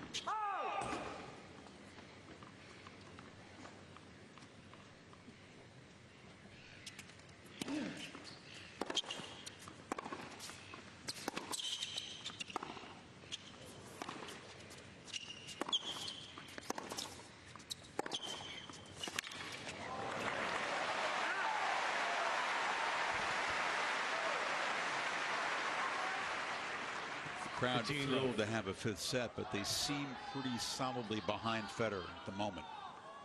Do you agree, Darren? That would be correct.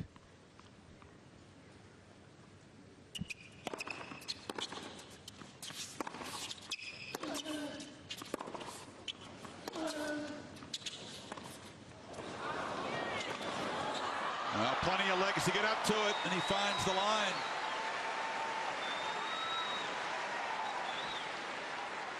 You have to marvel at this guy's recovery and fitness level. We've talked glowingly about his will, his desire, his effort, but it doesn't even look as if he played more than a couple sets on Friday.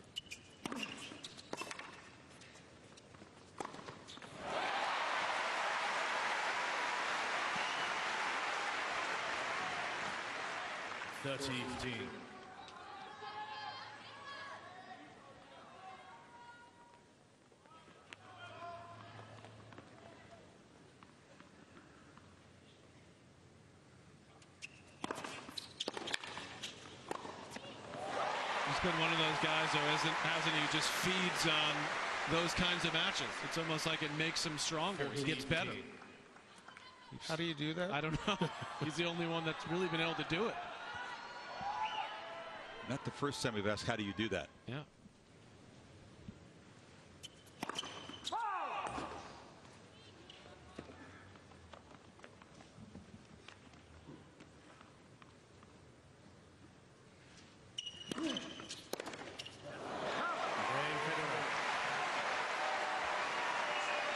continues to apply the scoreboard pressure on Nadal, who serves up 3-2. Something bad is coming, and your town is going to be a very different place when I step out on that field and I let it out to play. Staycation? No way. I need a real vacation. One measly week to bury my work phone in the sand while sipping some crazy concoction. Is that too much to ask? Hey, we hear you. That's why we created AARP Travel. You'll get inspired by all of the tips and tools you need to easily plan a simple getaway or even the trip of a lifetime. So pack your bags and bury your phone. If you don't think this is right for me when you think AARP, then you don't know ARP. Get to know us at aarp.org/possibilities. Time for Breakpoint, brought to you by Canada Dry Ginger Ale. Well, this was a break point, one of the break points for Federer early in this fifth set to try to get the break back. That was a tremendous return there from Federer. And look what Nadal does. Defends it right off the bounce and then gets control of the forehand. Then Federer let that one hang a little bit, that forehand. Nadal says, okay, I'll step up on the backhand. I mean, he couldn't have hit a better backhand return, that second break point that we saw there. You just got to hand it to this guy. How do you turn defense like that into offense that fast? We underestimate his ability to take those balls sort of right off the bounce. So we see Federer do it all the time, but he can do it too. Not just do it, but do it well.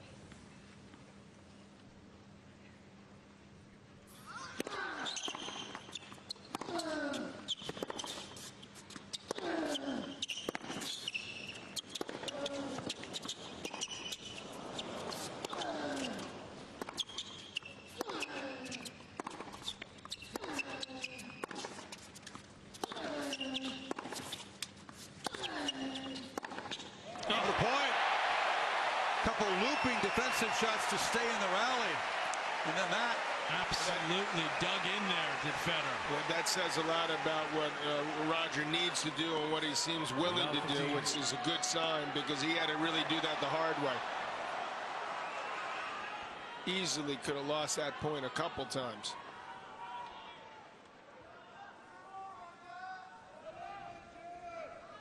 Thank you.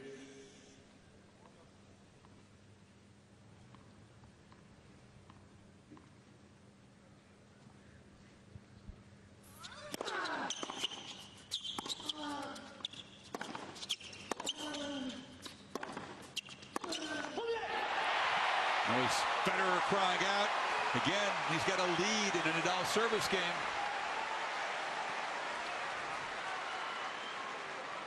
Love the team.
He's made a living off that serve against Roger.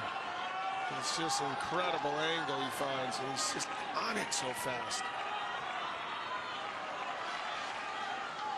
And he moves up to that short ball so quickly.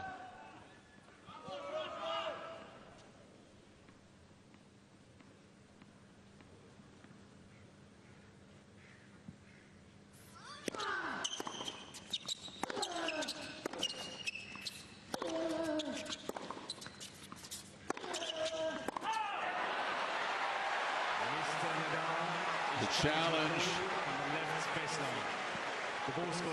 This one looked to be long to my eye. Look, he already had one, so that'll be a second one gone. And the forehand letting Rafa down at that point. That was the first shot that he backed off on, and really to me in this set. It gives Federer a break point. Can he grab this one? 0 for 4 so far in the fifth.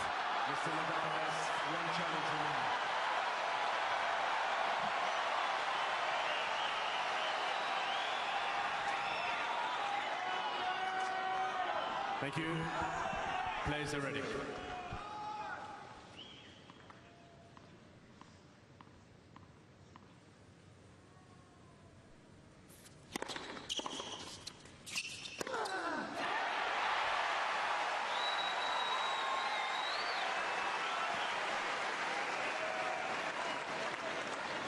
Juice.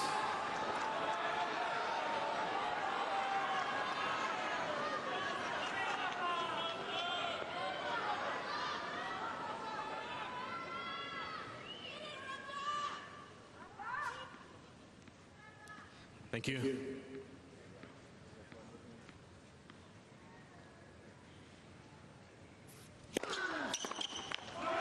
I'm not sure if you guys caught that, but Roger just muttering to the chair umpire about the time that he's taking in between points. Well, as Dimitriev's coach, Danny Valverde, was able to get a time violation called in the last match. Nadal has not been hit with one tonight.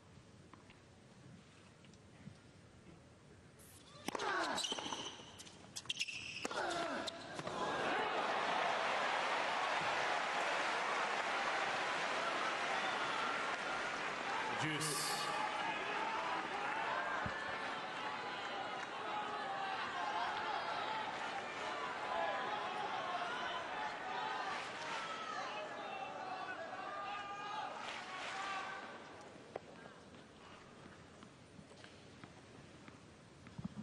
Too late to call it now, though.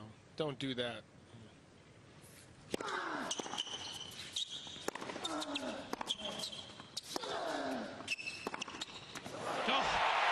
Let him win that one. What a shot. Big Federer fist pump to his group, which is just off his left shoulder. Another break opportunity.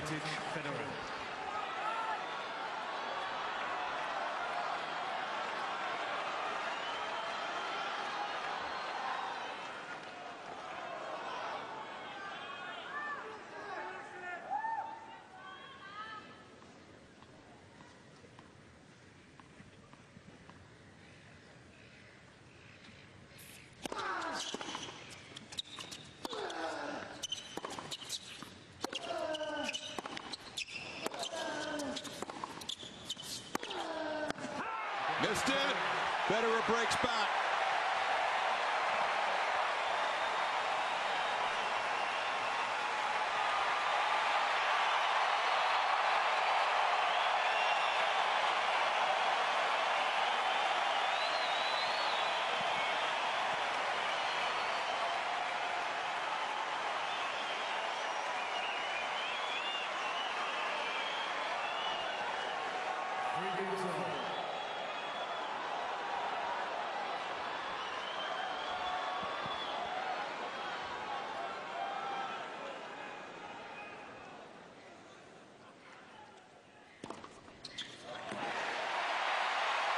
He's only down to one challenge, so he's got to really think about it now, Nadal. Do you get another one at 6-all? You do. Yeah. You do. Not that I'm thinking ahead or anything. We could be here for a while.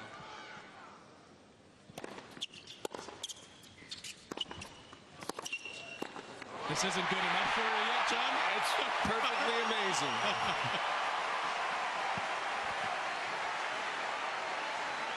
You ask Chris when are these two guys are going to start playing their best together. Well, we're seeing a lot of that right now in this fifth.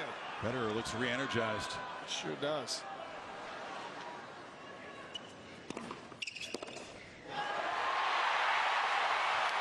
Rafa a little deflated at the moment.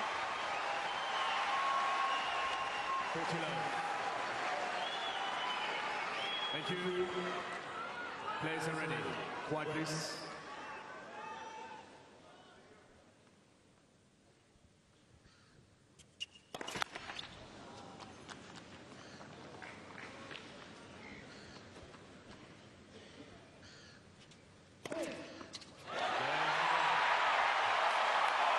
And Federer in front 4-3. Even Rod Laver's going to get up on his feet. Heineken tastes perfect every single time, and that doesn't happen by accident. It takes 15 years to become a Heineken brewmaster, almost as long as it took me to master this look. She came to meet a man. She found a angel. What's his name now? Still practicing. It takes 15 years to become a Heineken brewmaster. There's more behind the star.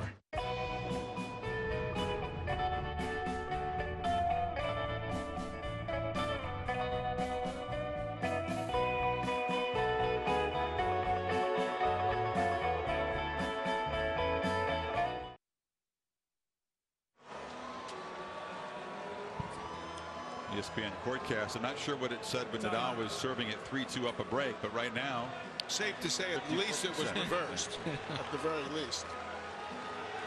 It's a lot for Rafa to shake off. His fans do not want to recall the 2012 final when in the fifth set against Djokovic he was up a break and let it slip away. That was 4-2 in that match. In this case, 3-2. 61-43. It's going up as we speak. Got to recover right now if you're Rafa. You got to give on serve. 4% to still on serve here. Thank you. No breaks in the fifth. I mean, no tie breaks. Players are ready. Thank you.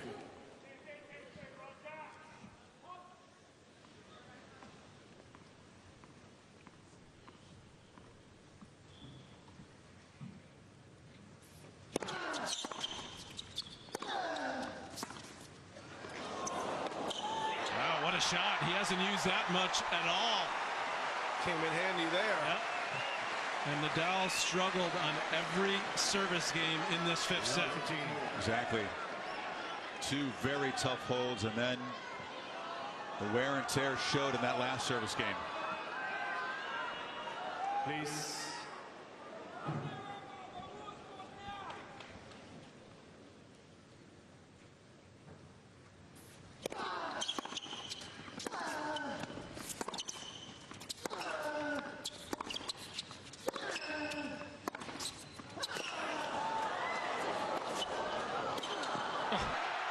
Federer is flying around the court again now. Superman is back.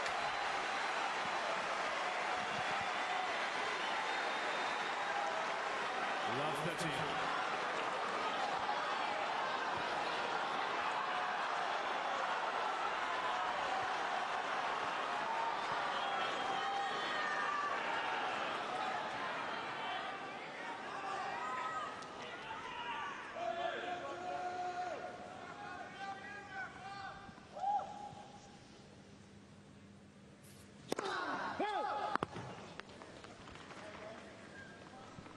Look for a forehand here for Federer. Look for it.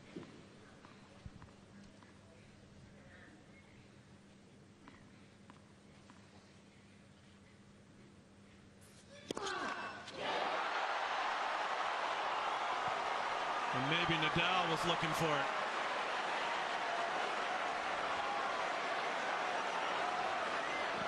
Love the team.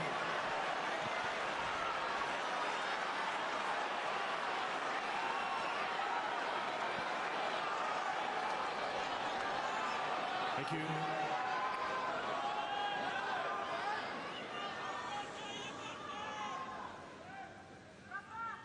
Thank you.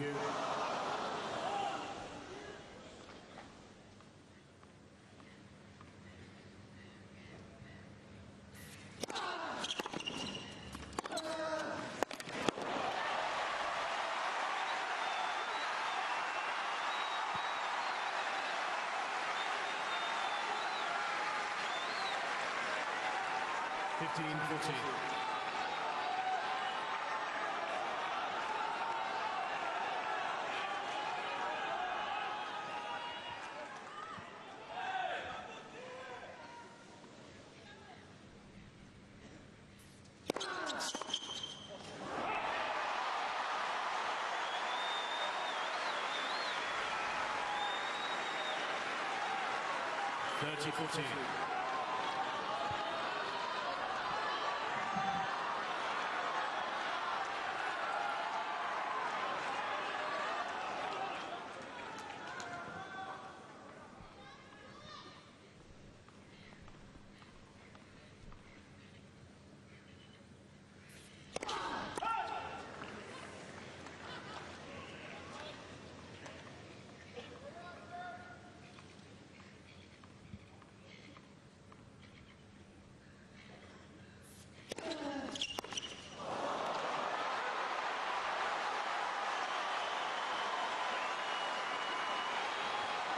That may have been the first time, Chris, where he was really thinking about winning the 18th. And it got to him a little bit.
Oh, you gotta love this.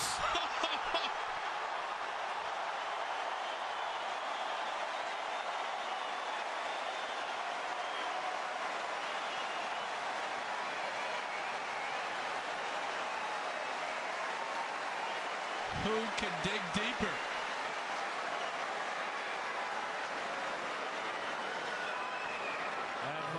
The match's longest rally has gotten Federer another great chance to serve for the championship. Thank you.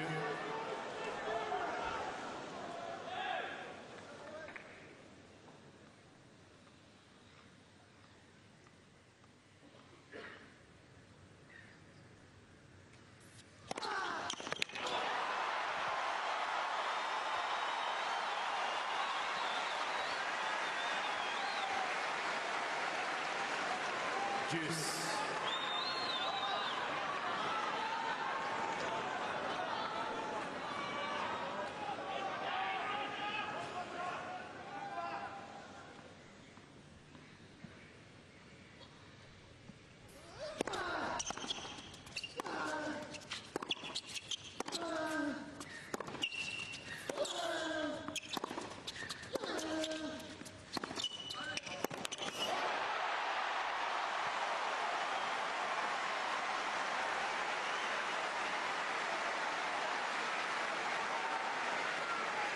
Advantage Federer.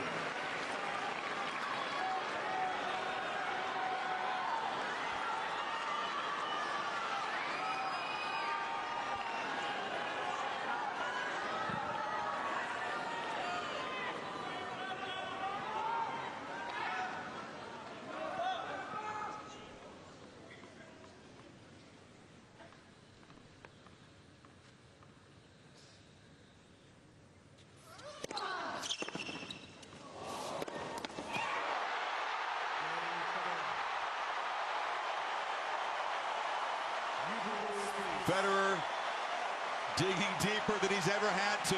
Yep. And now within one hold of serve of his 5th Australian Open, his 18th major title, perhaps cementing his status as the greatest of all time. It would be his first defeat of Nadal in a major final in a decade. 5 of the last 6 games since Nadal led 2-love. So this is a pretty big game here, Chris, is what you're saying. His biggest ever. Yeah. And he has new balls. Nice bonus.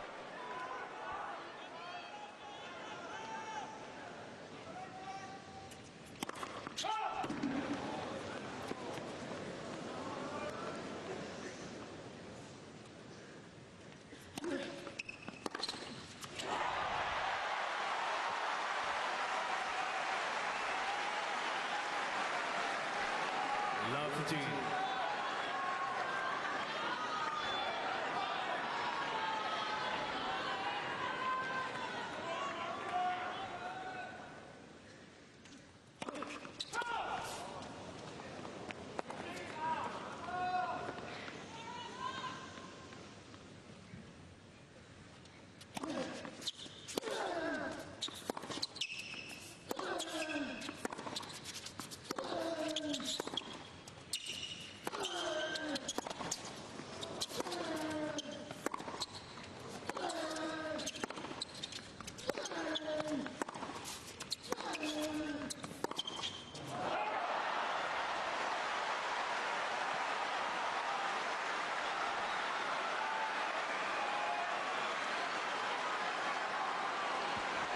Love 13. We didn't think he was going to go down easy, did we? No. Thank you.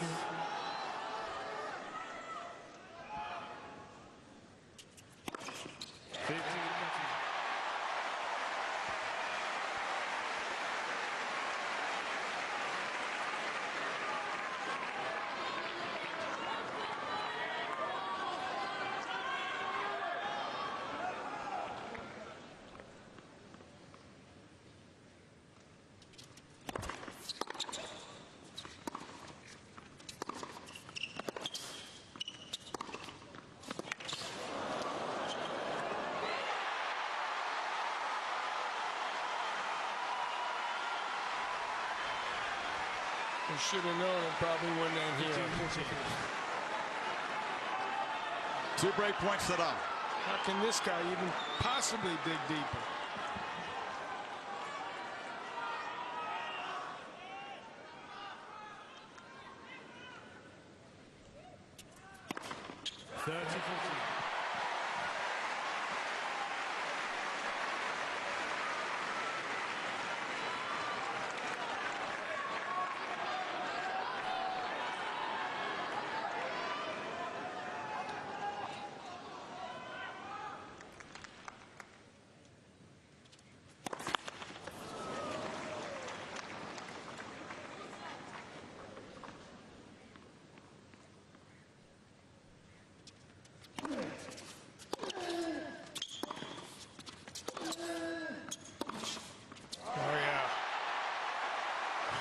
We are all really fortunate to be seeing this right now. You can tell grandkids about this one. Juice.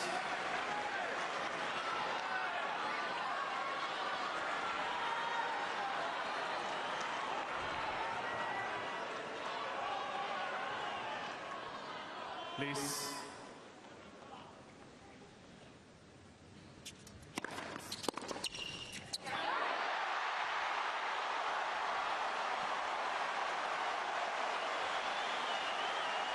Championship point.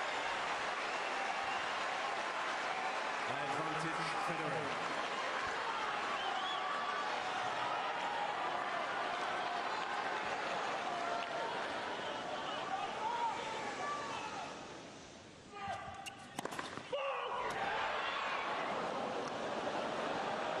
Thank you.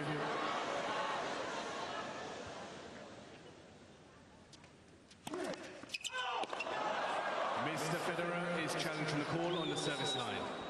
The ball scored out. This has a chance to be good. It dipped down.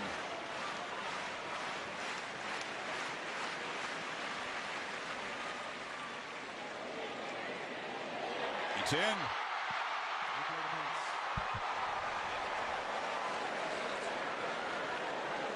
Advantage Federer.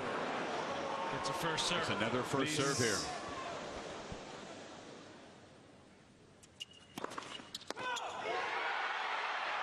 Mr. Federer is challenging the call on the service line. The ball scored out. Well, if the call was correct, it could be championship, because Nadal did not have a play on it. It might have been influenced by the call, but it missed. Second service.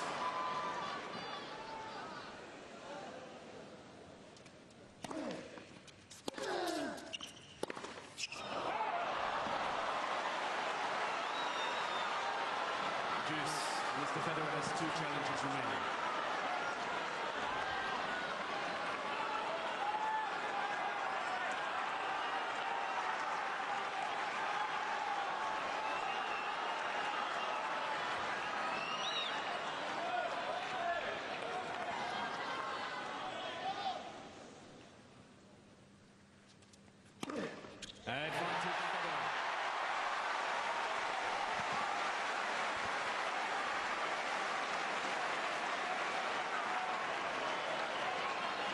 Second championship point.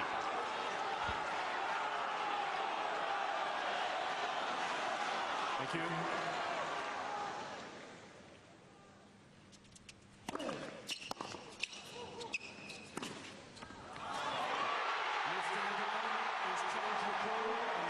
It's a challenge from Nadal. It was called good.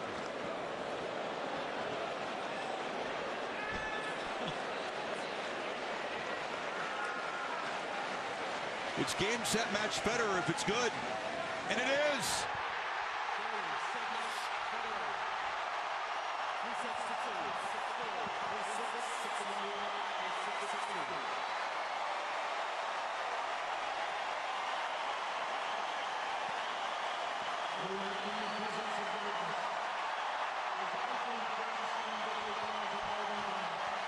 The remarkable Roger Federer. A victory has never been sweeter than this one, right here, right now. Because it's over Rafa. He told us that before the final. This would be his biggest win.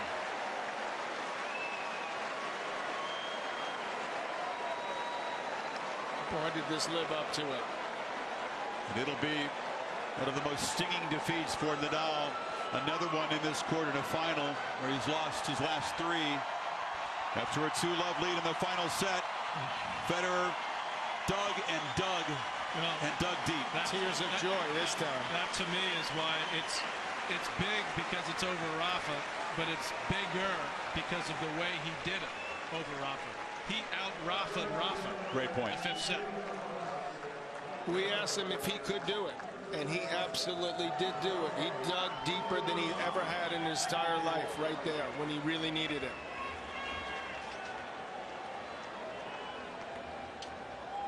A weird ending. And a very weird ending with the challenge having to confirm it. And he didn't like the challenge when it first started, right? Well, it was Nadal who challenged the call. It was kind of a pause, and nobody knew what the call was. And that serve caught the line. And that man is 35 years old, but he looks like a 5-year-old. Well, you said it. Lived up to it and then some. The dream final, the impossible dream final. And then you felt almost greedy for hoping that it would go 5 sets.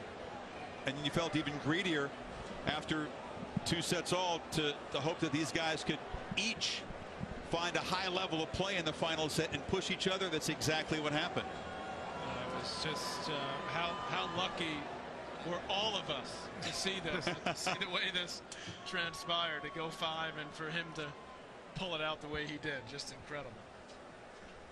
You like to hype things, and we talked about it was going to be who's going to be the greatest player, whoever wins it, and it really is true. Like everything we talked about was true, and everything that we hoped that it would be, it was. And the way that Roger was able to dig deeper than he ever had. I mean, and then he's down in the 5th set.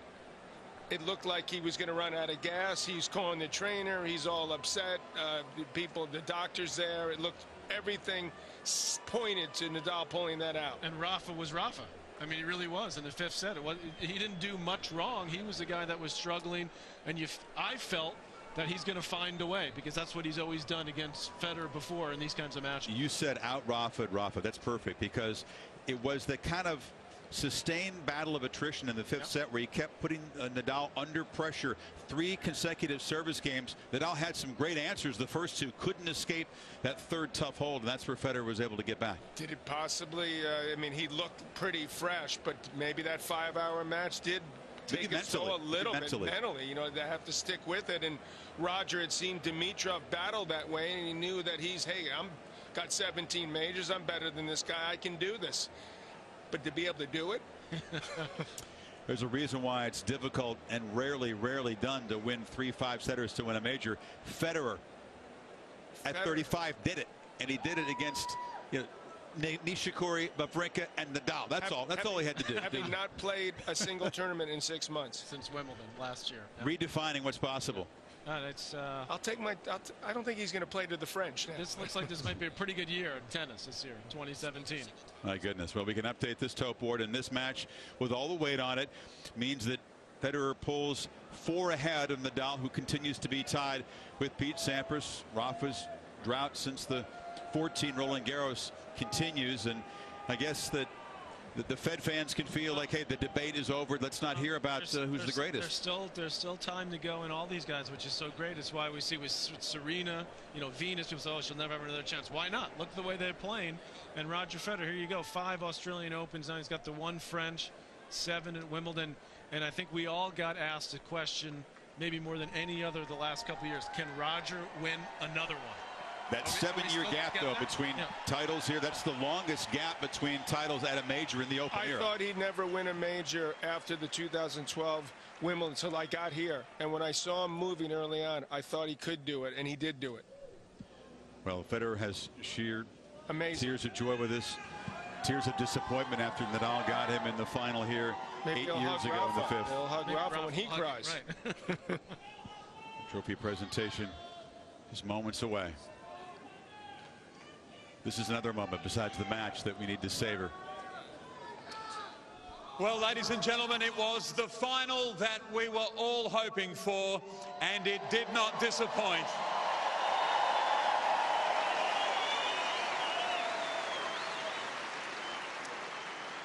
To the thousands of people watching here at Melbourne Park and the millions more watching throughout Australia and around the world, what more can we say other than thank you, Roger and Rafa?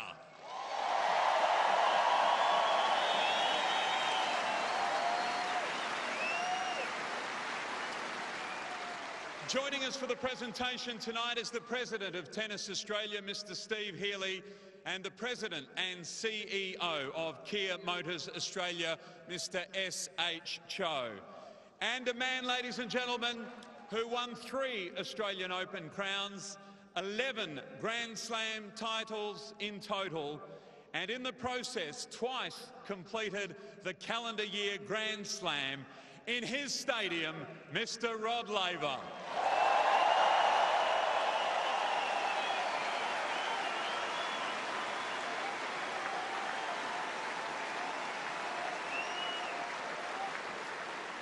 Welcome, Rod.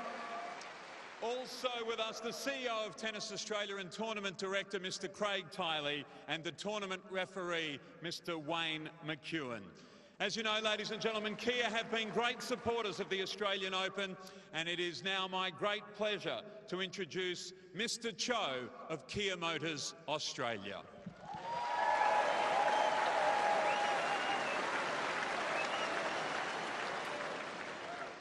Gentlemen, congratulations on such a great display of tennis tonight.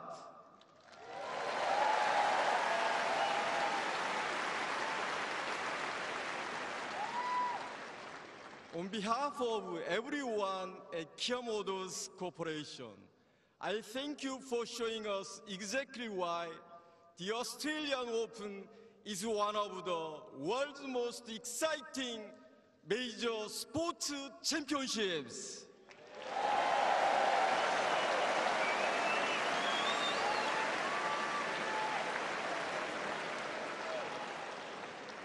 Unfortunately, only one winner can be crowned tonight.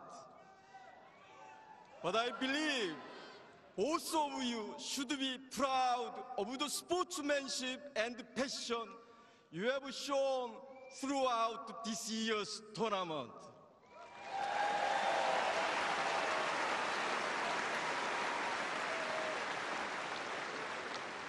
I also thank everyone at Tennis Australia, tournament staff and volunteers for their hard work in making this year's event such a huge success.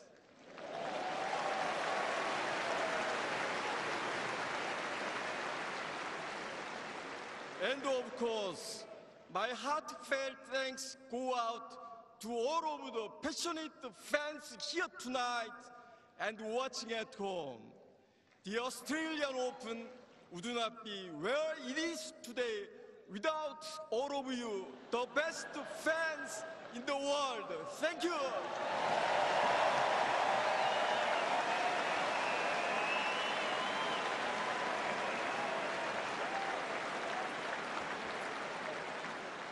Thank you very much, Mr. Cho. Ladies and gentlemen, please now welcome to the microphone the President of Tennis Australia, Mr. Steve Healy.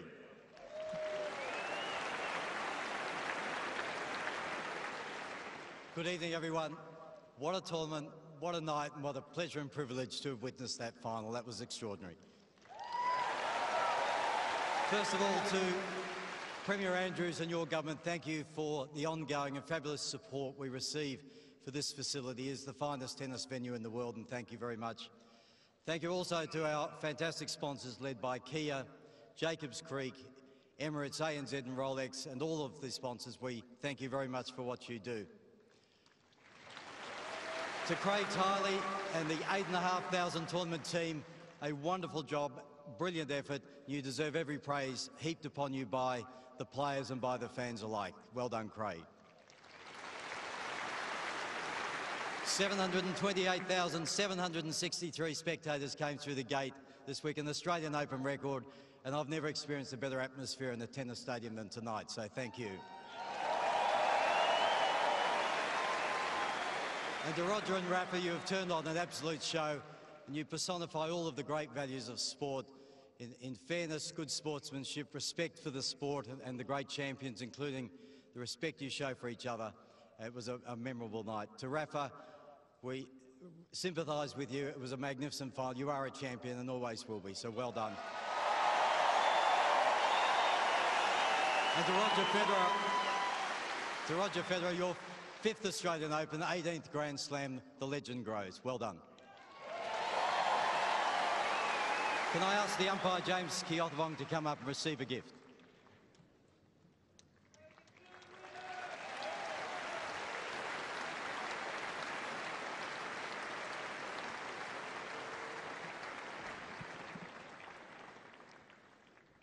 Thank you, James. Congratulations, and thank you also, Steve. So now, ladies and gentlemen, it gives me great pleasure to ask Mr. Cho to come forward again and present the cheque, and to Mr. Rod Laver to present the trophy to our runner-up. An icon of the sport who once again has wowed us over the past fortnight with his unrivaled athleticism, his passion and his skill.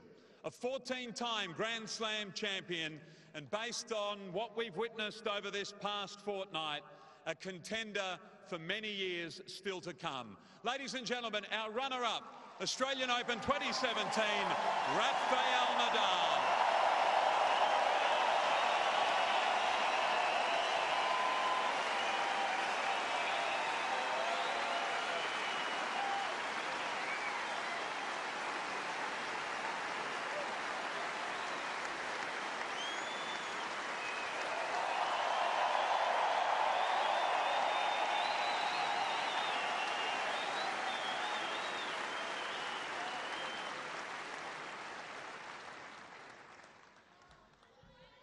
Well, good evening, everybody.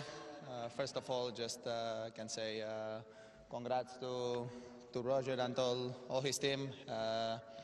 Just amazing the way that he's playing after such a long time without being on the tour. No? So that's just very difficult to make that happen. So for sure, you have been working a lot to make that happen. So well done, congrats. Feel very happy for you.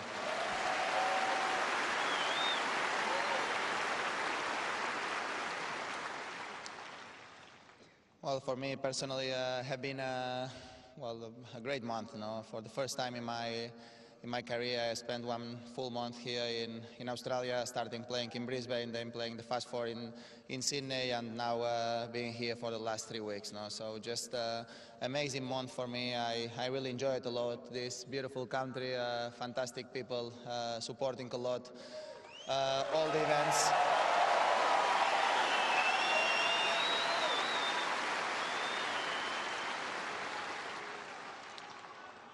Supporting a lot, all the events in every event that I played. The atmosphere have been unforgettable, and especially here in Melbourne, always going to be in my heart. No? It's a great 2 weeks for me. I had some hard time too without having the chance to compete at full conditions. Some injuries. Well, it's not new that for me, but but it's still always tough when it happens. No? So I worked very hard to be where I am today. I fight it a lot during the both weeks. Today, I think was a great match. Probably Roger deserved a little bit more than me. So I just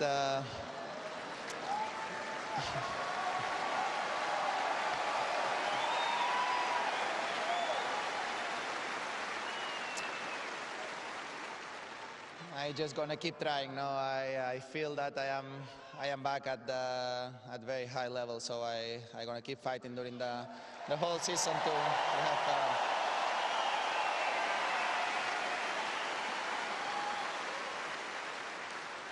to have a great season, and for sure to come back here for so many years and keep trying to have this trophy with me. That is the 3rd time that I have this. This is beautiful, but but it's still much better, the trophy. So I'm gonna keep trying hard to have the trophy again with me in the future. Just can say thank you very much, all my team. You know, we have been working hard during a lot of months to be where we are. So just thank you for all the support, family, people, everybody who made possible that I am here again. So for sure, all the sponsors who made possible this amazing event. No? One of the best the best events of the world of sport, without a doubt. So many thanks to all the sponsors, and especially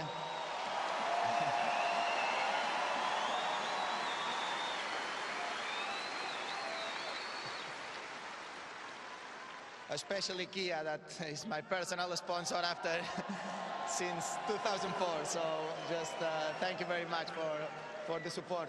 And last thing, just many thanks to all the people who make possible the event, all the organization, President Craig Tidley, who is one amazing tournament director, everybody who made possible this, probably the best organized event of the world for the players. No? So just many thanks to all Tennis Australia for a huge support to the players, and I think to the fans too. No? So just I let Roger give the trophy, and see you next year. Thank you very much, everybody. Thank you.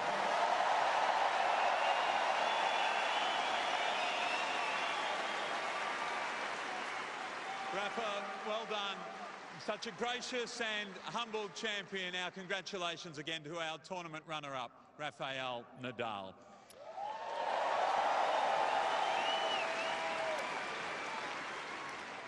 So, ladies and gentlemen, to our Australian Open champion for 2017.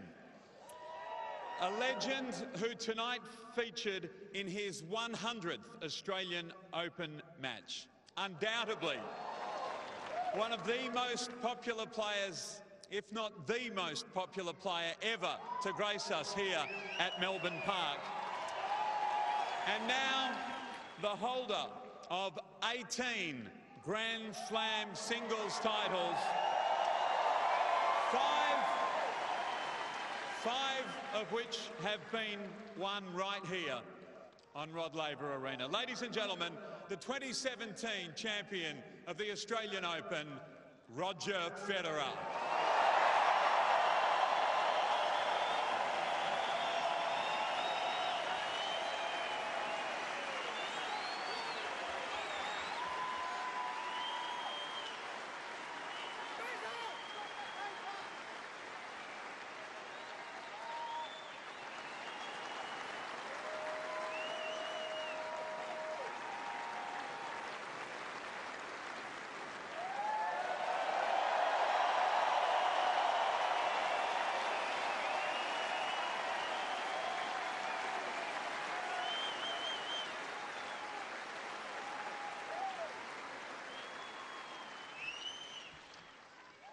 Thank you, guys.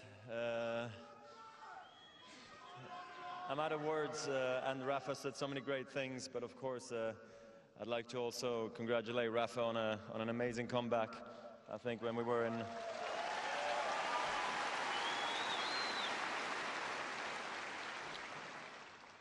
I don't think we both, either one of us, believed that we were going to be in the finals of Australia when we saw each other at your academy, you know, sort of 4 or 5 months ago. And here we stand in the finals. You know, I'm happy for you. I would have been happy to lose too, to be honest. The comeback was perfect as it was, so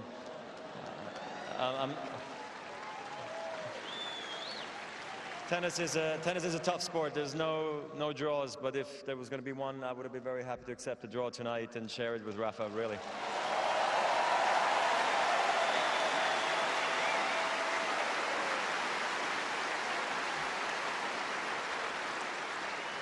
I know everybody says they work very hard. I did the same. I try really not to shout about it because we got some serious legends and toughest guys in the game, like in Rafa, here tonight. So, but I'd just like to thank my team because it's been a different last 6 months. Let's be honest. I wasn't sure if I was going to make it here, but here I am, and we made it. So I'd just like to thank you guys. Thank you.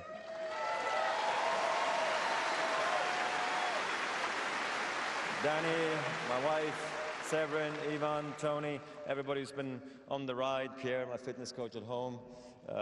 It's been amazing, so thanks for that. And of course, there's also Rafa's team. You guys worked so hard over the years and deserve everything but more, so I wish you continued success this year and for hopefully many more years to come. You know, stay on the tour, keep playing, Rafa, please.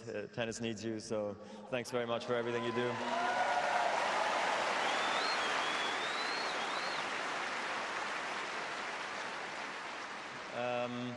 Then I'd like, of course, to thank all the sponsors. You know, this building is amazing. Thanks, Rocket, for being here tonight. Again, with your presence, it's always wonderful to have you here. It means so much more to both of us.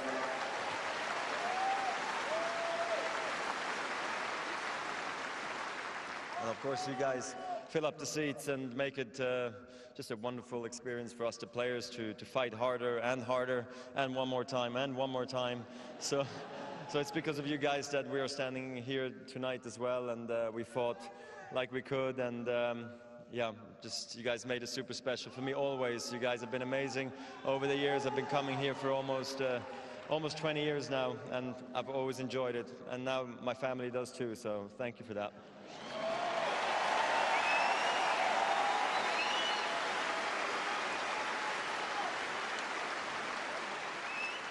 Yeah, and I hope I didn't forget anything, but just thanks again for everything to everybody. And of course, I hope to see you next year. If not, you know, this was a wonderful run here, and I can't be more happy to have won tonight. Thank you very much, guys.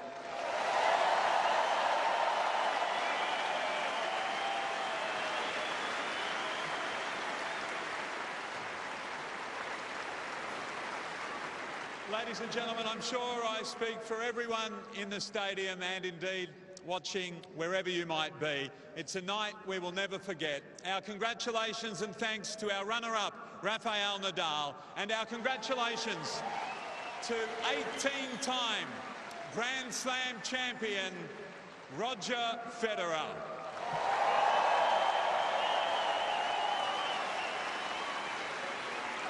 Ladies and gentlemen, that does conclude our official presentation. There will be, as is customary, a photo opportunity, and then, of course, Roger will complete a lap of honour with the Norman Brooks Challenge Cup. Thank you very much, ladies and gentlemen, for being here, and congratulations again to Rafa and Roger.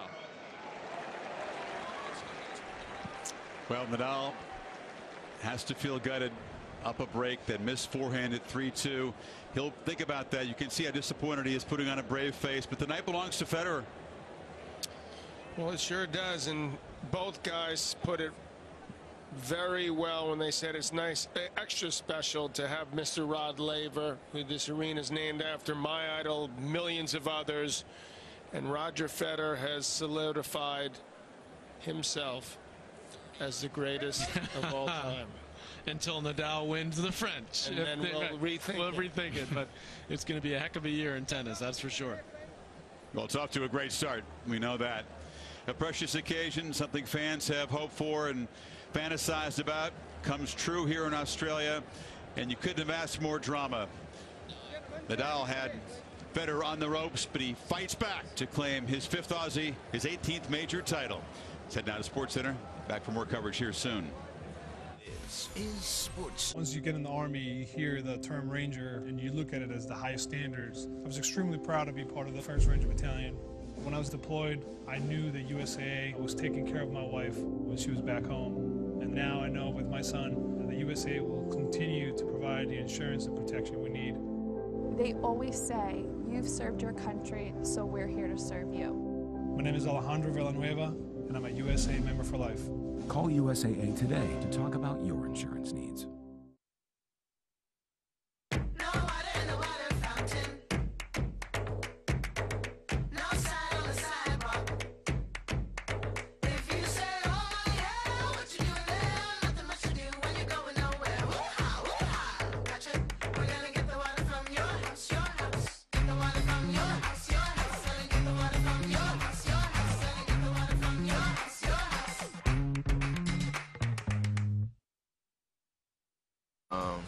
And thankfully tonight it did. I knew he went behind the back. He had class.